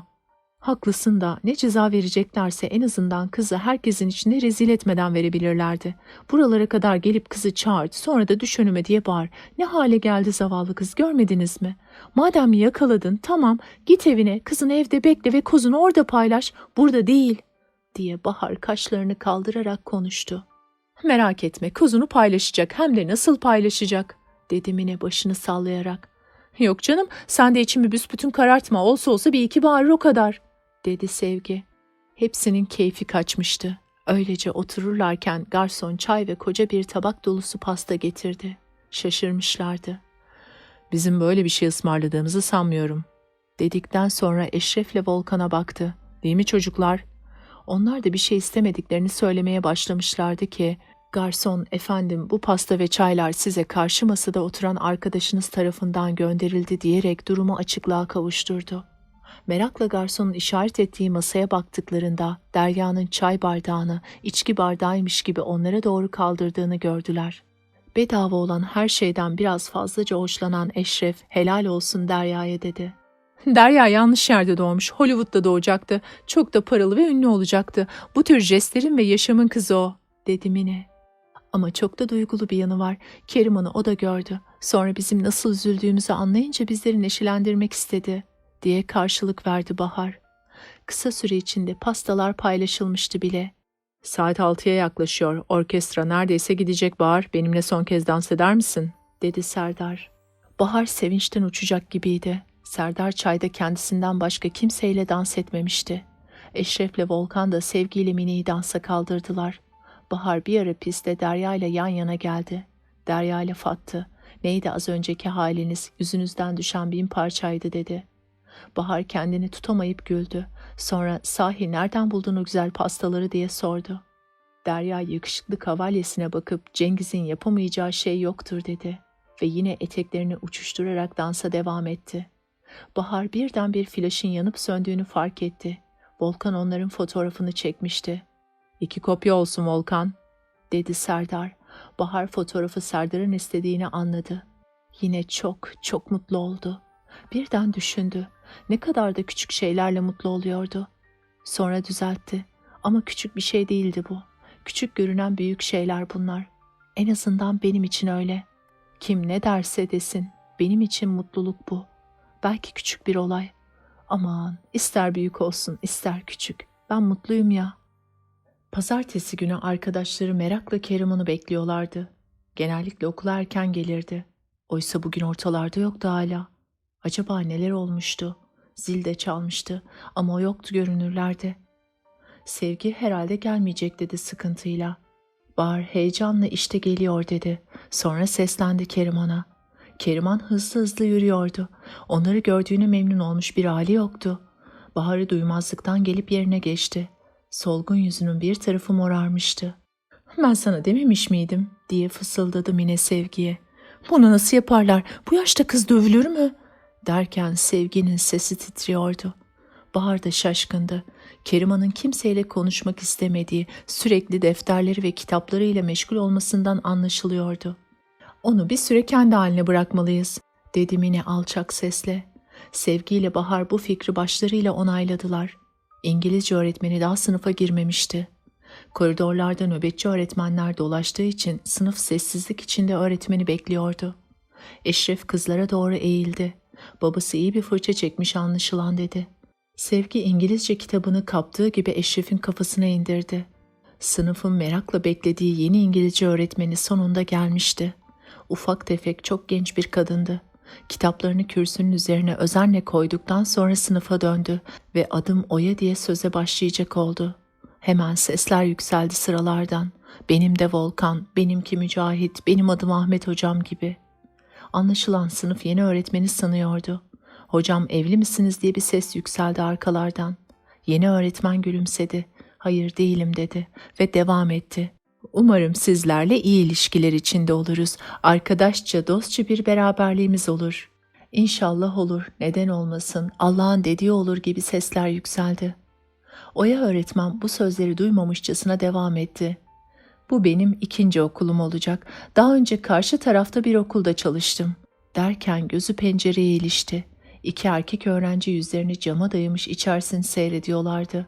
"Ne yapıyor bunlar böyle?" dedi deneyimsiz öğretmen. "Sizi inceliyorlar hocam," dediler. "O kadar garip bir yaratık mıyım ben?" diye sordu. "Yani çok yenisiniz de ondan," diye cevap verdiler. Oya öğretmen ileri sürülen yersiz yanıtları "Sizler de fazla gevezesiniz," diyerek kesti. "Öteki sınıf sizden çok daha ciddiydi. Ayrıca İngilizce'de sizden epeyce ileriler. Onlara yetişebilmeniz için konuşmak yerine çok çalışmanız gerek," dedi. Birden bütün sınıf sıraların üzerine kapandı. Başlarını kollarının üstüne koyarak yüzlerini kapattılar. Genç öğretmen şaşırmıştı. Bir an çevresine bakındı. Sonra Bahar'la göz göze geldi. "Ne oldu şimdi bunlara böyle?" Bahar gülmemek için kendini zor tutuyordu. "Size küstüler hocam, onun için yüzlerini saklıyorlar." "Haydi haydi küsmeyin, o kadar da kötü değilsiniz." Bu sözler üzerine hemen başlar havaya dikildi. "Barıştık mı?" diye sordu genç öğretmen. "Barıştık hocam ama siz bizim kalbimizi kırdınız hocam," diye cevaplar geldi. "Peki peki, sizinki de tuhaf okul doğrusu.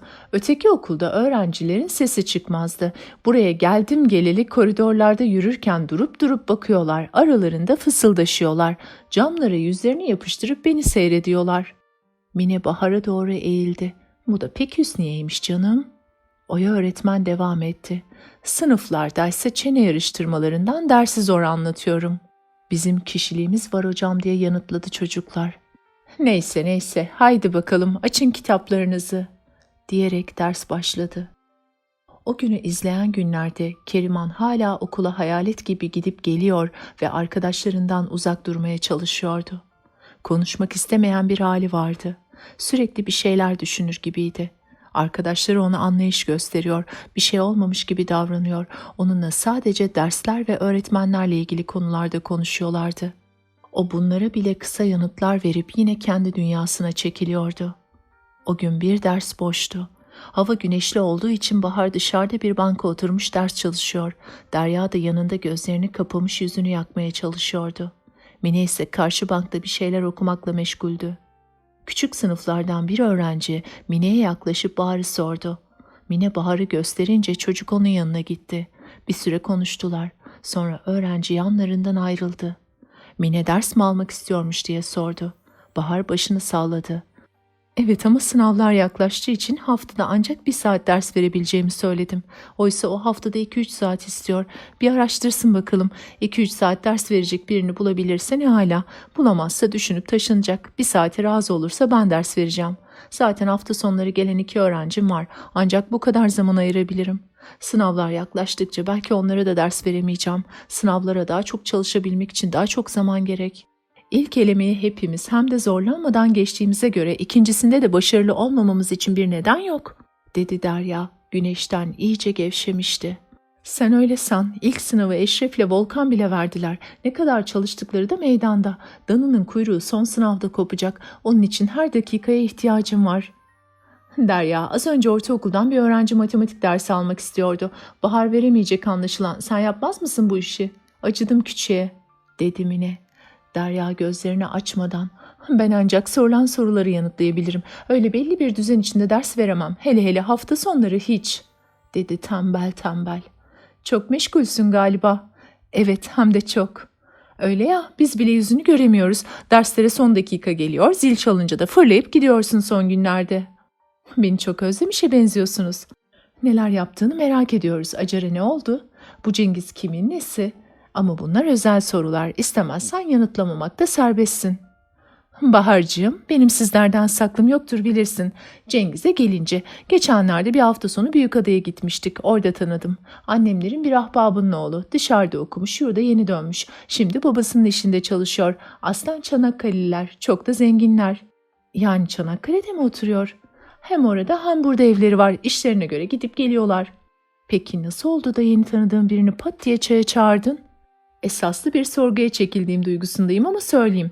Efendim, pek de yeni tanıştık sayılmaz. Bir kere ailelerimiz eskiden beri tanışıyorlar. Sonra bana bayıldı. Ne kadar da alçak gönüllülüyüz, dedi Mine. Ne yani, sizlere rol yapayım daha mı iyi? Bayıldıysa bayıldı. Bak, Acar benden nasıl sıkıldıysa Cengiz de bana bayıldı. Doğruya doğru. Acar senden sıkıldı mı?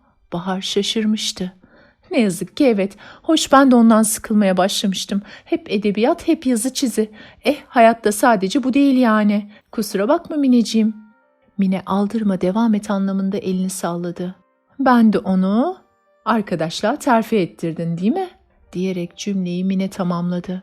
Derya bir kahkaha attı. Evet, ama pek de başarılı bir terfi oldu diyemem. Beni gördüğü zaman selam vermiyor, başını çeviriyor, iyi mi? Nerede kaldı uygarlıkla ilgili yazılar? Uygar insan şöyle olmalıymış, böyle olmalıymış. Her uygar insan özgürmüş, kadın erkek eşitmiş ama beyimiz bana selam vermiyor. Göstergesi iştir kişinin, lafa bakılmaz. Sana tamamen katılıyorum Mine. Hani senin şu kültürün bazen bayağı işe yarıyor. Evet, ne diyordum? Bana bayıldı. Sadece o mu? Annesi de bayıldı. Beni yıllardır görmemişler. Ne kadar büyümüşsün, ne hoş bir genç kız olmuşsun vesaire vesaire. Sonra bana dedi ki, oğlum yeni döndüğü için hiç arkadaşı yok. Sen onunla ilgilenir misin? Ben de hay hay dedim. Bizim çay aklıma geldi. Cengiz'e söyledim. Böylece de çaya geldik. Ayrıca ilk kez annemle takışmadan biriyle arkadaşlık ediyorum. Derya, bu pek kuru kuru arkadaşlığa benzemiyor. İşin içinde aileler de var. Ciddi bir şeylere benziyor. Vallahi onların niyetlerini bilemem ama dediğinde gerçek payı var. Onun annesi bana, benimki de Cengiz'e bayılıyor. Cengiz de bana bayılıyor. Ya sen? Ben mi? Ben de Cengiz'i beğeniyorum. Gördüğünüz gibi yakışıklı, tahsilli ve zengin. Evlilik düşünecek olsam bundan iyisi can sağlığı. Yoksa evlenmeyi mi düşünüyorsun? Dedi Mine gözlerini açarak. Bilmem, belki de düşünürüm. İyi ama bu yaşta mı? Hem üniversite ne olacak? Bilmiyorum dedim ya, belki okurum, belki evlenirim, belki hem evlenir hem okurum. Çanakkale'de zor okursun. Burada da evleri var dedik ya. Hem canım, ne üstüme varıyorsunuz? Evlilik lafı eden yok ki ortada. Siz beni bırakın da Keriman'ı ne yapacağız onu söyleyin. Bahar derin derin içini çekti. Ben kendi payıma Keriman için endişeleniyorum. İçine kapandı. Hiçbirimizle doğru dürüst konuşmuyor. Hep düşünüyor. Onu ben de biliyorum da ne yapmalı? Onu kabuğundan çıkarmalıyız. Sanki bir şeyler planlıyor. İşin kötüsü bize hiçbir şey söylememesi. İnsan ister istemez kuşkulanıyor. Mine, sen onunla konuşsan, senin o psikolojik konuşmalarından birini yapsan, ne dersin? Hiçbir işe yaramaz derim. Ben de derim ki onu dikkatle izleyelim, anlamaya çalışalım. Bu arada da onu düşündüğümüzü, sevdiğimizi belirtelim. İnsanı en çok üzen ilgisizlik ve sevgisizliktir. Öyleyse sen konuş Bahar, bence seni dinler. Evet, bunu nasıl oldu da düşünemedim. Seni mutlaka dinler. Bunu nereden çıkardınız? Bana açıkla deme, çünkü açıklamayacağım. Ama sende öyle bir hava var ki Bahar, herkes sana güveniyor, seni dinliyor. Ben bile. Neymişim de haberim yokmuş, dedi Bahar yüzünde utangaç bir ifadeyle. Gururunun okşandığı gözlerinden belli oluyordu. Aralarında aldıkları kararı uygulayarak hepsi Keriman'a dikkatli ve sevecen davrandılar. Hatta Bahar bir ara baş başa kaldıklarında kelleyi koltuğa alıp "Keriman, biliyorum konuşmak istemiyorsun ama hepimiz senin için kaygılanıyoruz. Hepimiz seni seviyor ve mutsuz haline üzülüyoruz. Bizlere güvenebilirsin. Biz senin dostlarınız. Yapabileceğimiz bir şey varsa ne olur söyle yapalım. Ama böyle kabuğuna çekilme," dedi çabuk çabuk. Keriman'ın kaçıp gitmesine fırsat vermek istemiyordu. Keriman'ın gözleri dolmuştu. Bahar ona sarıldı. Bir an öylece kaldılar. Sonra Keriman yavaşça çekildi. "Teşekkür ederim, biliyordum zaten," diye fısıldadı. Daha fazla konuşamadı. Belli ki konuşsa ağlayacaktı. Grup onu dikkatle izlemeye devam ettiyse de yaklaşan sınavların telaş ve heyecanıyla Keriman konusu yavaş yavaş tavsadı. Derken bir gün Bahar fizik sınavında oturmuş tahtadaki problemleri defterine geçiriyordu ki Derya fırtına gibi içeri daldı. Kimseler var mı diye sağına soluna baktıktan sonra "Bahar, sana söyleyeceklerim var. Bir dakika şunu da çekeyim, hemen geliyorum," diye yanıt verdi Bahar. Kendini fizik problemine iyice kaptırmıştı. "Keriman'ı gördüm." "Ne var bunda? Keriman'ı hepimiz her gün görüyoruz." "Evet ama ben bir otobüs terminalinde gördüm." "Ya, yani ne demek bu?" "İşte ben de onun için seni arıyorum ya. Dün akşamüstü Cengiz'in Çanakkale'ye gönderilecek bir paketi vardı. Onu kargo servisine vermek için birlikte Taksim'deki otobüs terminaline gittik. Cengiz kargo servisinde işlemleri yaptırırken ben de etrafıma bakınıyordum. Bir de ne göreyim? Keriman bilet satılan yerde, yanında da Ahmet." "Ne diyorsun Derya, sen neler diyorsun?" "Ben bir şey demiyorum, gördüğümü sana anlatıyorum." Ne yapacağımı şaşırdım ama ona görünmedim. Bilet satan kızla konuştular. Yazıldı, çizildi, biletler verildi. Sonra onlar dışarı çıkarken ben iyice Cengiz'in arkasına saklandım. Niye saklandım ben de bilmiyorum ama içimden öyle geldi. Bütün gece de uyuyamadım. Karmakarışık rüyalar gördüm. Sabah zor ettim seninle konuşayım diye. Ne Sevgi'ye, ne Mine'ye, ne de erkeklere bir şey söyledim. Doğruca sana geldim." "İyi etmişsin Derya. Hem ona görünmemekle hem de kimseye bir şey söylememekle çok iyi etmişsin. Kız zaten yeterince hırpalandı. Ama bu ne demek oluyor? Belki Ahmet bir yere gidiyordur da birlikte onun biletini alıyorlardı." "Senin bu dediğin daha normal durumlar için geçerli. İlkin ben de kendimi avutmak için böyle düşündüm. Ama bir düşün. Keriman'ın ailesi Ahmet'le görüşmesini kesin kes yasaklamış. Üstüne üstlük bir de çayda yakalanmışken Keriman kalkacak, çok modern bir ana babaya sahipmiş gibi Ahmet'le gidip onun biletini alacak. Olacak iş mi bu?" "Bilet gişesinden kaç bilet aldıklarını ya da nereye bilet aldıklarını öğrendin mi?" "Hiç sorma. Kendi kendimi dövebilirim. Daha bu sabah aklıma geldi gidip bunu araştırabileceğim. O sırada o denli şaşkındım ki arkalarından gidip soruşturmak hiç mi hiç aklıma gelmedi. Hoş bilmiyorum bu bilgiyi verirler miydi ama yine de bir denemeliydim." "Neyse neyse, sen de haklısın. Senin yerinde olsam ben de aynı şaşkınlığı yaşardım." Bir süre sessizlik içinde düşündüler. Sessizliği yine Derya bozdu. "Ben ne düşünüyorum biliyor musun? Keriman Ahmet'le bir yerlere gidecek." "İşte şimdi de sen saçmaladın. Keriman nasıl Ahmet'le bir yerlere gider? Sanki aramızda en anlayışlı ana babaya sahipsin. Hangi erkek arkadaşınla bir yere gittin ya da gidebilirsin? Asıl olmayacak bir şey varsa o da senin bu tahminin." "Ben öyle gezmeye falan gidecek demek istemedim. Bence kaçacak." "Derya, sen çıldırdın mı? Kaçmak ne demek? Köylü kızım o." "Gönül ferman dinlemezmiş." "Keriman romantiktir dediysek böyle saçma bir iş yapacak kadar da değil herhalde." "Peki öyleyse açıkla bakalım bana. Bütün o olaylardan sonra Keriman'ın Ahmet'le terminalde ne işi vardı? Tekrar ediyorum, bence kaçacak ve evlenecekler." "Sus sus sus. Bugün halinde olan dışı bir şey yoktu. Kim bilir, belki de ben farkına varamadım." "Sen de hoşsun yani. Tabii ki bir şey belli etmeyecek. Kalkıp durumu ilan edecek değil ya." "Ne yapabiliriz, ne yapabiliriz? Onunla o kadar da konuştum." Dışarıdan ısrarlı bir klakson sesi duyuldu. Derya ayağa fırladı. "Cengiz geldi, gitmem gerek. Sen bir düşün de yarın yine görüşelim," deyip sınıftan uçarcasına çıktı. Okul kapısında bekleyen son model spor Mercedes'e bindiğinde Keriman'ı çoktan unutmuştu. Baharsa Derya'nın anlattıklarının etkisi altında ağır ağır kitaplarını toplayıp çantasına yerleştirdi. Düşünceleri Keriman'la dolu olarak boş sınıftan çıkıp otobüs durağının yolunu tuttu. Ertesi sabah okula gelir gelmez Bahar'ın ilk işi Keriman'ı aramak oldu. Keriman ortada yoktu ama çaydan beri hep son dakikada gelip hemen sınıfa girme alışkanlığını edinmişti. Zil çaldı. Herkes sırasına geçti. Keriman'ın sırasına baktı Bahar. Sıra boştu. Bahar'ın yüreği duracak gibi oldu. Ya Derya haklıysa? Yok canım, öyle şey olur mu? Deli mi bu kız? Gecikmiştir olsa olsa. Belki de hastadır. Ben de meraklı koca karılara döndüm gibi düşünceler yıldırım gibi zihninden geçiyordu. Birinci ders bitmişti. Keriman hala ortada yoktu. Derya Bahar'ın yanına geldi. Keriman yok dedi.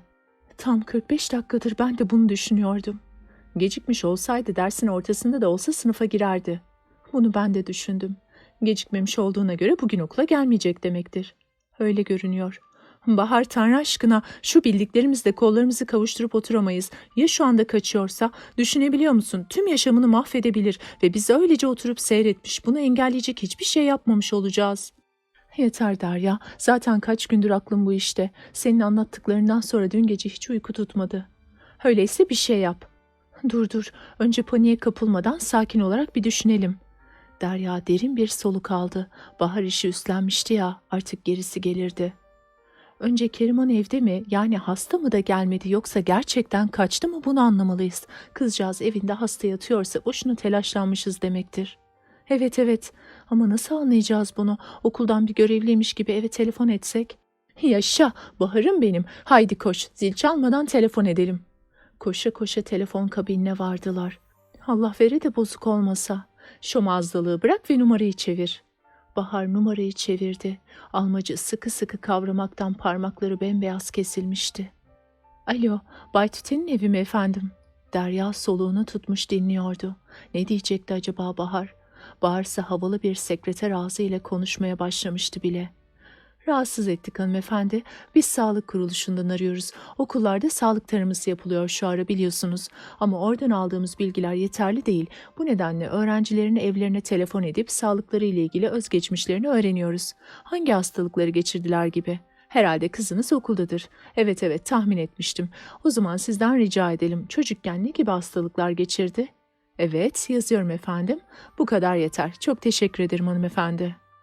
Telefonu kapadı. Buyurun bakalım, evde yokmuş derken Bahar kendini 1000 yaşındaymış gibi yorgun hissediyordu. Derya ise ne yapacağız diyordu bozuk plak gibi. Zilin keskin sesi ikisini de korkuttu. Öf, şu zili böyle çalmasalar ölürler sanki. Ben de derse girecek hal kalmadı. Al benden de o kadar. Ne yapacağız? Ben de onu düşünmeye çalışıyorum. Bizim derhal senin Keriman'ı gördüğün o terminale gitmemiz gerek. Hem de hemen. Okuldan ikinci derste nasıl çıkarız? Yahya Efendi dünyada bırakmaz. Beklersek çok geç kalmış olabiliriz Derya. Yürü, Nurcihan Hanım'a gidiyoruz. Ne? Nurcihan Hanım'a gidiyoruz dedim. Başka çaremiz yok. Ona her şeyi anlatacağım. Böylece izin alıp derhal gidebileceğiz. Belki de otobüs kalkmadan yakalarız onları. Ama ya Nurcihan Hanım? Başka seçeneğin var mı? Yok. Yürü öyleyse. Bu kez Nurcihan Hanım'ın odasına doğru koşmaya başladılar. Nurcihan Hanım koltuğunun altında dosyalar odasının kapısını kilitlemekle meşguldü. Derse gidiyordu anlaşılan. Hocam. Nurcihan Hanım onlara doğru döndü. Ne işiniz var sizin buralarda? Ders zili çoktan çaldı. Hocam, çok önemli bir sorun var. Anlayışınıza sığınarak geldik. Bize ancak siz yardım edebilirsiniz. Deyince Nurcihan Hanım önemli bir şeyler olduğunu anladı. Bahar bir solukta durumu özetledi. Nurcihan Hanım Bahar'ın her cümlesinden sonra aman tanrım diyordu. Bahar sözlerini bize lütfen izin verin hemen gidelim, belki gecikmemişizdir diye bitirince durun ben de geliyorum, nöbetçi öğretmene sınıfı devredeyim, hemen bir taksiye atlar gideriz dedi. O da şaşkına dönmüştü. Ama hocam, sizi karşısında görürse yüreğine iner, hem bizimki sadece bir tahmin, ya yanıldıysak? Ya yanılmadıysanız hem ben ona bağırıp çağıracak değilim, olmazsa takside beklerim, sizleri böyle kendi başınıza bırakamam. Nurcihan Hanım koşarak öğretmenler odasına gitti. Nöbetçi öğretmenle konuştuktan sonra ceketini aldı ve üçü koşar adım okul kapısına vardılar. Yahya Efendi, bu kızlar benimle geliyorlar. İzin kağıdına gerek yok. Çabuk bir taksi çağır, dedi müdür yardımcısı.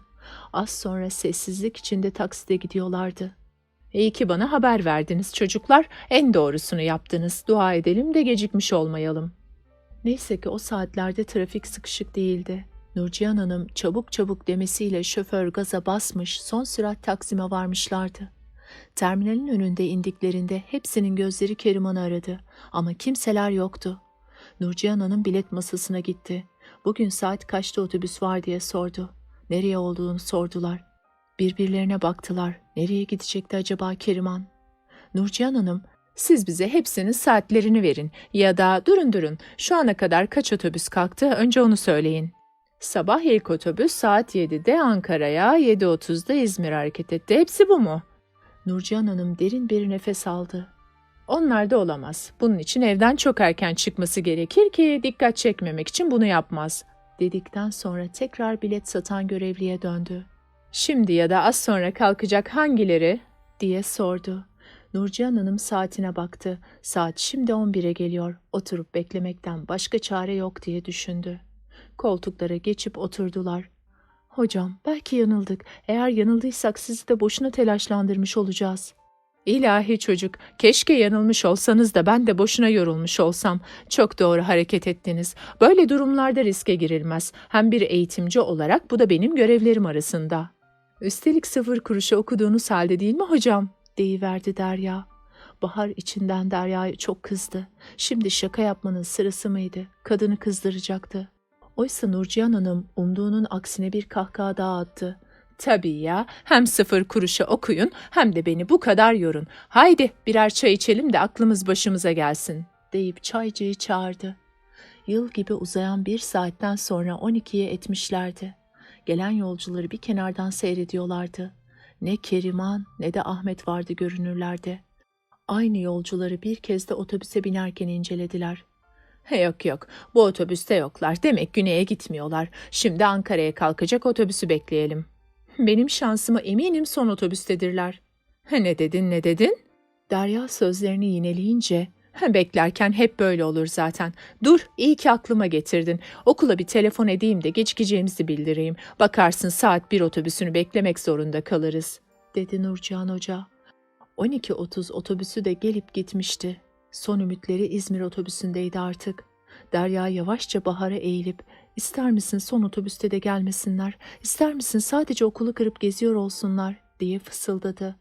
İşte o zaman tek desteğimiz olan Nurcihan Hanım'ı da yitirdik demektir ve o zaman Tanrı gerçekten Keriman'ın yardımcısı olsun. "Kesin fısıldaşmayı, onları gördüm," dedi Nurcihan Hanım. Çok heyecanlı ve kaygılıydı. "Hocam, siz otursanız biz konuşsak." "Hayır, bu lafların uzaması doğru olmaz. Merak etmeyin canım, arkadaşınızı hırpalayacak değilim." Üçü ayağa kalktılar ve birer ikişer gelmeye başlayan yolculara doğru yürüdüler.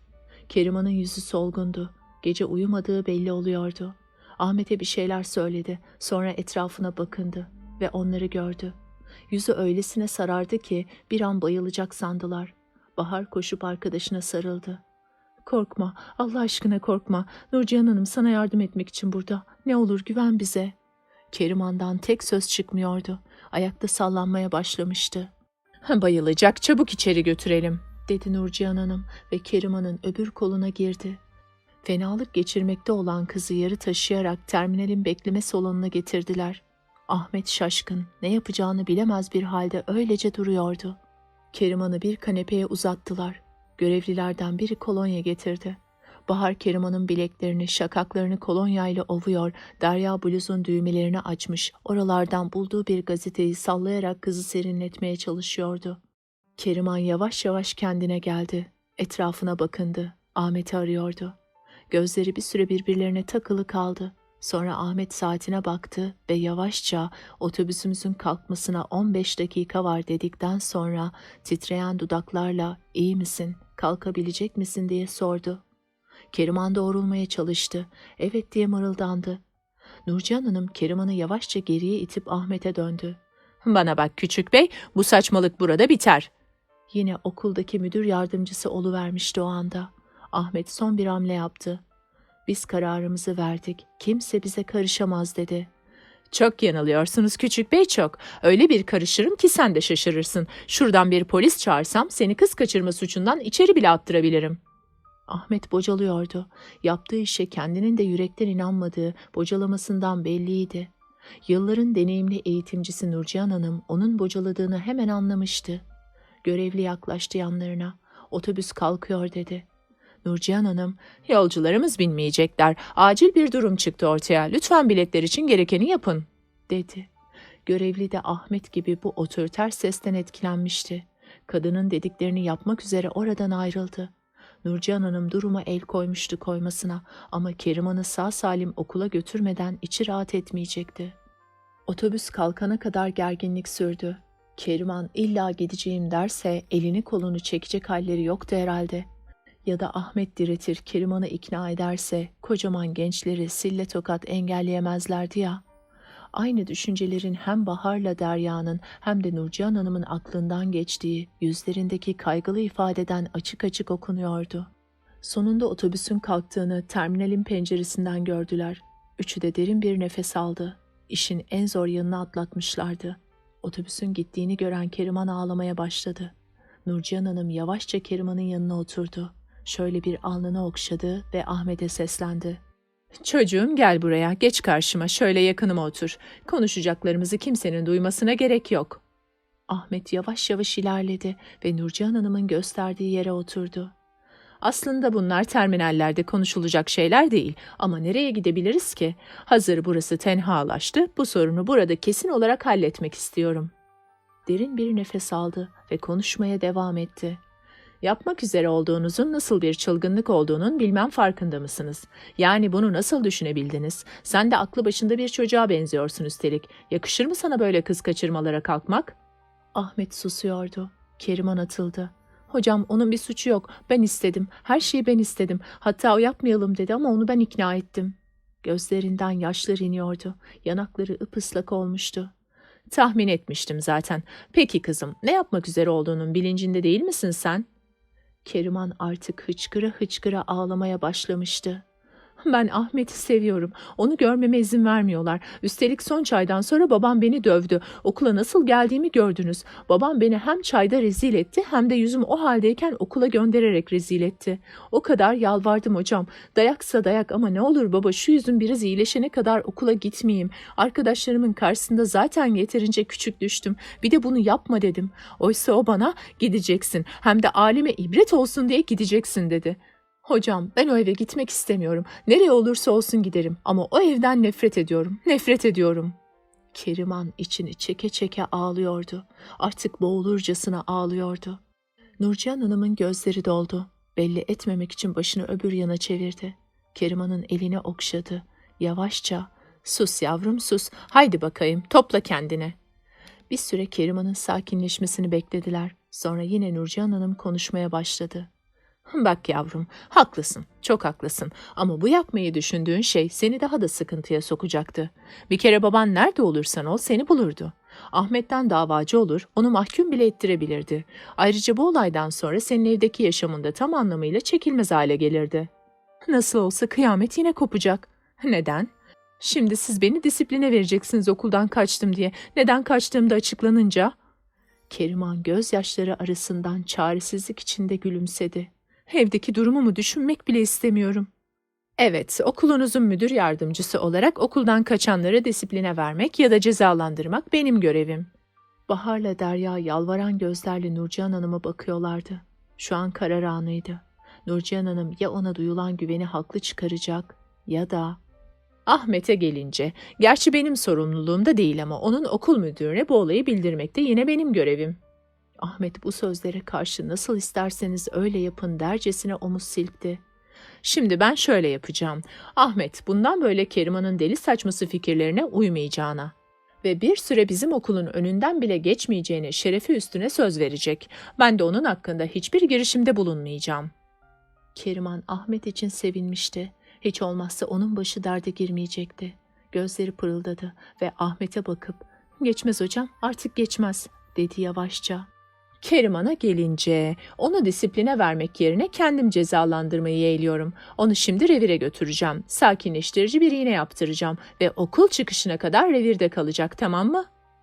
Bahar'ın içinden "Yaşasın Nurcihan Hoca, aslanım benim," diye bağırmak geliyordu. "Ben sana demedim mi?" der gibi Derya'ya bir göz attı. "Bu olayı da burada unutacağız. Beşimizden başka kimse bilmeyecek. Anlaştık mı?" "Anlaştık hocam," diyen sesler keyifliydi. "Haydi bakalım küçük bey sen okuluna. Ne mazeret uydurursun bilmem. O senin sorunun. Çocuklar siz Keriman'a yardım edin. Yavrum bakıver sen de bizi bir taksi çağırır mısın lütfen? Zaten yeterince zaman kaybettik bugün," diye Nurcihan Hanım sağa sola emirler yağdırmaya başladı. Herkes harekete geçmişti bile. Terminalin dışına çıktıklarında Bahar'ın gözü Ayazpaşa yokuşundaki ağaçların kuru dallarına ilişti. Üzerlerinde ilkbaharı müjdeleyen taze, minik, açık yeşil yaprakçıklar büyümeye başlamıştı. Havada yaprak kokusu vardı. Hayatın yeniden normale dönüşü ne kadar rahatlatıcıydı. Otobüsün penceresinden dışarısını seyrediyordu Bahar. İlkbahar tüm görkemiyle boğaz yollarını sarmıştı. Ergüvanlar, balkonlardan dökülürcesine yerlere uzanan mor salkımlar, yeni yeni beliren taze yapraklar ve hafiften ısıtmaya başlayan güneş. Ortaköy, Arnavutköy, Bebek. Bebek'te demirlemiş kotralar, yatlar, yürüyüşe çıkmış şık kadınlar, eşofman giymiş koşan kır saçlı bir adam, minik butikler. Sonra Rumelihisarı, Emirgan, eski yalılar, kara yüzlü evler, çay bahçelerinde çay içenler, örgü ören orta sınıf kadınları, kağıt helvacılar. İstinye, Yeniköy, deniz kenarındaki restore edilmiş eski evlerde, görkemli yalılarda yaz hazırlığı başlamış bile. Boyacılar iskele kurmuş, tahta duvarları kar beyazına boyuyorlar. Kiminin panjurları kırmızı, kimininki lacivert ama hepsi de güzel mi güzel. Kimi yan yana kibrit kutuları gibi sıkışmış, kimi geniş bahçesinde kurumla ötekilerden ayrı duruyordu. Ve Tarabya, asırlık çınar ağacını görünce Bahar içini çekti. İşte gelmişti. Bu yoldan 1000 kere geçsem bıkmam, her seferinde ayrı bir rengi, ayrı bir görünüm var sanki diye düşündü. Küçük tahta kapıyı açarken bizim bahçeye de Bahar gelmiş diye mırıldandı. Keyfi yerindeydi Bahar'ın, kurs iyi gidiyordu. O günkü fizik yazılısından da 8 almıştı. Mucizeydi bu, mucize. Üstelik de kış bitmiş, havalar düzelmişti. Odasına girdiğinde bal bademin her zamanki yerinde, yani yatağının baş köşesinde olmadığını gördü. Ama aldırmadı. Kim bilir yine nerelerdedir diye düşündü. Bahar gelince bal bademe bir haller olur, yerinde duramaz, dolanır dururdu. Soyundu, giyindi, çayını aldı ve çalışmaya koyuldu. Ara verdiğinde hava kararmış, yemek vakti gelmişti. Masada oturmaktan sırtı ağrımıştı. Gerindi, etrafına bakındı. Balbadem hala odaya gelmemişti. Evin içinde bir yerlerde herhalde dedi kendi kendine. Aşağı indi. Badem, Badem neredesin diye seslendi. Halası salonda ayağını altına almış, bitmeyen örgülerinden birini örüyordu. Örgü örüşü bile değişikti. Şişleri koltuk altlarına sıkıştırmış, yünü boynuna geçirmişti. "Ne o Bahar, ne arıyorsun kızım?" Eyvah, yakalandık diye düşündü Bahar. "Bal bademi arıyordum." "O hayvanı sabahtan beri ben de görmedim, yemeğini de yememiş." "Hayvan değil o, onun da bir adı var" diye için için söylendi Bahar ama halasına bir şey demedi tabii. Halası söylenmeye devam etti. "Hem bak sana söyleyeyim, o kediyi çok kucağına alıyorsun, tüyü genzine kaçacak, hastalanacaksın. Bizim Manisa'da bir kadın vardı, onun da kedisi vardı. Derken bir gün kadının karnı şişmeye başladı, yemelerden içmelerden kesildi. Sonunda ameliyat ettiler, karnından koca bir ur çıkardılar. Meğer boğazına bir tüy girmiş ve ur olmuş. Kedi de köpek gibi murdar hayvandır, benden söylemesi." Bahar karşılık vermemek için kendini zor tutarak "Bahçeye bakacağım" dedi. "Aman işin mi yok kızım, hem her taraf karanlık, üşütürsün sonra. Ben çamaşır astım da üzerine afiyet, her tarafım kırılıyor." Bahar bir şey söylemeden hızlı adımlarla bahçeye çıktı. Şu halısının ağzından hiç mi olumlu bir şey duymayacaktı? Aklı yine bademe takıldı. Demek yemeğini yememişti. Bu hiç de iyi bir işaret değildi. "Badem, Badem" diye bağırarak tüm bahçeye dolaştı. İyice kuşkulanmaya başlamıştı. Badem ev kedisiydi. Çıksa çıksa bahçeye çıkar, şöyle bir dolanır yine eve gelirdi. Güneşlenmesini bile pencere kenarında yapmayı yeğlerdi. İhtiyatlı bir kediydi o. Bahçede bulamayınca dışarı çıkıp sokağa bakmayı düşündü. Ya dışarı kaçıp kaybolduysa? İşte bu, oldum olası Bahar'ın korkulu rüyasıydı. Ev kedisi olduğundan sokakları bilmez, yolunu bulamaz, eve dönemez diye hep korkardı. Balbadem Bahar yokken, o da hava güneşliyse bir pencerenin içine sıçar, biraz etrafı inceler, Bahar'ın gelmesine yakın onun odasına çıkıp yatağına yerleşir ve uyuklayarak onu beklerdi. Günlük programı genellikle böyleydi. Bahar dondurmacı Veli'ye doğru yürüdü. Badem, Badem diye bağırarak seslendi. Büfedeki çocuk seslendi. Bahar abla, kedini mi arıyorsun diye. Bahar heyecanlandı. Evet, yoksa gördün mü onu? Sabahleyin şuradan sarı bir kedi geçti ama seninki miydi, değil miydi tam olarak söyleyemeyeceğim dedi çocuk. Ne olur sen yine tetikte ol. Tanıdıklarına da söyle. Sarı iri bir kedi görürlerse bana haber versinler. O ev kedisidir. Bahçede olmadığına göre mutlaka kayboldu. Sokakları hiç alışık değil. Çocuk Bahar'ın üzgün haline bakıp, üzülme Bahar abla, kediler nerede olurlarsa olsunlar mutlaka yollarını bulurlar. Bahar geldi ya, seninki de azıcık gezmeye çıkmıştır dedi gülerek. Umarım haklısındır ama sen yine de aklında tut dediklerimi mi? Ben biraz da karşı tarafa, taksi durağının oraya bakacağım. Bahar iki yanına dikkatle bakarak karşı tarafa yürüdü. Bu arada durup durup sesleniyordu. Yoldan geçenler umurunda değildi. Ne düşünürlerse düşünsünlerdi. Önemli olan Badem'i bulmaktı. Ama yok, yok, yok. Bir de taksi şoförlerine sormaya karar verdi. Şoförler bir arabanın çevresine toplanmış konuşuyorlardı. Karadeniz'de Remzi başında kasket, elinde küçük boy tesbih, ha ben hükmet olacağım da bunları yaşatacağım, asarım topunu asarım diyerek politik bir konuşma yapmaktaydı. Bahar'ı görünce, vay Bahar Hanım sen bu saatte ne arıyorsun buralarda diye sordu. Kedimi arıyorum, belki görmüşsünüzdür diye sizlere sorayım dedim. Şöyle iri sarı tüylü bir kedi. Teker teker hepsinin yüzlerine baktı umutla. Ama ne yazık ki hiçbirinden ses çıkmadı. Hatta bir ikisi boş gözlerle işimiz yok da kedimi kollayacağız dercesine bakıyorlardı Bahar'a. Remzi abi ne olur kedimi görürsen bana haber ver olur mu? Dert ettiğin şeye bak. Kedi milleti yedi canlıdır. Gezer tozar canı isteyince de gelir. Onun için sokaklarda hele de gece vakti dolaşmaya değmez. Onlar nankördür. Sen kaybolsan bakalım o senin için bu kadar üzülür mü dediler. Bahar büfeci çocuğa da söylediği gibi kedisinin ev kedisi olduğunu, kaybolursa evin yolunu bulamayacağını Remzi'ye de anlatmak için tam ağzını açmışken vazgeçti. Ne dese boştu. Onlar için bal badem altı üstü bir kediydi. İşte o kadar. Bahar eve girdiğinde telefon çalıyordu. Koşup yetişti. Arayan Sevgi'ydi. Bahar bir soluk Badem'in kaybolduğunu anlatınca Sevgi bir kahkaha attı. Millete de ne oluyor anlamıyorum. Önce Keriman, şimdi senin bal badem dedi. Aman Sevgi sen de ama şaka bir yana çok kaygılanıyorum. Badem'i bilirsin.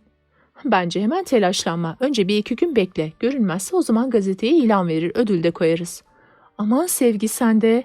Neden olmasın? Ben gazetelerde görüyorum. Bilmem kaç aylık falan cins köpek kayıptır. Bulan ödüllendirilecektir falan filan. Neyse sen söyle bakalım niye aradın? Matematikten bir şey soracaktım. Bahar telefonu kapattığında halası onu yemeğe çağırıyordu. Her zamanki gibi sessizlik içinde yemeklerini yerken Bahar birden miyav diye bir ses duydu. Masadan fırladığı gibi bahçeye koştu. Badem, Badem diye seslendi. Karşı duvarda bir kedi oturuyordu. Miyavlayan oydu ve ne yazık ki o kedi bal badem değildi. Bahar sessizce masaya döndü. Masadan böyle fırladığım için özür dilerim. Miyavlayan kediyi badem sandım dedi babasına. Babası badem yok mu diye sordu. Hayır, bütün günde yokmuş. Yemek yine sessizlik içinde bitti. Bahar sofrayı topladıktan sonra odasına çekildi. Çalışması gerekiyordu ama Badem'in yokluğu onu huzursuz etmişti bir kere. O gece yine gece yarısına kadar çalıştı. Tam yatmaya hazırlanıyordu ki bir pıtırtı duydu. Cama vuran yağmur damlacıklarıydı bunlar. Eyvah, kedim ıslanacak diye mırıldanarak pencereye gitti. Karanlığı delmek istercesine dışarı baktı. Hızlanan yağmurdan başka bir şey yoktu gecenin içinde. Badem ertesi ve daha ertesi günde dönmedi. Baharın yüzünden düşen bin parçaydı. Aksi gibi yağmur da dinmek bilmiyor. O geceden beri kısa aralıklarla yağıyor da yağıyor ve kedisini düşünen Bahar'ın sanki yüreğine yağıyordu. Badem'in kayboluşunun 4. günüydü. Bahar o gecede odasına kapanmış, kitaplarını açmıştı ama gözleri satırlarda geziniyor, aklına hiçbir şey girmiyordu. Tekrar başından başladı. Ne var ki bir türlü olmuyordu. Yemekten sonra çalışmaya karar verip kitabını kapadı. Odadan çıkarken gözü boş yatağa ilişti. Ah Badem, nerelerdesin diye sordu içinden. Dokunsalar ağlayacaktı. Badem'den hala ses yok mu? Dedi yemekte babası. Yok, bakabileceğim her yere baktım. Büfeciye, taksi şoförlerine tembih ettim. Bugün biri buralarda sarı bir kedi görmüş ama hiç umudum yok. Öyle çok sarı kedi var ki. Sesi titriyordu Bahar'ın. Aa, bu kadar üzülme kızım. Allah'ın gücüne gider. Altı üstü bir kedi bu. Konuşan halasıydı. Ama benim kedim. Hem kim bilir bu yağmurda nasıl ıslanmıştır, nasıl korkuyordur. Bahar sözlerini tamamlayamadı. Zaten kaç gündür siniri bozuktu. Hıçkırıklara boğuldu. Masadan fırlayıp odasına koştu. Odasında ağladı, ağladı. Evet, biliyordu bu yaptığı belki saçmalıktı ama Badem onun tek dert ortağıydı bu evde. Badem gidince kendini büsbütün yalnız hisseder olmuştu. Gözyaşları durmamacısına akıyordu gözlerinden. Yattığı yerden güçlükle doğrulup saate baktı. 9:30'a geliyordu. Gözlerini silip masanın başına geçti. Kitaplarını açtı. Neyse ki o gün daha çok yazılı ödevler vardı. Türkçe sorularından başladı. Ödevler bittiğinde vakit epey ilerlemişti. Saat 11:30'a geliyordu. Soyunmak üzere yerinden kalktığında kapıda bir tıkırtı duydu. Oda kapısı yavaşça açıldı. Babası duruyordu kapıda. Sırılsıklamdı ama aydınlık bir gülümsemeyle Bahar'a bakıyordu. Ve kucağında çamurlara batmış bir kedi, Balbadem vardı. "Badem, ah Badem, babacığım çok teşekkür ederim," diye bağırarak fırladı Bahar. Kedisini kucağına almış, çamurlarına aldırış etmeden sarılıp sarılıp öpüyordu. Badem'in sevinci de Bahar'ınkinden az değildi. Konuşur gibi miyavlıyor, Bahar'ın ellerini yalıyordu. Bir gözü kapanmış, tüyleri yer yer yolunmuş, çamurdan her yanı yapış yapış olmuş, o pırıl pırıl tüylü kedi tanınmaz hale gelmişti. Ne kadar zayıflamış, ona hemen süt getireyim, gözü için ne yapmalı acaba? Bahar kedisine öyle dalmıştı ki ayakta duran babasını unutmuştu. Birden başını kaldırdı. Babası hala olduğu yerde duruyor ve kedisine büyük bir sevgiyle sarılan kızına bakıyordu. "Babacığım, sen de çok ıslanmışsın, hasta olacaksın. Otur şuraya, hemen sana kuru bir şeyler getireyim, terlik, çorap getireyim." "Kendi odamda değişirim kızım." "Lütfen baba, izin ver ben getireyim." Bahar nedense babasını bırakmak istemiyordu. Koşa koşa babasının odasına gitti. Çekmeceleri kırarcasına açıp gerekenleri aldı ve yine koşarak odasına girdi. "Ceketini çıkar, şu hırkayı giy, pabuç ve çoraplarını da alayım, işte kuru çoraplar ve terliklerin." Adam telaşla koşuşturan kızına bakıyordu. Bahar ıslak giysiler kucağında tekrar aşağı inmek üzere odadan çıkarken göz göze geldiler. Annesinin ölümünden beri babası ona ilk kez, ona gerçekten gören gözlerle bakıyordu. Birbirlerine gülümsediler. Gönülden gönüle akan bir gülümsemeydi bu. Bahar odaya döndüğünde elinde bir kase sütle ıslak bir bez vardı. "Bademi şimdilik şöyle bir sileceğim. Yarın yıkarım artık. Bize de ıhlamur suyu koydum." Genç kız öylesine mutluydu ki küçük odasında babası ve kedisiyle birlikteydi. Yine bir koşu aşağı indi. Döndüğünde tepsi içinde ıhlamur bardaklarını taşıyordu. "Yoruldun, otur artık kızım." "Hiç önemli değil, hiç önemli değil." Ve yere babasının ayaklarının dibine oturdu Bahar sevinçle. "Bademi nasıl buldun? Hem onu aramak nereden aklına geldi? Hele de bu yağmurda." "Kaç gündür öyle üzgündün ki senin o haline dayanamadım. Bir de benden iyiyim dedim. Çocukken benim de kedim, köpeğim, kuşlarım, hatta atım vardı. Onun için hayvan sevgisini iyi bilirim." "Herkes canım altı üstü bir kedi dedikçe öyle kızıyordum ki. Oysa Badem benim için ailenin bir üyesi." "Biliyorum kızım, biliyorum. İşte onun için bir de ben aramaya karar verdim. Bu civardaki tüm sokakları dolaştım, yoktu. Sonra kaç gündür aç olduğunu düşündüm. Çöp kutularının olduğu yerlere de bir bakayım dedim. Gerçekten de arka mahallede bir apartmanın çöp kutusunun yanına sinmiş durumda buldum onu. Badem diye seslenince bir koşuşu vardı ki görebilmeni isterdim." Babası sustu. Bir sessizlik oldu. Badem şap şap sütünü içiyordu. Bahar alçak sesle, "Çok teşekkür ederim babacığım." "Asıl ben sana teşekkür ederim." "Neden baba?" "Gözlerimi açtığın için. Geçenlerde Handan bana telefon etti." Bahar merakla, biraz da endişeyle dinliyordu. Handan teyze acaba o gün konuşulanları babasına aktarmış mıydı? Aktardıysa ne kadarını? Ya babası kızarsa? "Bana onu ziyarete gittiğini söyledi. Tabii benim bundan haberim yoktu." Kızına şöyle bir baktı. Acaba bu bir sitem miydi? "Ve konuştuklarınızı bana bir bir anlattı." Ne olacaksa olacak diye düşündü Bahar. Artık ok yaydan çıkmıştı. Birden rahatlayıverdi. İşte babası artık düşüncelerini biliyordu.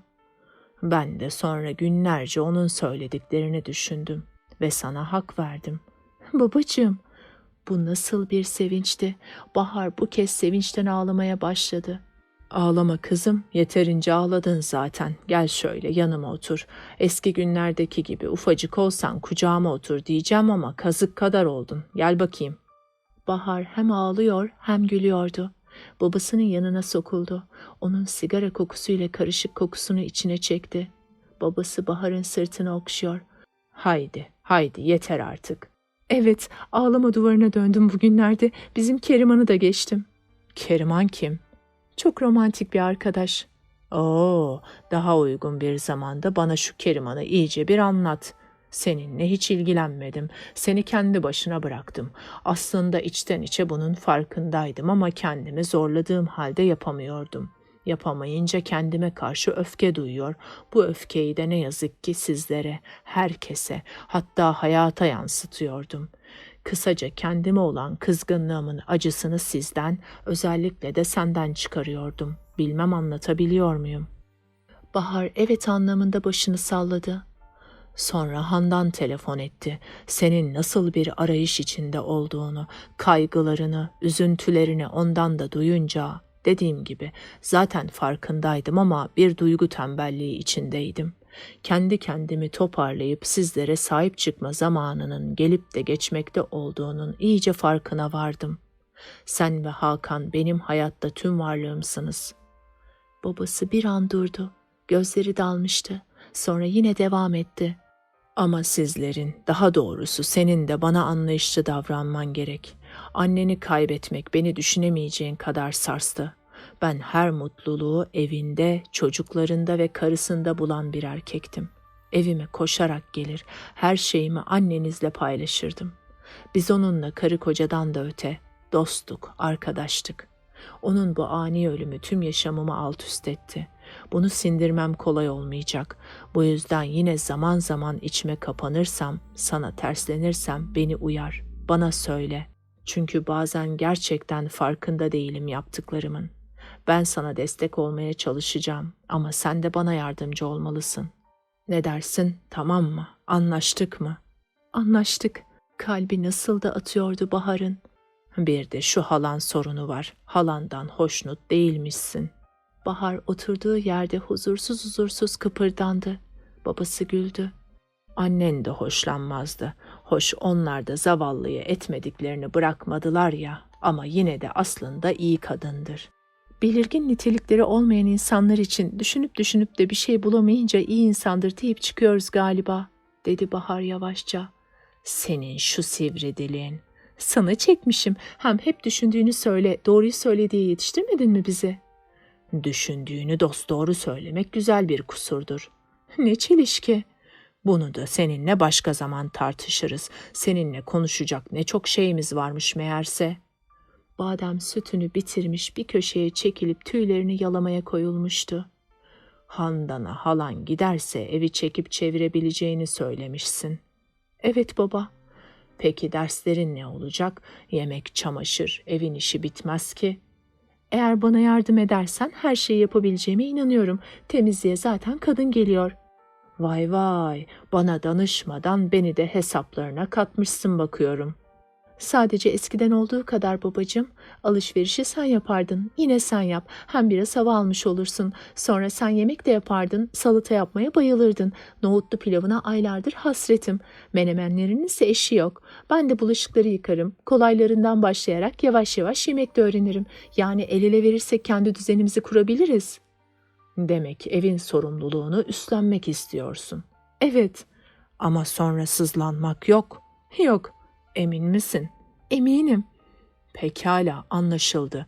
Bir evde iki kadın olmuyor anlaşılan. Biri ne kadar küçük olursa olsun diye mırıldandı babası ve devam etti. Yalnız bunu benden hemen isteme. Bir kere şu sınavlar bitene kadar senin sadece derslerinle ilgilenmeni, başka hiçbir şey düşünmemeni istiyorum. Bu konuda tartışma istemem. Sınavlar biter, yaza gireriz. Ben o zaman halanı kırmadan yollamanın bir yolunu bulurum. Biz de yazın rahat rahat iş bölümü yapar ve düzenimizi kurarız. Bu daha mantıklı değil mi? Bahar öyle engeller aşmıştı ki babasının bu önerisini sevinçle kabul etti. Alt tarafı 2 ay daha diye düşündü. Babasıyla arası düzelmişti ya, gerisi vız gelirdi. Oo, saat 2'ye geliyor. Görüyor musun şu işi? Yarın sen nasıl okula gideceksin? İstersen sana bir tezkere yazayım, gitme, dedi babası ayağa kalkarken. 2 sözlü var babacığım, yarın gitmem şart, dedikten sonra bir an durdu. Sonra da öyle mutluyum ki babacığım, deyiverdi birden. Ben de yavrum, ben de. Haydi yavrum, seni yeterince uykundan alıkoydum. Artık yat da uyu. İyi geceler yavrum. İyi geceler babacığım. Babası odadan çıktıktan sonra Bahar dönüp Balbadem'e baktı. Balbadem temizliğini bitirmiş, yerdeki yastığın üzerine kıvrılmış uyuyordu. Yüzünde bir gülümseme vardı sanki. Bahar'ın gözlerinden uyku akıyordu. Kendini yatağına atmadan önce "Neden olmasın, kediler de pekala gülümseyebilirler," diye mırıldandı.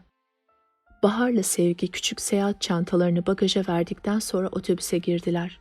Sevgi, "İnanamıyorum Bahar, sonunda gidiyoruz işte," diyordu. "Kemer Tatil Köyü'nü hep merak ederdim," dedi Bahar. "Eşref'le Volkan'a bazen çok kızıyorum ama doğruya doğru. Bu geziyi onlardan başkası düzenleyemezdi." "Ölü mevsim, tatil köyü zaten kapalı diye yöneticilerle bir pazarlık yapmışlar ki anlata anlata bitiremiyorlardı. İkisi de iş hayatında başarılı olacaklar, bu kesin." "Derya geliyor. Şu kızın da her şeyi saltanatlıdır. O dergileri bırak da dışarıya bir bak Sevgi." Derya'yı Cengiz spor Mercedes'iyle getirmişti. Otomobilin kapısını açtı. Derya'nın çıkmasına yardım ettikten sonra valizini otobüse kadar taşıdı. Bagaja yerleştirdi. Bir süre konuştular. Sonra Derya uzanıp onu yanağından öptü. Kızlar artan bir merakla onları seyrediyorlardı. Sevgi, "İşler ilerlemişe benziyor," diye fısıldadı. "Yine mi dedikodu?" dedi gelen Mine. "Sadece seyrediyoruz. Bazıları da ne kadar da şanslı oluyor," diyerek içini çekti Sevgi. Mine önlerindeki koltuğa oturdu. Kucağında yine bir yığın kitap vardı. "Tatilde de mi kitap?" diye sordu Bahar. "Okumanın zamanı zemini yoktur." "Aldın mı cevabını? Bak Mine, ben de okumak için neler aldım," diyerek dergilerini gösterdi Sevgi. Mine burun kıvırdı. "Toplumu uyutmak için hazırlanmış para tuzağı onlar. Başka bir şey değil. Yazık gözlerinize," deyince bu kez Bahar öfkeli Sevgi'ye "Aldın mı cevabını?" dedi sırıtarak. Derya Cengiz'le vedalaşmasını bitirmiş, otobüse doğru yürümeye başlamıştı.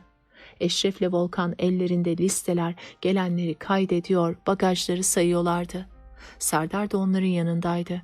Bir ara başını kaldırdı. Bahar'la göz göze gelince elini salladı. Otobüs yolculuğu neşeli geçiyordu. Şarkılar söyleniyor, herkes birbiriyle şakalaşıyordu. Böylesine neşeli olmalarında havanın güzelliğinin de payı vardı. Bahar, "Keşke Keriman da olsaydı," dedi. O günkü garip yokluklarının nedenini Sevgiyle Mine'ye söylemişler. Daha doğrusu söylemek zorunda kalmışlardı. Bunca olaydan sonra tabii ki kalkıp da gezi için izin isteyemezdi. Aslında akıllılık etti. Yoksa Ahmet yine bir yerlerden çıkar gelirdi. Ondan sonra da ayıklı pirincin taşını. Ama Sevgi, Nurcan Hanım'ı görsen şaşardın. Onunla hem yol boyu hem revirde ne güzel konuştu. Doğrusu bu kadarını beklemiyordum. Keriman Ahmet'le görüşmekten nasıl vazgeçirdi? Diyorum ya sana, onunla uzun uzun konuştu. Bir süre birbirinizi görmeyin, sınavlar yaklaşıyor. Sen iyi bir öğrencisin ama kafanı bu işlere takarsan şu kritik günlerde çalışamaz, başarılı olamazsın. Ahmet de aynı durumda, ona da kötülük etmiş olursun. Madem birbirinizi bu kadar seviyorsunuz, kendinizi bir deneyin bakalım. 1-2 ay görüşmeyin, şu sınavlar bir geçsin. Sonra hala birbirinize ilgi duyuyorsanız gider annenle konuşursun. Sınavda başarılı olursan yüzün olur konuşmaya hem de. Aynı şeyler Ahmet için de geçerli." Keriman onu ağlaya ağlaya dinledi. Sonunda Keriman'dan bir de esaslı söz aldı ve işte bugünkü duruma geldik. Akılsız kız. Baksana şimdi hiç olmazsa huzur içinde ders çalışabiliyor. Oysa eskiden yok yakalandım, yok göremedim, konuşamadım diye ömrü diken üstünde geçiyordu.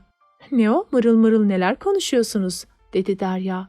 "Seni konuşuyorduk, o ne ayrılıştı öyle?" diyerek taşı gediğine koydu Sevgi. "İnsan sözlüsünden ancak böyle ayrılır," dedi Derya. Ne sözlüsü, kim sözlü gibilerinden bağırdılar. Bağırmayın, bütün otobüse duyurmak mı istiyorsunuz? Geçen hafta sonu Cengiz ailesiyle konuşmuş. Onlar da bizimkilerle. Bir araya gelindi. Öyle tören mören yapılmadı da. Aramızda anlaşıldı. Kısaca artık sözlüyüz.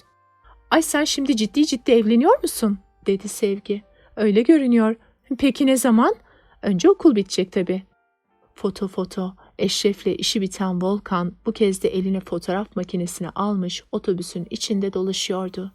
Yok mu bir yolculuk hatırası isteyen, bugünler geri gelmez beyler, haydi foto diye bağırıyordu. Bahar fotoğraf çektirmek istedi. Sevgi burun kıvırdı.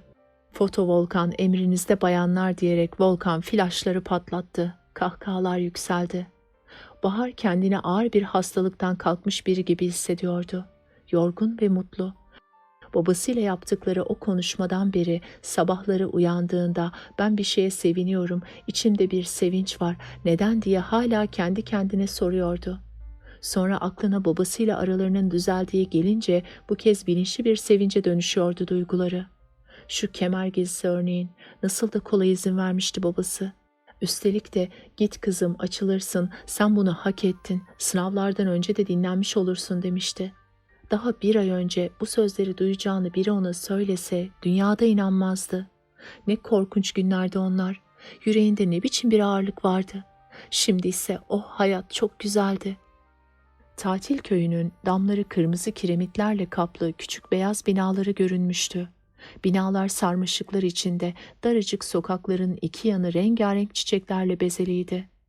Bahar'la Sevgi, Mine ile de Derya bir arada kalacaklardı. Odalarına doğru yürürken Eşref'in sesini duydular.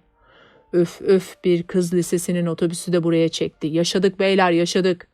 Tatil köyünü 4 ayrı okulun öğrencileri kapatmıştı. Şuraya bakın bir otobüs dolusu kız. Üf ben gidiyorum oralarda bir tur atayım da yakışıklı görsünler. Bahar'ın gözlerinde bir pırıltı yanıp söndü.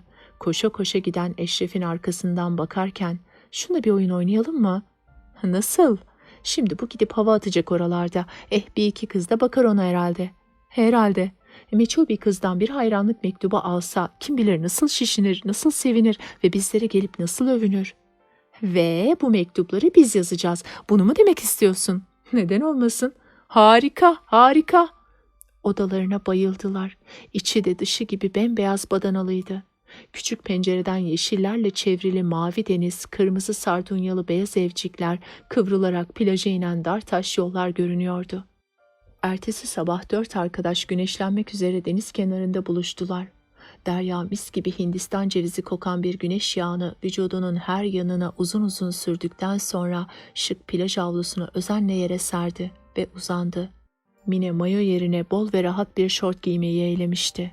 Başına gözlerini güneşten korumak için bir kasket, ayaklarına sandallarını geçirmişti. Bu sandallar Mine'nin üniformasının, daha doğrusu yazlık üniformasının ayrılmaz bir parçasıydı. Çimenlere uzanmış, bir yandan okuyor, bir yandan da kopardığı otu kemiriyordu. Sevgi düşüncelere dalmıştı. Bahar özgüvenine kavuşmuştu. Ana babalarının sevgisinden emin olanların ana babalarından söz ederken takındıkları o kendine özgü umursamaz tavır vardır ya, Bahar da babasından söz ederken böyle konuşuyordu artık. Sevgi kendi kendine gülümsedi. İkinci gün yine aynı yerde deniz kenarında güneşleniyorlardı. Güneş ısıtıyordu ama aralarında henüz denize girme yürekliliğini gösteren çıkmamıştı. İlk gün oldukça hareketli ve eğlenceli geçmişti. Sabahki yanma çabaları işe yaramış, hepsinin yüzleri vücutları pembeleşmişti. Öğleden sonra gezilen harabeler kimine ilginç, kimine sıkıcı geldiyse de bir arada olduklarından eğlenmişlerdi. Gece de kızlar zorunlu olarak tatil köyünün diskoteğinde erkek arkadaşlarının gözetimi altında müzik dinlemişler. Ama günün yorgunluğu ağır basınca pek fazla oturmadan yatmaya gitmişlerdi. Yemekten kalktıktan sonra tatlı bir akşam rüzgarı esiyordu. Sevgi pimpon oynayalım dedi. Teklif hemen kabul edildi. Bahar, ben biraz üşüdüm, odadan ceketimi alıp geleceğim deyince ben seni götüreyim diyerek ayağa kalktı Serdar. Bahar'la Serdar odalara doğru giden yola yöneldiler. Güneş batmak üzereydi. Her tarafı tatlı bir kızıllık kaplamıştı. Ne güzel renkler. Doğayı çok seviyorsun değil mi Bahar? Galiba öyle. Dikkat ediyorum da her zaman doğadaki güzelliklerin farkındasın. Kışın yağan karın, baharda erguvanların, şimdi batan güneşin. Güzel bir nitelik bu. Çoğumuz çevremizi görmeden yaşayıp gidiyoruz. Teşekkür ederim. Şair gibi konuşuyorsun bu akşam. Sen benim dostumsun Bahar. Seninle her şeyi çok rahat konuşabiliyorum. Nedenini bilmiyorum ama sana açılabiliyorum. Yine teşekkürler. Ben de sana her şeyimi söylüyorum. Hatta babamla aramız düzelince ilk sana koştum biliyorsun. Senin hesabına ne kadar mutluyum bilemezsin. Öyle değiştin ki anlatamam. Gözlerin donuk bakıyordu. Şimdi ise pırıl pırıl. Yürüyüşün bile değişti sanki. Evde huzur olması bambaşka bir şey Serdar. Derken aklına Serdar'ın durumu geldi ve biraz da utanarak sustu. Bu mutsuz arkadaşının önünde ballandıra ballandıra kendi mutluluğunu anlatmanın ne alemi vardı sanki. Seninkiler nasıl Serdar? Nasıl olacaklar? Her şey bildiğin gibi devam ediyor. Zaten ben de seninle konuşmak istiyordum. Bir şey var ki beni çok rahatsız ediyor. Bahar endişelenmişti. Yine neler olmuştu acaba Serdar'ın yaşamında? Şuraya oturalım da anlat bana. Hep sen bana destek oldun. Ben de sana destek olmak isterim. Tahta banka oturdular. Serdar söze başlamakta güçlük çeker gibiydi. Bahar ise sessizce bekliyordu. Hayatımda yapmadığım bir şey yaptım Bahar. Fizik sınavında kopya çektim. Biliyorum bu sözlerimi duyan birçok arkadaş bana gülebilir ama ben kopya çekmeyi doğru bulmam ve o güne kadar hiç çekmedim de. Her neyse, üstelik fizik sınavında bir arkadaşımı da tehlikeye soktum. Biliyorsun tıbba girmek istiyorum. Bu nedenle her ders benim için önemli. Yani öğrenmem önemli tabii ama bu arada bir de not ortalaması sorunu var.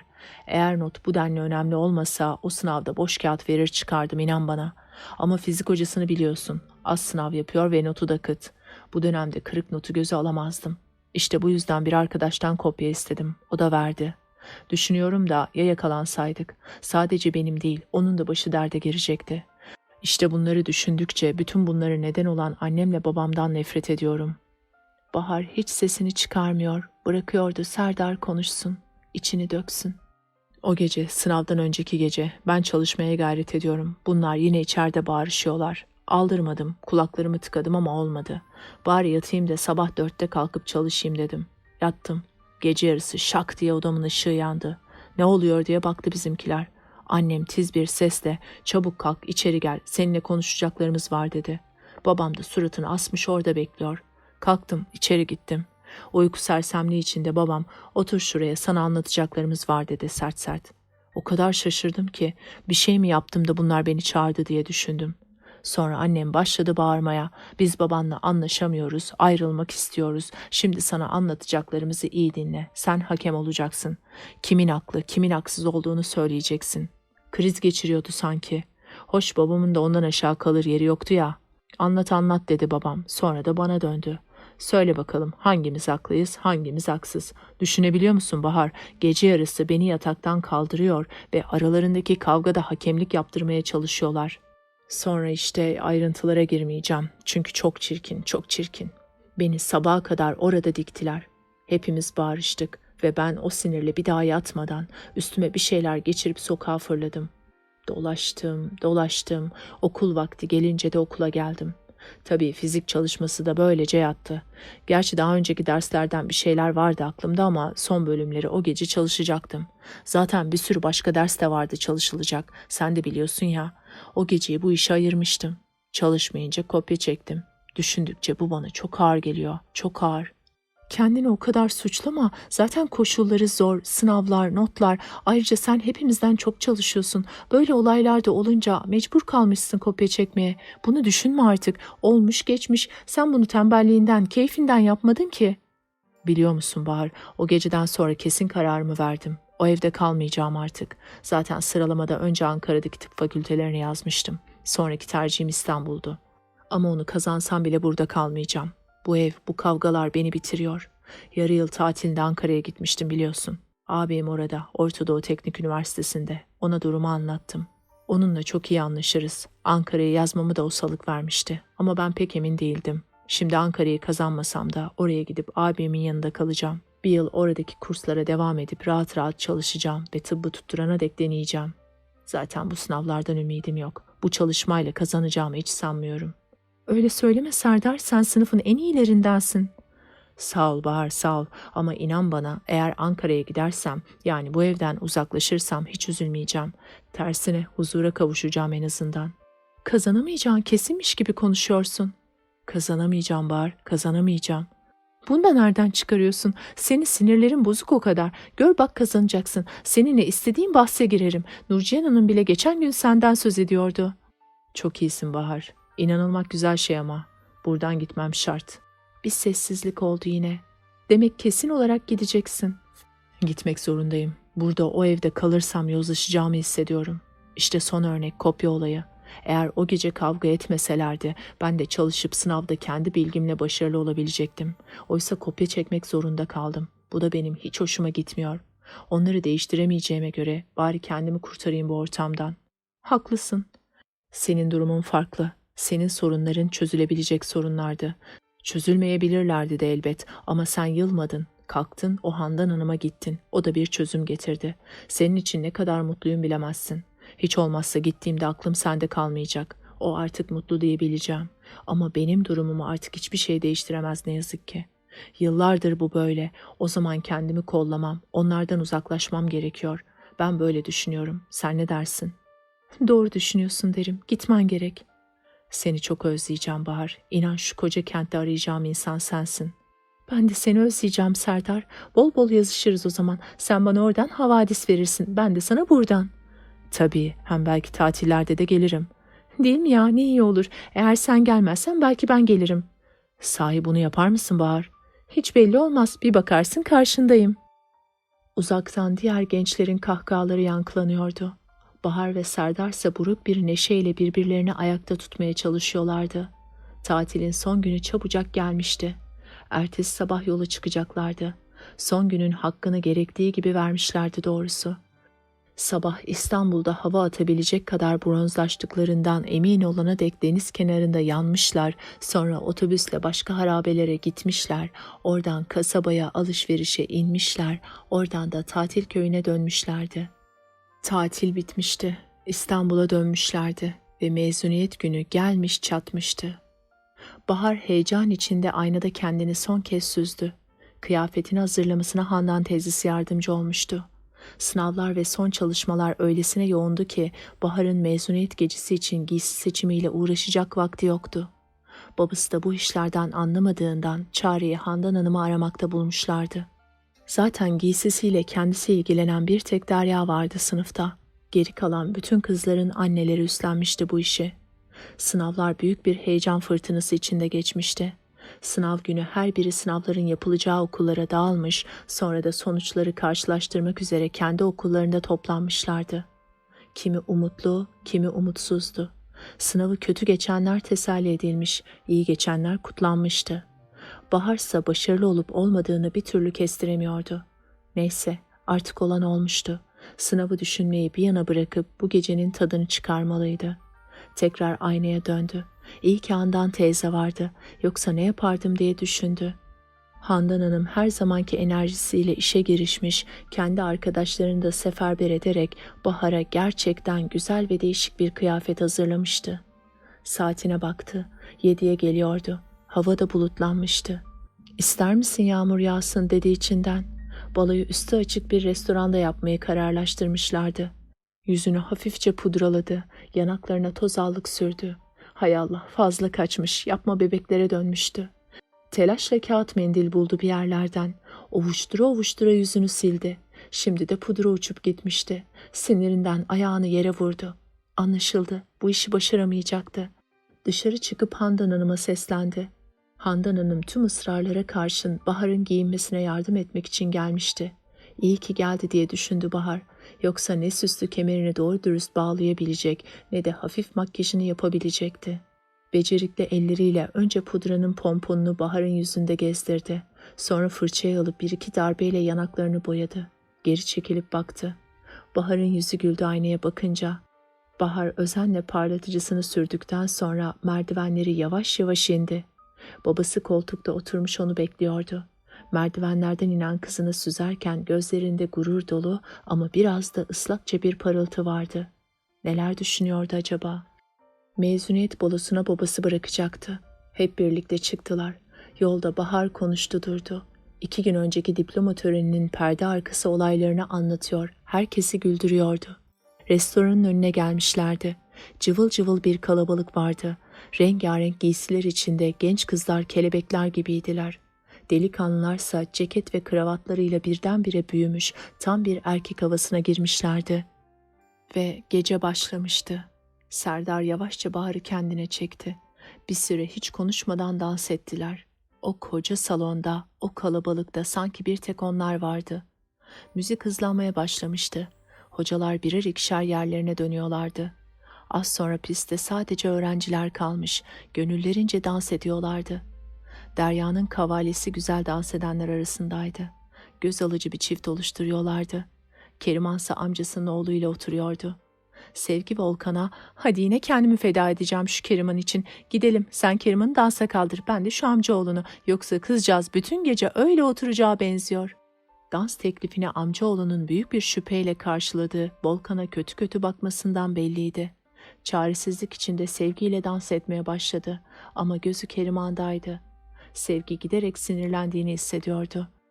"Bak kardeşim, biz burada mezuniyet gecemizdeyiz. Yıllarca birlikte okuduk. Hepimiz kardeş gibiyiz. Onun için sen de Keriman'ı gözlemekten vazgeç ve eğlenmene bak. Ona burada bir şey olmaz. Bak, ileride müdürümüzle öğretmenlerimiz de oturuyorlar." Amcaoğlu kulaklarına kadar kızarmıştı. Kekeledi. "Estağfurullah, ben kötü bir şey düşünmemiştim. Amcam gözünü Keriman'dan ayırma dediydi de tahmin etmeliydim. Bak şimdi seni başka bir arkadaşımızla tanıştıracağım. O da bizim grubumuzdandır. Madem buradasın herkesle tanışman gerek değil mi ya?" Zavallı çocuk Sevgi'nin atakları karşısında şaşkına dönmüştü. Başını salladı. Sevgi Eşref'le dans eden Mine'ye yaklaştı. "Mine bak, Keriman'ın amcasının oğlu seninle tanışmak ve dans etmek istiyor. İşte bu da Mine," dedi ve yine kulaklarına kadar kızaran amcaoğluyla öfkesinden gözleri çakmak çakmak olmuş Mine'yi baş başa bırakıp Eşref'i çabucak çekti ve dans ede ede hızla oradan uzaklaştı. "Ay şimdi öleceğim Eşref, Mine'ye bak, Allah aşkına Mine'ye bak." Orkestra oyun havası çalmaya başlayınca Eşref gecenin yıldızı oluverdi. Göbek atmaya bayılırdı. Derken halka olundu. Hep birlikte günün şarkılarını söyleyerek dönüyor, zıplıyorlar, oturanlar da el çırparak şamataya katılıyorlardı. Kan ter içinde kalmışlardı. Saatlerdir dans ettiklerinin farkında bile değildiler. Derya da konuklarıyla birlikte kalkmıştı. Arkadaşlarına uzaktan el salladı ve Cengiz'in koluna girip uzaklaştı. Keriman'ın amcaoğlunun gözünden uyku akıyordu. Bu yüzden Keriman da vedalaşıp ayrıldı. Yavaş yavaş ortalık tenhalaşıyordu. Herkes birbiriyle vedalaşıyor. Yazlık evlerin adres ve telefon numaraları defterlere yazılıyordu. Sınav sonuçlarının belli olduğu gün Bebek'te toplanmaya karar vermişlerdi. Bu arada Volkan'ın yine Antalya'ya gitmesi gerekiyordu ve Volkan'ın Bebek'teki buluşmalarından sonra gitmesi uygun görüldü. Garsonlar boşalan masaların üstündekilerini toplamaya başlamışlardı bile. "Az sonra gideceksin. Seninle son bir kez daha dans etmek istiyorum Bahar," dedi yavaşça Serdar. "Ben de son dansı sana ayırmıştım zaten," dedi Bahar kendine şaşarak.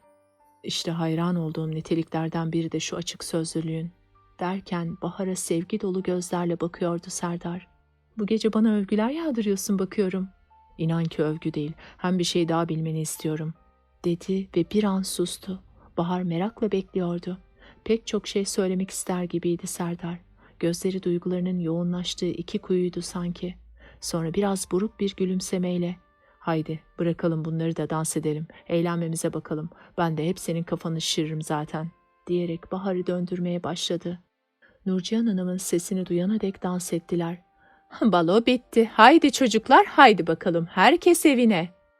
Bahar Serdar'ın yüzüne bakarken düşünüyordu. Evet, balo bitmişti. Koca bir yıl bitmişti. Bir dönem bitmişti. Oysa sorunlar bitmemişti. Ama en azından sorunlarla birlikte yaşamasını öğrenmeye başlamışlardı. Bu da az şey değildi. Birden Mine'nin defterinde okuduğu bir özdeyiş aklına geldi. Mine de nereden bulurdu böyle şeyleri? "Tanrım, bana değiştiremeyeceğim olaylara katlanabilmek için sabır, değiştirebileceklerimi değiştirmek için güç ver ve daha da önemlisi bu ikisinin arasındaki farkı ayırt edebilecek sağduyuyu ver." Ne kadar doğru diye geçirdi içinden. Evet, sorunlar bitmemişti ama buna karşılık dostluklar, umut ve hele hele sevgi de bitmemişti. Bitmeyecekti de. Bahar Serdar'la göz göze geldi. Serdar düşüncelerini okuyormuşçasına bakıyordu Bahar'a. Birbirlerine gülümsediler. Mine, Edebiyat Fakültesi Felsefe bölümüne girdi. Sınıf arkadaşlar arasında kızlar daha büyük başarı gösterince kadın erkek eşitliği konusunda sesi daha bir gür çıkmaya başladı. Keriman sınavda başarılı oldu ama o sırada akrabadan iyi bir kısmet çıktı. Genç kız da Almanya'da çalışan bu elektrik mühendisiyle evlendi ve yalnızca evini değil, yurdunu da terk edip Almanya'ya yerleşti. Volkan Siyasal Bilimler Fakültesinin puanını tutturunca onunla kaymakam diye epey alay ettiler ama kısa zamanda konuya ısındı ve okula severek gidip gelmeye başladı. Eşref, işletmecilik okumak istiyordu. Gerekli puanı tutturamayınca tutturduğu bölüme yani ziraat iş olsun diye gideceğine üniversiteden vazgeçti ve bir ihracat şirketinde işe girdi. Çekirdekten yetişmek istiyor, başarılı da. Derya, o yılın Ağustos ayında Hilton havuz başında görkemli bir düğünle Cengiz'le evlendi ve Çanakkale'ye yerleşti. Dedikodu gazetelerinde boy boy resimleri çıktı. Sevgi, turizm okulunu tutturdu. Buna herkesten fazla kendi şaştı. Yine sık sık Bahar'la buluşuyor. Serdar, sınavda başarılı olamadı. Buna sadece arkadaşları değil, tüm öğretmenleri de çok üzüldü. Kararını uygulayıp Ankara'ya yerleşti. Orada bir kursa yazıldı ve gelecek yılın sınavlarına hazırlanmaya başladı. Morali iyi, başarılı olacağına inanıyor. Boş vakitlerini Bahar'a mektup yazarak geçiriyor. Ve Bahar, sınavda başarılı oldu ve Güzel Sanatlar Akademisi'ne girdi. Halası Manisa'ya döndü. Hakan eve geldi. Evin asıl yükünün onun omuzlarında olmasına karşın amacına ulaşıp ailesini bir araya toplamanın mutluluğu içinde boş vakitlerini Serdar'a mektup yazarak geçiriyor.